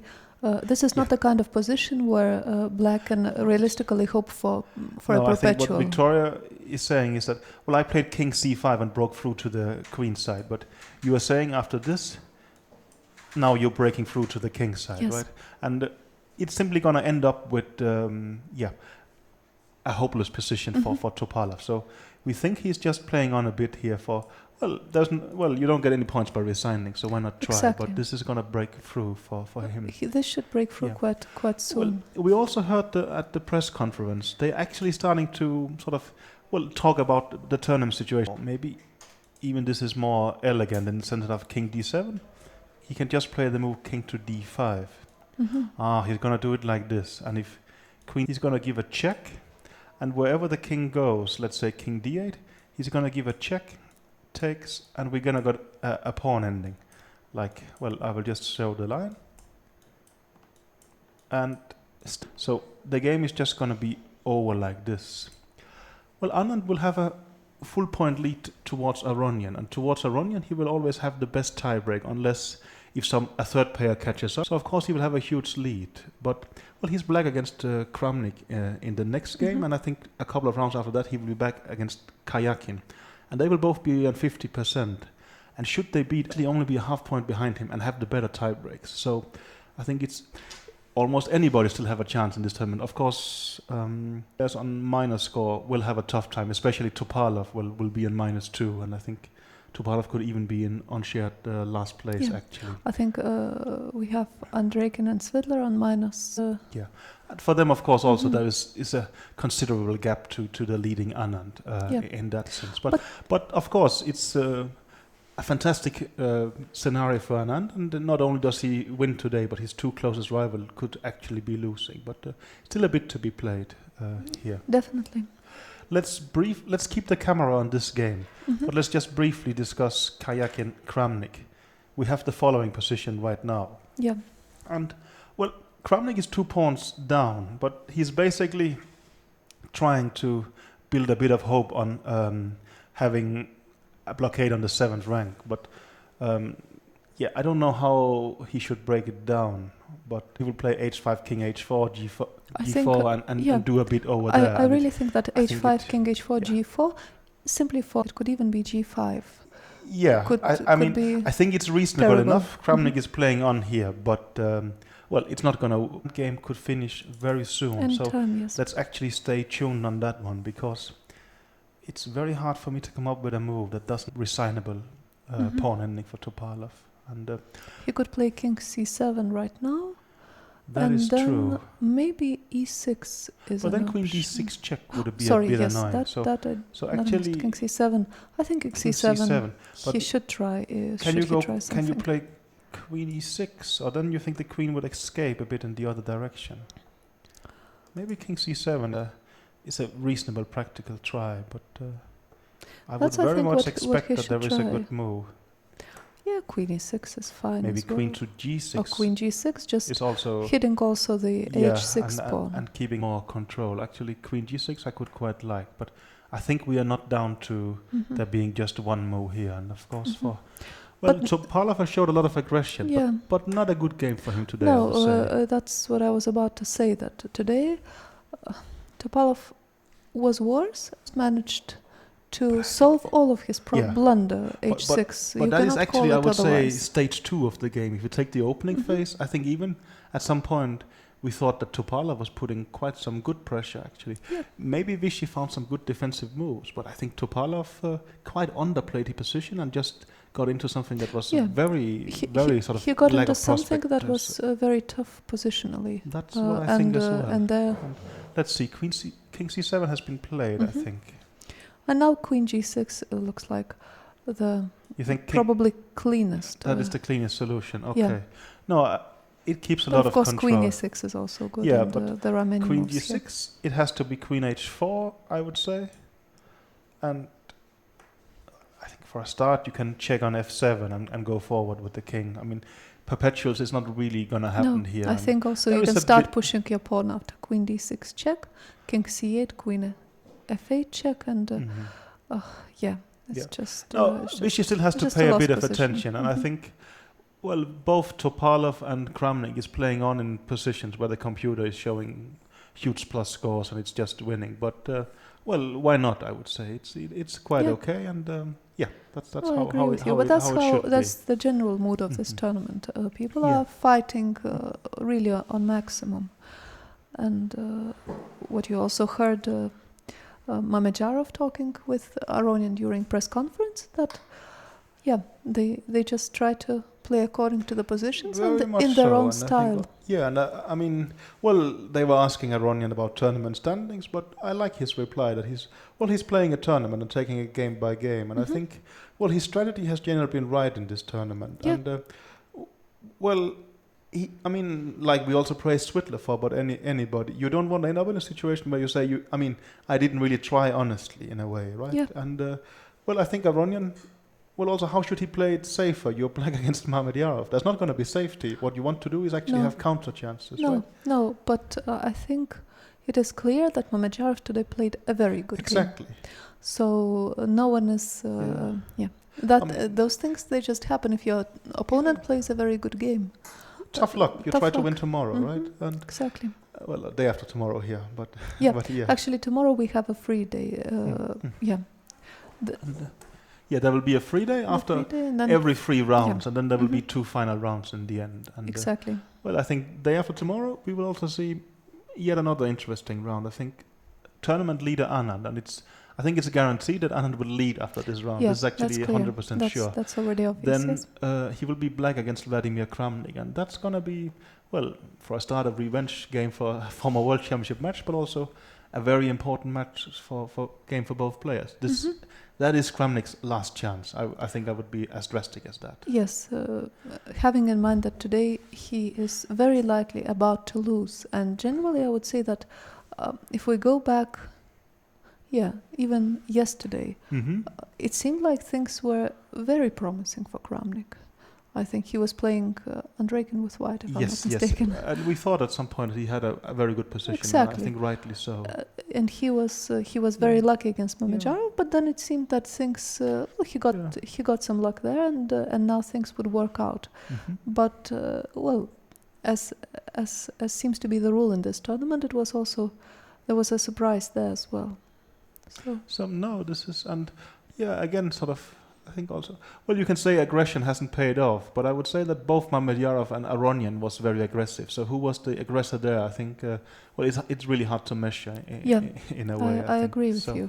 They both just played what they thought were the best moves, but it's true that Aronian mentioned that he has simply missed a couple of things, maybe even quite obvious things. So you would expect that the tension of the tournament is I also think is playing the role. He was people has been hurt by good preparation in this tournament. It sounds absurd, but I think Aronian must have been very excited. You get to play this nice idea, you put a lot of pressure, and then the opponent actually starts hitting back, and not just a bit, he actually hits very hard back, and it's completely out of control. And I agree. Well, you saw the analysis. Aronian was really trying hard to find some lines where he was not the one under attack, but he didn't seem to find them, and we didn't really see them either. So no, this resource in that game was very impressive.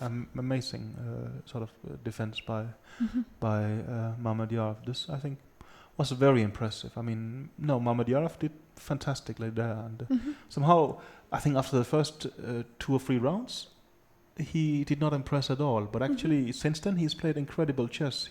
He has only 50%, but that's already 2 pluses more than when he started. And remember, he had this tragic loss against Kramnik. So and that he managed to recover after that is also Mamedyarov was impressed, and also. Well, Karjakin, we basically gave up on, but he's back to 50% actually, with 2 wins in a row. Extremely likely here. So I think somehow, and having that in mind, a lot of things can start changing in this tournament still, right? So it's going to be 5 exciting rounds left, I would say. And of course, it's huge advantage Anand right now, and I think he has a cushion, meaning 1 accident he can survive, but it's 5 rounds to go, and he's going to be the one who will be chased. Definitely. Should we discuss the other position a little bit? We can put it on the board. Let's do that and keep the cap. This game has finished a while back.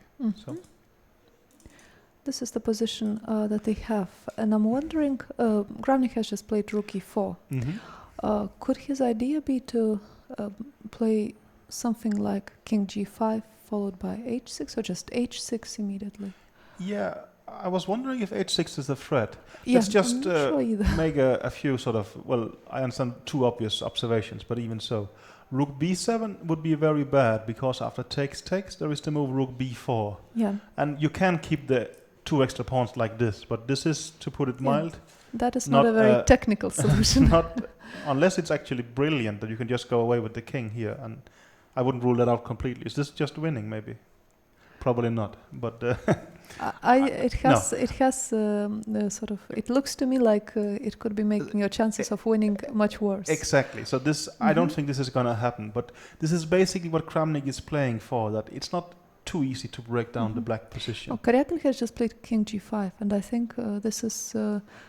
His idea must be something in that area. H6. He would like to play h6 and open up the 7 file, after which he will always have. His pawn will be queening simply. That must be the simplest way to. Yeah, and win. I think also with these pawns exchanged, I mean, rook b7 suddenly becomes much more of a factor. It becomes a huge threat which you cannot do anything. So let's just make a couple of. Let's say moves like this, something like this, and will you start maybe doubling on the 6th first, and then progress from there? I think things should have improved massively. I think this is not the kind of a rook endgame where you can try to make a draw even with two. No, I think next probably we will see something like this, and then eventually you will manage to reorganize things, and I think here the defense will basically start collapsing more or less just a matter right away. Of some time. So it seems like Karjakin's last move, king g5, has the decisive plan. Well, rook f7 has been played by Kramnik. Are there any? How about tricks? h6 still? Is there anything wrong with that? I'm also thinking about rook b7. How about that? Rook b7 runs into the same thing. It's going to be the same thing. But h6 is, of course, yes, what you should do. Actually, hg7, rook g7 would maybe lose the pawn on... But hang on. a7 is legal. I haven't thought about that. That's true. I think Kramnik's idea is he's playing for mate. Well, he's playing for perpetual. It's actually a funny resource. True. Of course. Is this position already a draw? That's a nice idea. Well, the point is a8 queen here, and they're going to go back and forth like this with a draw. That's nice. At least it's good humor from Kramnik. Yeah, that's what I thought as well. It's a funny idea. So, should he play rook f5 here? No, he played rook g6. He showed. It would feel a bit sad if you start pushing him back, right? But, okay. Queen d6 check has happened in Vicious game. Yeah. That king c8 is the only legal move. He's going to do queen d6. King c8. And I think Vichy has calculated something very concrete here. You think he's going to take the pawn on h6? Actually, it looks. He can also do that. Basically here he can do a lot of things. He can take on h6, or he can play for mate. But you really don't want to allow him to start checking a lot. Maybe he will put the queen on f8 and king c5. But even checking, I don't think, would be a problem, as in the queen's endgames. The general rule is if your king is close to the opponent's king, and here you are even some pawns up, you will run away and you will manage to exchange queens with check. So you think, for instance, something like this, you could just take this pawn. I'm not sure if it's better that your king, where your king should be standing, on c8 or on c7. Yeah. I could just take on h6 immediately. You could give a check as well, maybe, something like this. But, well, actually, what I really would like is to get my king to a7, because on a8 I think it will be very safe. But maybe that's asking... I think it's unnecessary, simply. You could be right, yes. Well, Vichy has... He seems to have made some kind of move, but I don't know what it is. We don't seem to have the update we don't have it yet. Maybe he's just... Maybe he just waits to have some coffee. Yeah, that could be. No, he hasn't made a move, I think. It seems that Vichy has just left the board, actually. Yeah, I think so. And I think, well, you are allowed to do that. Maybe, well, as long as you're in the playing area, there's no problem with that. No. But, well, if you leave the board, maybe we should as well, actually, and go back to... it's clear that there are a lot of ways there. And Kramnik found this funny idea with rook f7, with the idea of rook f4. So he is clearly a good defender. But Vichy actually went to get some water, simply. Water, it seems. Yeah. But rook g6 is a good move, which kills it a little bit. I do think that the threat of a7 is rather a serious one. So let's say he has to go back here. But now, after h6, as far as I can see, there is this small tactic, right? He might even have to go back to h4 if this king g5 doesn't work. Or is this winning? It's definitely not going to happen. But no, it's not going to happen. It's probably I'm not sure. This would not be the safest way. Let's put it like that. Not at all. I think. Let's say he goes back there. Well, how do you progress here, though? Or should we leave such things to Karjakin? No, I think... but you have to make a move. And h6 I don't... But what about just putting the... Wow. Vichy has played king c5, sorry. Okay. Just got distracted by the other game. But there is a check on e1, right? But then... On f2. And f2, yeah. But then queen d4? Should we show that, actually, I think? As far as we can see, I think this has the huge threat of playing king to b6, and then queen c5 check would be a decisive interpolation. So we really think he has to check here, right? And now I think his idea is queen d4, and if queen f8 check, there is just king b6. So he has to check here. And I would think his idea is check and then king down here and you have broken through. Mm-hmm. It could also be that in this position there is queen c4. But then I guess you can do, that would also be good enough, I think. So I think either way would be fine. But it just shows how well it's a very winning position. Very and much he just and he found the way that seems the Topalov easiest for him. will resign rather soon. Mm-hmm. Well, let's keep the camera here, but just go back to the other board actually. Mm-hmm. Okay, he has gone back to a7, and it is a bit fascinating that it actually takes quite something to break down the. It's not easy to win a game of last chess. barrier. No, it's true.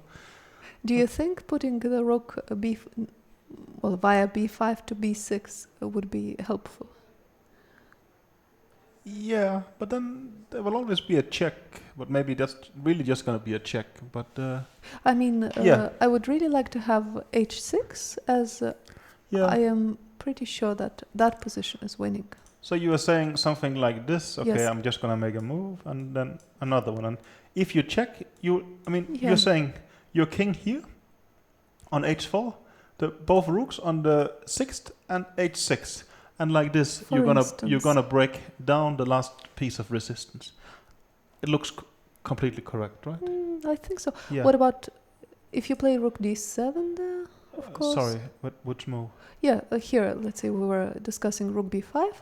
Let's say rook a4 maybe is a bit more interesting. And after rook b6, let's say rook d7. I would ideally. Dream of creating something, but there's nothing. It is. No, this is. I think this is quite easy. No, I think it's actually quite reasonable. Kramnik is playing on, but he's not gonna. Well, I think. Of course, if Karjakin makes h6, that could be a problem. He still has some small chances there. But actually, Karjakin has quite a decent score against Kramnik, if I'm correct, right? I don't think Karjakin is his easiest opponent at all. I think before this tournament it was mentioned by quite some reviewers that that Kramnik has a worse sort of score here in Khanty-Mansiysk against all the players as compared to London. As in London he was just a player with by far the best score. Even though that Magnus Carlsen was playing here. Here he has a reasonably, not a fantastic score against Karjakin and also Andreikin too. No, so you're sort of saying that, these two players getting, in there was not to some extent not his advantage. Not to his advantage. It hasn't gone so badly until this game for him though.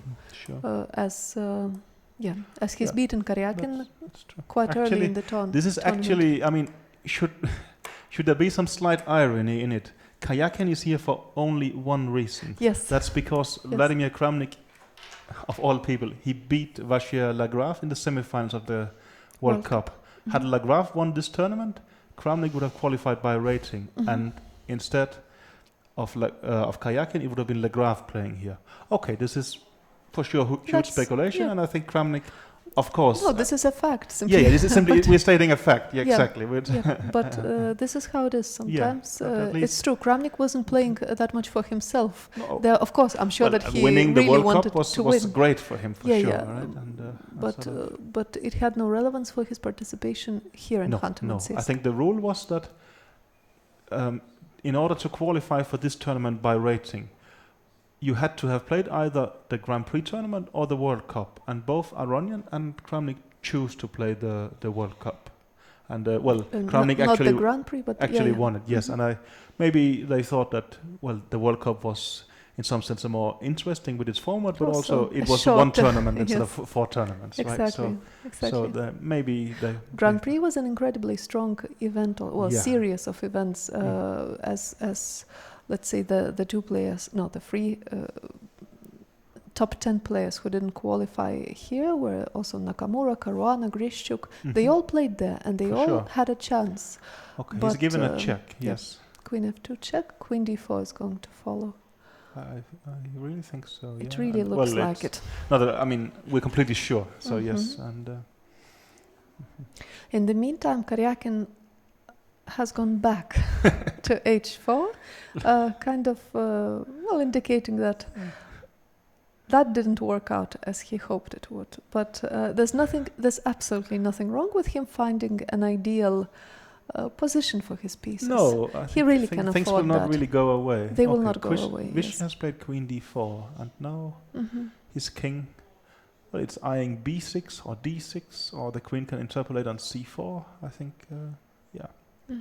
No, now it is true. This is, the king is simply coming closer, and I mean, this should be over in any minute now. Yeah, that's up to Topalov. I mean, nothing wrong with playing on, but I think earlier Vishy had to find some difficult moves. I think right now, not really. I think here, basically, no hope left for Topalov as far as I see it. I think the king will break decisively through, and avoiding a very lost pawn ending is going to be quite hard, I think. But it seems that after Topalov's h6 in the end game, the position is lost. That's really my feeling. Seems so, and it will be interesting if we just jump to this position where he played h6. If the players thinks that here Vishy even so had a massive advantage, because that's the only explanation I can come up for playing h6 in this position. Simply you thought that passive defense is just going to be horrible, that simply, well, Vishy will put his queen to b6, the king will go to d4, and you will push something. Well, not exactly in this move order, but something like this. Something like this. He must have been afraid of something. He must have been afraid of that. And, well, it's clear that, the medicine was obviously stronger than the sort of disease, but maybe they simply thought this is still quite horrible, and that will be one of the interesting parts of the press conference afterwards. I think so. I really think so, as it didn't seem to be so dangerous to us, for instance. But again, we basically thought that Vishy has given away, if not all, then by far the bigger part of his advantage, right? Yeah, exactly. So, and Karjakin is still sort of, well, he's taking his time, I guess. Also, when you have such a good position, there's no hurry, really, right? Yeah, and it's also a very strange game, this Karjakin Kramnik today, as Karjakin played with what happens very rarely. He was 2 pawns up through the whole game. But also, Karjakin is maybe the one with the sort of most renowned seconds here, right? It's the European champion Motilev and the former world champion Cmilyte. And, well, you see a bit of modern seconding today. It's not like they tried to beat Kramnik with long forced lines. They actually made an evaluation. This is the correct strategy in Kramnik. Yeah, it's worked beautifully, and you should not always base things just on the result. But I think it was an interesting choice to play this bishop f4 on move 3. It was a very smart choice for today. In that, at least, it paid off brilliantly. Well, I think we saw Magnus Carlsen doing something a bit similar last summer in Tal Memorial, where he played the Trompovsky against Kramnik. So, this seems to pay off against Kramnik, and I'm sure that Kramnik actually is preparing quite seriously against such things. But this move order seemed very interesting. And simply, you cannot prepare against everything. Yeah, you can try. But it's true. Aronian's free queen b3. Kramnik actually said he has looked at it, but Vishy said he's never seen anything like this, if I remember correctly. So that's right. Yeah, let's see here. Okay, Karjakin just played rook to b6. So he's taking his time, and he's closing for a But for a final. What do you think Topalov is thinking here? Sort of. I'm a bit puzzled. Or you think he's looking for some resource, or I think he might even be thinking about the game in general. He could be annoyed at himself, and as players will often do, I think. Sure. They will reflect on what they did badly. I think in the some, game. and I will not mention any names, is probably thinking about good lines for the press conference. So, or maybe they just come very naturally. Yeah, that could be. So let's see. Yeah, I think simply. But there is really, I think, no hope left for Topalov in this position. Not in this position, no. He has played a very aggressive game, at times too aggressively, but he stayed very true to his style. But I think now I think it's, there is nothing. No, the king is breaking through. Things simply don't seem to be working for him here the way they should. Okay, he's played Queen f7. Queen f7.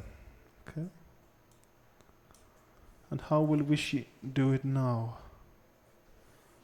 He could play Queen C4. Queen C4 instance. actually looks like a nice move. There could be others, I guess. I don't doubt that. But Queen C4 is just a very. Well, for instance, I was saying that straightforward my dream would be to take the king to A7, and I don't see anything wrong with King B6. But Vichy played. Pavel Elyanov tweeted this a couple of, maybe even a couple of hours ago, because I saw this on tweet some time ago. With short but confident steps, the wise man Vichy is close to becoming inaccessible now. Yeah, well, also it's a nice guy to get a compliment for. I mean, Pavel Elyanov is a very strong player, and he was also, I think, a very strong second. He was with Gelfand when he qualified for the World Championship match against Anand, and of course was also one of the seconds when he played the World Championship match against Anand. That actually, well, it didn't end in a tie, but it was 6-6, and Anand won in rapids. Yep. So, I mean, well, Elyanov, I think, knows what he's talking about. Exactly. And such. So. Yeah. And I think also Elyanov, he worked for Gelfand, so I would guess he kind of likes that the older generations. I mean, Elyanov is not that old himself yet at all, but that he has some sympathy for the older generation, still being able to fight in a way. But I think in the beginning we thought this tournament is a huge triumph for the older generation, but actually the younger has fight back. Mamedyarov, 50%, Karjakin, very likely 50%, and Andreikin is still -1. But I think Aronian is also the younger generation.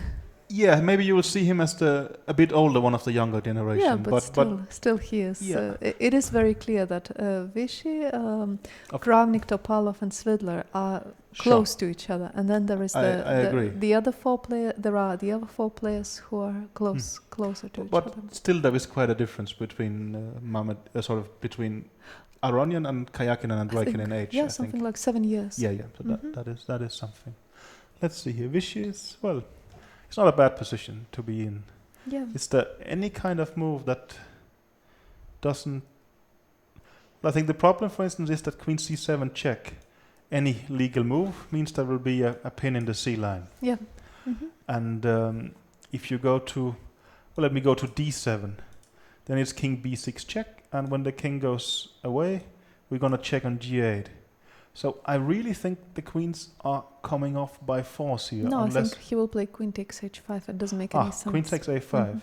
I mean, it doesn't make any sense for him to continue by swapping queens. He has to do something like that. I think then Vichy is going to play like this, and King B8 is made in a few. So something like, I would think like this, and take a pawn on B7. Just take on B7, take on A6. Yeah, this is. And I mean, that any scenario where the H pawn will run very quick, I don't really see. This is very unlikely. But maybe you're right. Topalov could just play on a bit more. He will play on a bit more. And it's not going to change the result, but it's not going to hurt anyone either. That would be very unlikely. So, no. Something like that. And what about Karjakin? Karjakin still haven't. He's taking his time. He's taking his time. Maybe he's enjoying the position as well. Yeah. But also he must be getting a bit impatient about it. Not 5 hours yet. Yesterday it was 6.5. Yeah? That's true. Yes. He's used to. Well, he's getting I would say, well-deserved free day tomorrow. So. That is true.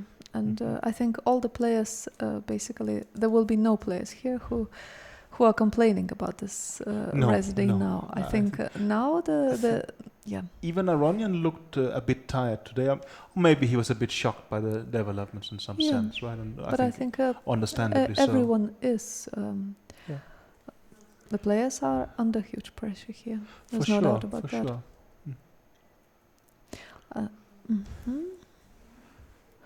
Yeah. Well, we should come up with some suggestions in the Karjakin game. I was hoping you wouldn't.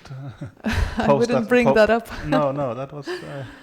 Yeah. What about G5? Why is he afraid to do that? Just out. Well, now he's put the rook on A4. Okay. And so that could be. That could be, but also G5. There will be a couple of checks, sort of. I understand, but he's being quite cautious. You have to agree. Very, very much so. But I like that in some sense. Don't burn your bridge. I mean, it's very showing. I think it's discipline. You think it's more sort of No, I think indecision. no, I don't think it's especially indecision. I think this is a good technique. You could also argue, as nothing is running away. But I think also he must be quite happy with the way things are suddenly turning. Yeah, I got one idea. If you play something like, well, let's say any move, rook b7, take here, and rook a7. Is there any defense to white playing g5 and h6 and then b8 and rook takes g7? But of course it would be very strange to. I mean, if this is the way to win, I can't believe. Actually, we saw some moves on our top board. Queen to g7. Okay. Well, no, it's a good move in the sense it doesn't allow any sort of direct breakthrough as far as I can see. Or is queen e6 check gonna be decisive? Probably not. No. Actually, also now, I really don't want to scare Anand's fans, but I mean, look at this line. For instance, king b8, and if you think king b6 is a good move, then you have to have a good reply in this position. So, I mean, such things has happened before. I think there was even a recent article about this kind of cellmates on some chess news sites. But I doubt that will happen, and let's not jinx it for Vichy in any sense. But just saying that Topalov playing on is completely reasonable, actually. Yeah, what he could do though, and a bit better, is king b6 check. King b6 check. And after king b8, just the most solid move is queen c5. Queen c5, and then. Yeah, you don't have for a start, any of those moves. Suggesting to Topalov, you make a move here that doesn't lose instantly. That's probably queen f7, right? Yeah, that's what I'm thinking. Queen f7 is probably the move. No, it is. That's what Vichy is doing. Yes. He's played. So he played king b6. King b8 has been played, and Vichy has played queen c5. I mean, this is very good cautious chess by Vichy. And yeah, I think now it's going to be over. Queen f7 is not. I think queen f7. The point is that after queen e6. Okay, king c8 is only. King c8 and then e6. And now you will swap queens. The check on f2 is met by this. Yes. And alternatively, any other move would be met by queen d7 or queen takes e6. Here we already see the end of this game, I think. This, very close. I think actually Vichy got completely to the end now, and maybe Topalov will play a move or two still. I think that will be true to the sort of the way he's been doing things here. But I think Vichy has gotten, and also, I mean, Vichy, he's doing it very nicely. He's making as easy as himself as possible and everything as cozy as possible. Things will happen, will check, and there's hardly anything sort of that can go wrong in that sense. So that is, I think, a very good game for Anand. Maybe, if anything, the opening phase was not, that was quite complicated. I think Topalov definitely very early on got what he really hoped for, but then he got completely outplayed by Anand. That's right. Of course, this very interesting situation after bishop h3, h6, we saw it here, h6. Had he not played h6, would Vichy still be clearly better? Would it just be a draw? This is, that I think is a key question. And would Vichy actually have given away his advantage? Well, he would have been, well, not very responsible, but it could be he's still quite better. But now at least it's obvious that he's going to win this game, and we'll have a very pleasant tournament week, to put it mildly. I think it is clear if we follow those games very closely. Vichy is the only player here who didn't have a single seriously worse position. No, to argue against that, you would have to say the opening phase of this game. But I think that is too much. To that, no, I agree with you. So he's given a check, king here, and I think now comes the e-pawn. Is he considering king a7? No, I think he's reaching for the pawn. He's reaching for the pawn. Yeah, I think I got the angle a bit wrong. Yeah. And after e6, and that should be. He resigned. Yeah. Well, I think. No, I think you are right. Very good game by Vichy, and it's true. he's by far the only player who didn't have any sort of serious trouble in the tournament, and that's why he has the lead. Remote trouble. No, actually. I think only today, but I think you're right. That simply wasn't the case, and sort of. Well, there has been someone thinking he didn't exploit his good positions enough, but I think. He's on +3. He's on +3, and he's playing great chess, and it's very good to see. And he has every reason to feel good very about much it. so, yes, and that's. No, I think it's well deserved. He is in the lead. There's simply nothing reasonable to debate about that. Exactly. We will probably soon be at a press conference, and then we will follow Karjakin's, I would say, very patient attempts to break down Kramnik's position. Sometimes they say that young players, they lack patience.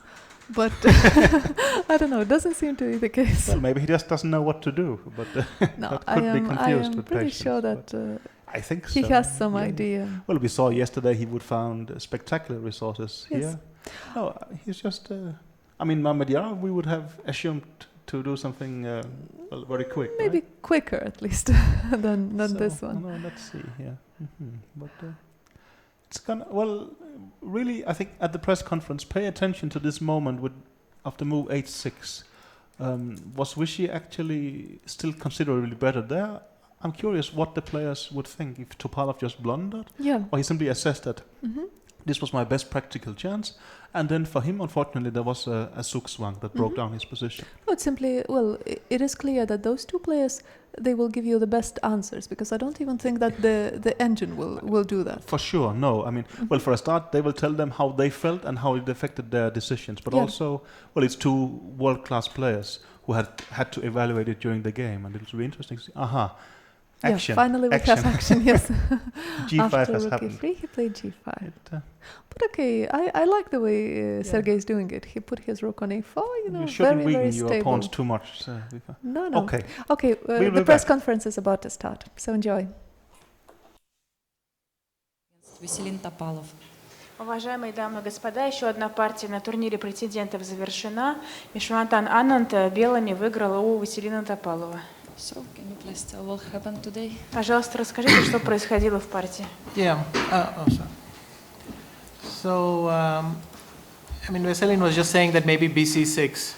Может быть, здесь BC лучше было бы пойти. I thought B3 and F4 should be okay for white. Тогда здесь белые сыграли B3, F4 и F4, да. But he thought just C5, F4, knight C6. C5, F4, конь C6. I don't know, maybe both sides can be happy. Because I was happy with castles in F5 and he can put something on D4. Well, it's just... Also maybe H5 here, it's very messy. Something like this is... Only on C5, no C6. Yeah, I think this... but if it's on C6, maybe I can calculate some long line with G at 6 and F4. And на H5 можно посчитать длинный вариант. Okay, he took, I went here and he went F5. And я пошел B3, F5. I was actually happy because я был доволен. I think when you get this pawn structure потому что при такой where the pawn on пешек, G5 is restricting this bishop, it becomes a little bit difficult, especially for the pawn on E6. Пешка G5 ограничивает слона на E7. This is important because if bishop D2, D5, then I'm no longer sure that thing. So I went here. Это все дальше было так. Конь бьет Е4. I missed knight E4. So check here. Упустил ход конь Е4 из виду. I wasn't sure if he could. Я не был уверен насчет. Hang on, somewhere here. Где-то здесь. It wasn't clear to me that. I mean, after bishop c5, he probably has to take it. Может быть, после слон c5 следовало съесть But на instead of bishop f2. c5, maybe there's something else he can do. Может быть, что-то еще было. Is it necessary to take this? Well, if the knight gets to d3, it looks unpleasant, which is what he was trying to solve. But но после того, как конь станет на d3, у белых будет in fact, the ending is quite pleasant for white anyway. Но в любом случае, она приятная у белых. No, this is quite unpleasant. Yeah, after rook e5, and if he had gone queen f7, I think I play bishop h3. Yeah, and h5. And queen e5. No, I thought h5. I somehow was not sure about the ending. На ферзь f7? Ah, okay. Слон h3. I was even considering queen e5. Я даже рассматривал ферзь e5. But I thought this is very unpleasant. In fact. Думаю, что это очень неприятно для черных. I mean, it's not. И здесь h5. Yeah, no, it's quite unpleasant. Yeah. Очень неприятно у черных. I was first considering d4. Веселин рассматривал d4. I can never play rook e4 because of rook f5. Нет хода ладья e4, злодей f1. Rook d1 and c3 also. Yeah. Ладья d1 и c3 потом. I mean, I don't even want to play rook f1. Bishop f3 is always rook f1, so it's totally. I thought I was lost. Here, actually, I was very happy because I first wanted to play bishop h3, был очень доволен своей позицией. which stops his maneuver. If he goes here, I start with queen g4 and he basically can't do it. Also queen a7 now, I thought. Yes, no, it was ridiculous what I did. I went a4 because I calculated this sequence. I thought queen a7 is winning Здесь я рассчитал because I have следующий bishop takes вариант. a6, and then only here I saw queen b4. Допустим, ферзь a7, ферзь b4 находится. Queen here, and what I missed was this move, king f8. И я не увидел хода король f8 в своих расчетах. It wasn't clear to me. Suppose I do king a2. Даже если he takes on h4. Король a2 взяли на h4. And then it becomes a kind of race. I go here. I mean, I can take his. Начинается какая-то гонка. I thought even this should be also better somehow. Probably, but I started something like this. But maybe bishop d3 instead of. Может быть, слон d3 вместо. Вместо король a2, слон d3 пойти. Now you do more or less the same. Well, you mean this получается g6 check примерно trick? то же No, самое. suppose you take. А если взять на h4? Somehow, now you start collecting. Well, yeah, this may be possible. So check here, takes. Взяли на b7, взяли на g5. Я тоже думал, что это лучше. No, but suddenly I wasn't clear to me exactly what was going on. I mean, Тут я something не like очень понимала, что происходило в таком случае. h4 I have maybe check and takes. На h4 есть ферзь b4 шаг и взяли. Yeah, maybe if I had calculated this exactly, I could have found this. But okay, then I decided not to do anything precipitate. Поэтому я решил так не играть. Because I realized that I'm still actually slightly better. Потому что я понимал, что у меня все еще слегка лучше. Yeah, no, this was very nice that I have this Это trick. очень мило, что есть Because after ход bishop f5, h5. queen f4, I'm winning the pawn ending. So he goes here, and then this is very nice that I have this with tempo. И это очень Because мило, then all endings are что winning. здесь я так играю с темпом и выигрываю. Okay, I mean here здесь my technique could of course be improved. Может быть, мне king d5, I forgot about king c7. I only saw queen moves. But anyway, it's winning, so it doesn't matter. Но в любом случае это выиграно, поэтому не важно. Veselin, you mentioned that you missed this knight e4 move or underestimated, let's say. And what would you do different if you saw this? Veselin, вы сказали, что, возможно, недооценили и не увидели ход конь e4. Как лучше было бы пойти? Это типично сицилианская позиция. Мне нравился ход f5 после b3. First of all, yeah, h5 is a good option maybe. h5 хороший вариант. Or even to make a move and then. Может быть. I don't know, any move like rook c8. Любой ход, допустим, ладья c8. Or even. Или даже queen a5. ферзь a5. Я думал, что. Because queen d2 is knight g4, so it's. Потому что ферзь d2. Yeah, but конь g6. Then okay, the bishop is on bishop d2, queen c5 maybe something. Слон d2, конь c5. Yeah. Or yeah, I thought it's not really. Yeah. I mean, no. I mean, this sequence looks very. F5 actually. When it works, it's a nice move. But here, I simply. The point is, these three pawns F4, G5, H4 are just keep controlling that black bishop. Эти пешки F4, G5, H4 контролируют слона черных. Giving the bishop because it's supposed to be very good for black. Должна быть очень хорошо для черных. Take the bishop, but. In fact, in this position, probably it would have been better to have the pawn on f7. Видимо, в этой позиции лучше было бы иметь пешку на f7. So here, okay, it's of course difficult. I mean, probably I would end up. The problem is white king is much safer than. Проблема в том, что король белых гораздо надежнее стоит, чем король черных. Maybe you play queen a5 or knight d6 is dangerous. I thought, but even knight c3, even I was not. Simply I На couldn't ферзь опять, really допустим, find a просто move. могло пойти бы, последовало бы конь c3, нет хороших Okay, maybe продолжений. d4 is bishop c6 check, so D4. just don't see a move. I thought queen a5 knight d6 was working, but I had to check king it. f8, yeah, I don't know. Допустим, ферзь опять. Ah, and then if I queen thought a6, yeah, it's very clever. Queen a6, queen Король a3, okay. f8. Yeah, anyway, I thought but maybe knight knight c3 is and simple. somehow not so easy Что лучше здесь to пойти make конь a next c3. move. yeah. Just cannot, maybe bishop d7, but then f5 should. И слон d7, то последует f5. Just knight c3 is very strong. Так что конь c3 очень сильный ход. Did you consider somewhere to castle long? Вы рассматривали возможность рокировать длинную сторону в какой-то момент? No, in fact, it can only happen in this position. Это можно было бы только в этой позиции так сыграть. But I think if the knight goes to d3, I don't really have Но если конь придет на d3, an attack with black. Okay. то Could you castle here? особой Maybe bishop a. Yeah, that атаки у was probably черных better. нет. Bishop h3. Допустим, если здесь No, but then рокировать it's, короткую сторону. d4? d4 is check, no? Yeah, but you take an f4, no? Yeah, of course. No, because I was calculating this, but then Я d4, считал, and конь now that d4, bishop c6 is d4. not check, you go here, and now this move is very d3. important to plan queen c7, Очень c3. важный ход. слон I thought d5. he's getting counterplay. Maybe. И ферзь с угрозой ферзь c7, But ферзь then I c3. found one Тогда я idea. нашел одну идею. No, sorry, a Even different that I'm position. not sure, В другой actually. I think I have to go to h3, Even This is that I important. don't Ферзь h3 like очень some. важно. and then rook e1, and I thought, И but, ладья but e1. even bishop d3 and rook f4 should be reasonable for you here. Ну, здесь I логично thought, пойти слон some d3, bishop ладья d5. бьет f4. Yeah. No, it looks unpleasant, and always if h5 6, then black will be in trouble. But he has to do Не очень something приятная to, позиция, особенно если белые because проведут the structure h5. is just a dream French. No, it's Ну, позиция напоминает французскую защиту. Хорошего французского. Okay, do we have questions? Есть ли вопросы?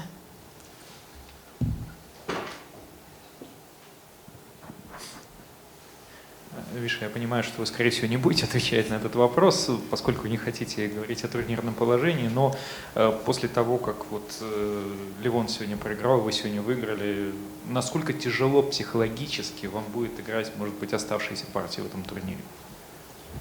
Vishy, we think that you won't answer this question because it's about the playing, but still, after Levon lost today and you won, how difficult will it be for you to continue the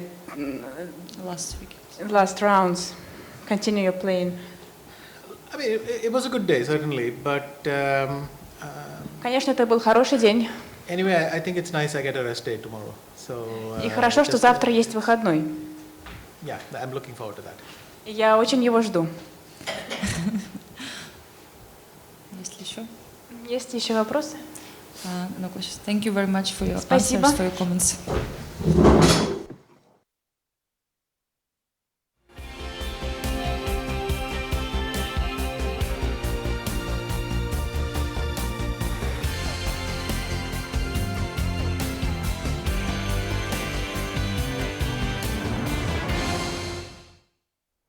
Hi, the last game of the day has just finished. Vladimir Kramnik finally decided that it's impossible to do anything else, and He tried hard. he tried hard, but he resigned against Sergei Karjakin. And well, we are saying goodbye after this very, very dramatic round today. Three decided games, really unexpectedly, and we will be back in 2 days, as tomorrow is a rest day in the tournament. Hopefully, the players manage to recover and will do their best again. See you Thank you for your attention. Bye bye.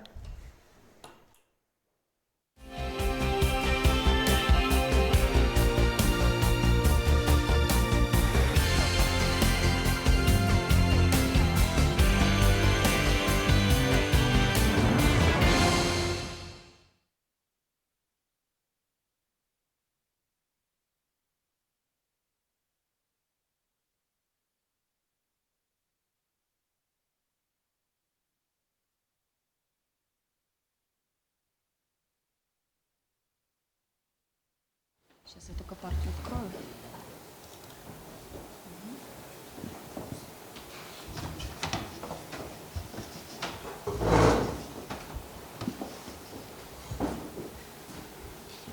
The last game is over, and we have here with us Vladimir Kramnik and Sergei Karjakin.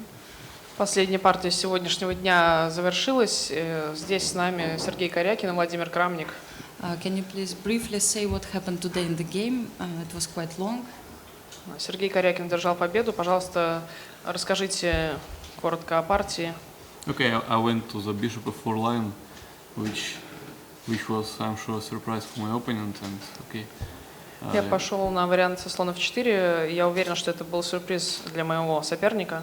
I wanted to go to the unknown positions, and okay, I think I was a little bit lucky because I think d takes c4 is a blunder because probably black was going to play bishop b4, but after simple bishop takes c4, white is winning. And я думаю, мне хотелось пойти на неизвестные позиции, но, конечно, я думаю, что мне немножко повезло, потому что взятие на c4, вероятно, просто зевок, потому что, наверное, мой соперник хотел сыграть слон b4, но здесь после слон c4 просто нечего делать, все белые выигрывают. And okay, basically after queen takes b7, white had a very big advantage. Ну и просто после ферзь бьет b7, у белых очень большой перевес. Okay, here one question. What happened here in the opening? Вопрос Владимиру, что же случилось в дебюте? Ну да, просто зевнул один ход, да, в принципе. Но у меня, к сожалению, это случается в каждом турнире практически. Но вот сегодня случилось, да, просто грубейший зевок. Я действительно зевнул про слон b4, что у меня висит слон на b4. Yes, actually, I just blundered in one move. Unfortunately, it happens to me in что висит слон. Я думал, что на слон c4 надо, на слон b4 ладья c1, там считалки, длинные варианты. Ну и, в общем, все, партия закончилась, по сути. То есть, ну, я что-то пытался делать. Мне кажется, даже какие-то шансы получил, ну, такие призрачные, но где-то, может быть, мог как-то осложнить задачу черную, но в какой-то момент, наверное, я зря начал переводить коня. Well, I tried to do something, and maybe I even got some chances, but I think that I made a mistake by transferring my knight. Ну, хотя, с другой стороны, белый потихонечку усиливает позицию, и все-таки я, конечно, эту блокаду не удержу, я думаю. But on the other hand, white would strengthen the position slowly, and I would not be able to hold this blockade. Ну, в общем, партии не было, по сути. And well, in fact, there was no game. Was there any position in the endgame, rook endgame, where black could hold, or it was not really possible? Была ли какая-то возможность уже в ладейном окончании черному держаться, или такой возможности не было? No, actually, black could hold only if I blunder something, and I was.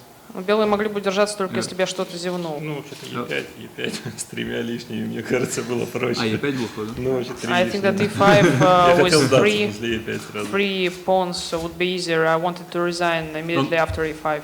No, but I was calculating rook b1, and then I found. Но я считал ладья b1, и потом я нашел король h8. Король h8. Yes, king h8, and now this is crazy. После короля h3, правда, все равно, видимо. Yeah, crazy rooks, and this I love this motif of crazy rooks. Да, и здесь есть такие мотивы сумасшедших ладей, да. Мои любимые мотивы. Не, ну да. My favorite motives. Ну, я просто не был уверен, да. Вот найти So I was not sure. Okay, I mean, I thought white is just completely winning, but in fact, I mean, it Конечно, wasn't. я думал, что белые просто абсолютно выигранная позиция у белых. Но было не так просто на самом деле. But of course, I mean, with a little bit of precise play, it's easy win. Ну, конечно, немного точной игры и легкая победа. Questions? У меня вопрос, может быть, как бы немножко более абстрактный, не конкретно к этой партии. Мне кажется, что в этом турнире выигрывает тот, кто делает меньше своих ошибок. Ну, вот, глядя на то, как играет Виша, например, и до некоторой степени, вот, если исключить первую и последнюю партию Левон. Well, an abstract question. It seems that at this tournament, the one who makes less mistakes himself wins. We can conclude this from a play of Vichy and until the last game from the play of Levon. So do you agree? Мне кажется, вообще в шахматах выигрывает тот, кто меньше ошибок делает. Well, I think in general in chess, the one who makes less mistakes wins. Ну, по-моему, пока Виша играет с отрывом лучше всех, поэтому и лидирует, в общем, вот и все. Well, and so far, не зевает тоже. And so far, I think that Visha just plays by far better than the others, and that's why he's leading. That's simple, and also he's not blundering. Yes, I basically agree. And if we will not make any mistakes, then we would be playing like computers. So it's not interesting. Я просто соглашусь. Конечно, если бы мы не делали никаких ошибок, мы бы просто играли как компьютеры, и это уже было бы неинтересно. Тогда, Сереж, можно вопрос? Вот то, как тебе тяжело давалось как бы первое начало турнира, ну, 2 поражения, постоянная борьба. То, что ты выиграл 2 последних партии, может, ну, отчасти как бы это результатом как бы было неудачной игры соперника в дебюте, но ты сам, может быть, как бы как-то раскрепостился, перестал думать о результате, просто стал играть в шахматы, и очки пришли. Или у тебя есть какое-то другое объяснение? Well, a question to Sergey. You started the tournament not very successfully and lost 2 games, and now you won 2 games. Of course, partly it is because of your opponent's play in the opening, but still, maybe you just started to play more freely, and or maybe you have some other explanation. Ну, на самом деле, вот мне кажется, что вчера я сыграл партию, ну, может быть, одну из лучших в своей жизни, то есть, по крайней мере, она была очень высокого качества, ну, там не считая некоторые отдельные ошибки мои, и поэтому я просто был в поисках своей формы, своей оптимальной игры, пытался как-то усилить свою игру, ну и вот, к счастью, результаты пришли, но пока что до окончания турнира говорить о чем-либо рано. Well, in fact, yesterday I think I played one of the best games of my life, and well, I was searching for my shape and for my play, so I think now I have some results that came, but still the tournament is not over, so it's too early to speak and to assess the results. So I wish a good rest day for the players before the last part of the tournament. Thank you. Thank you. Спасибо.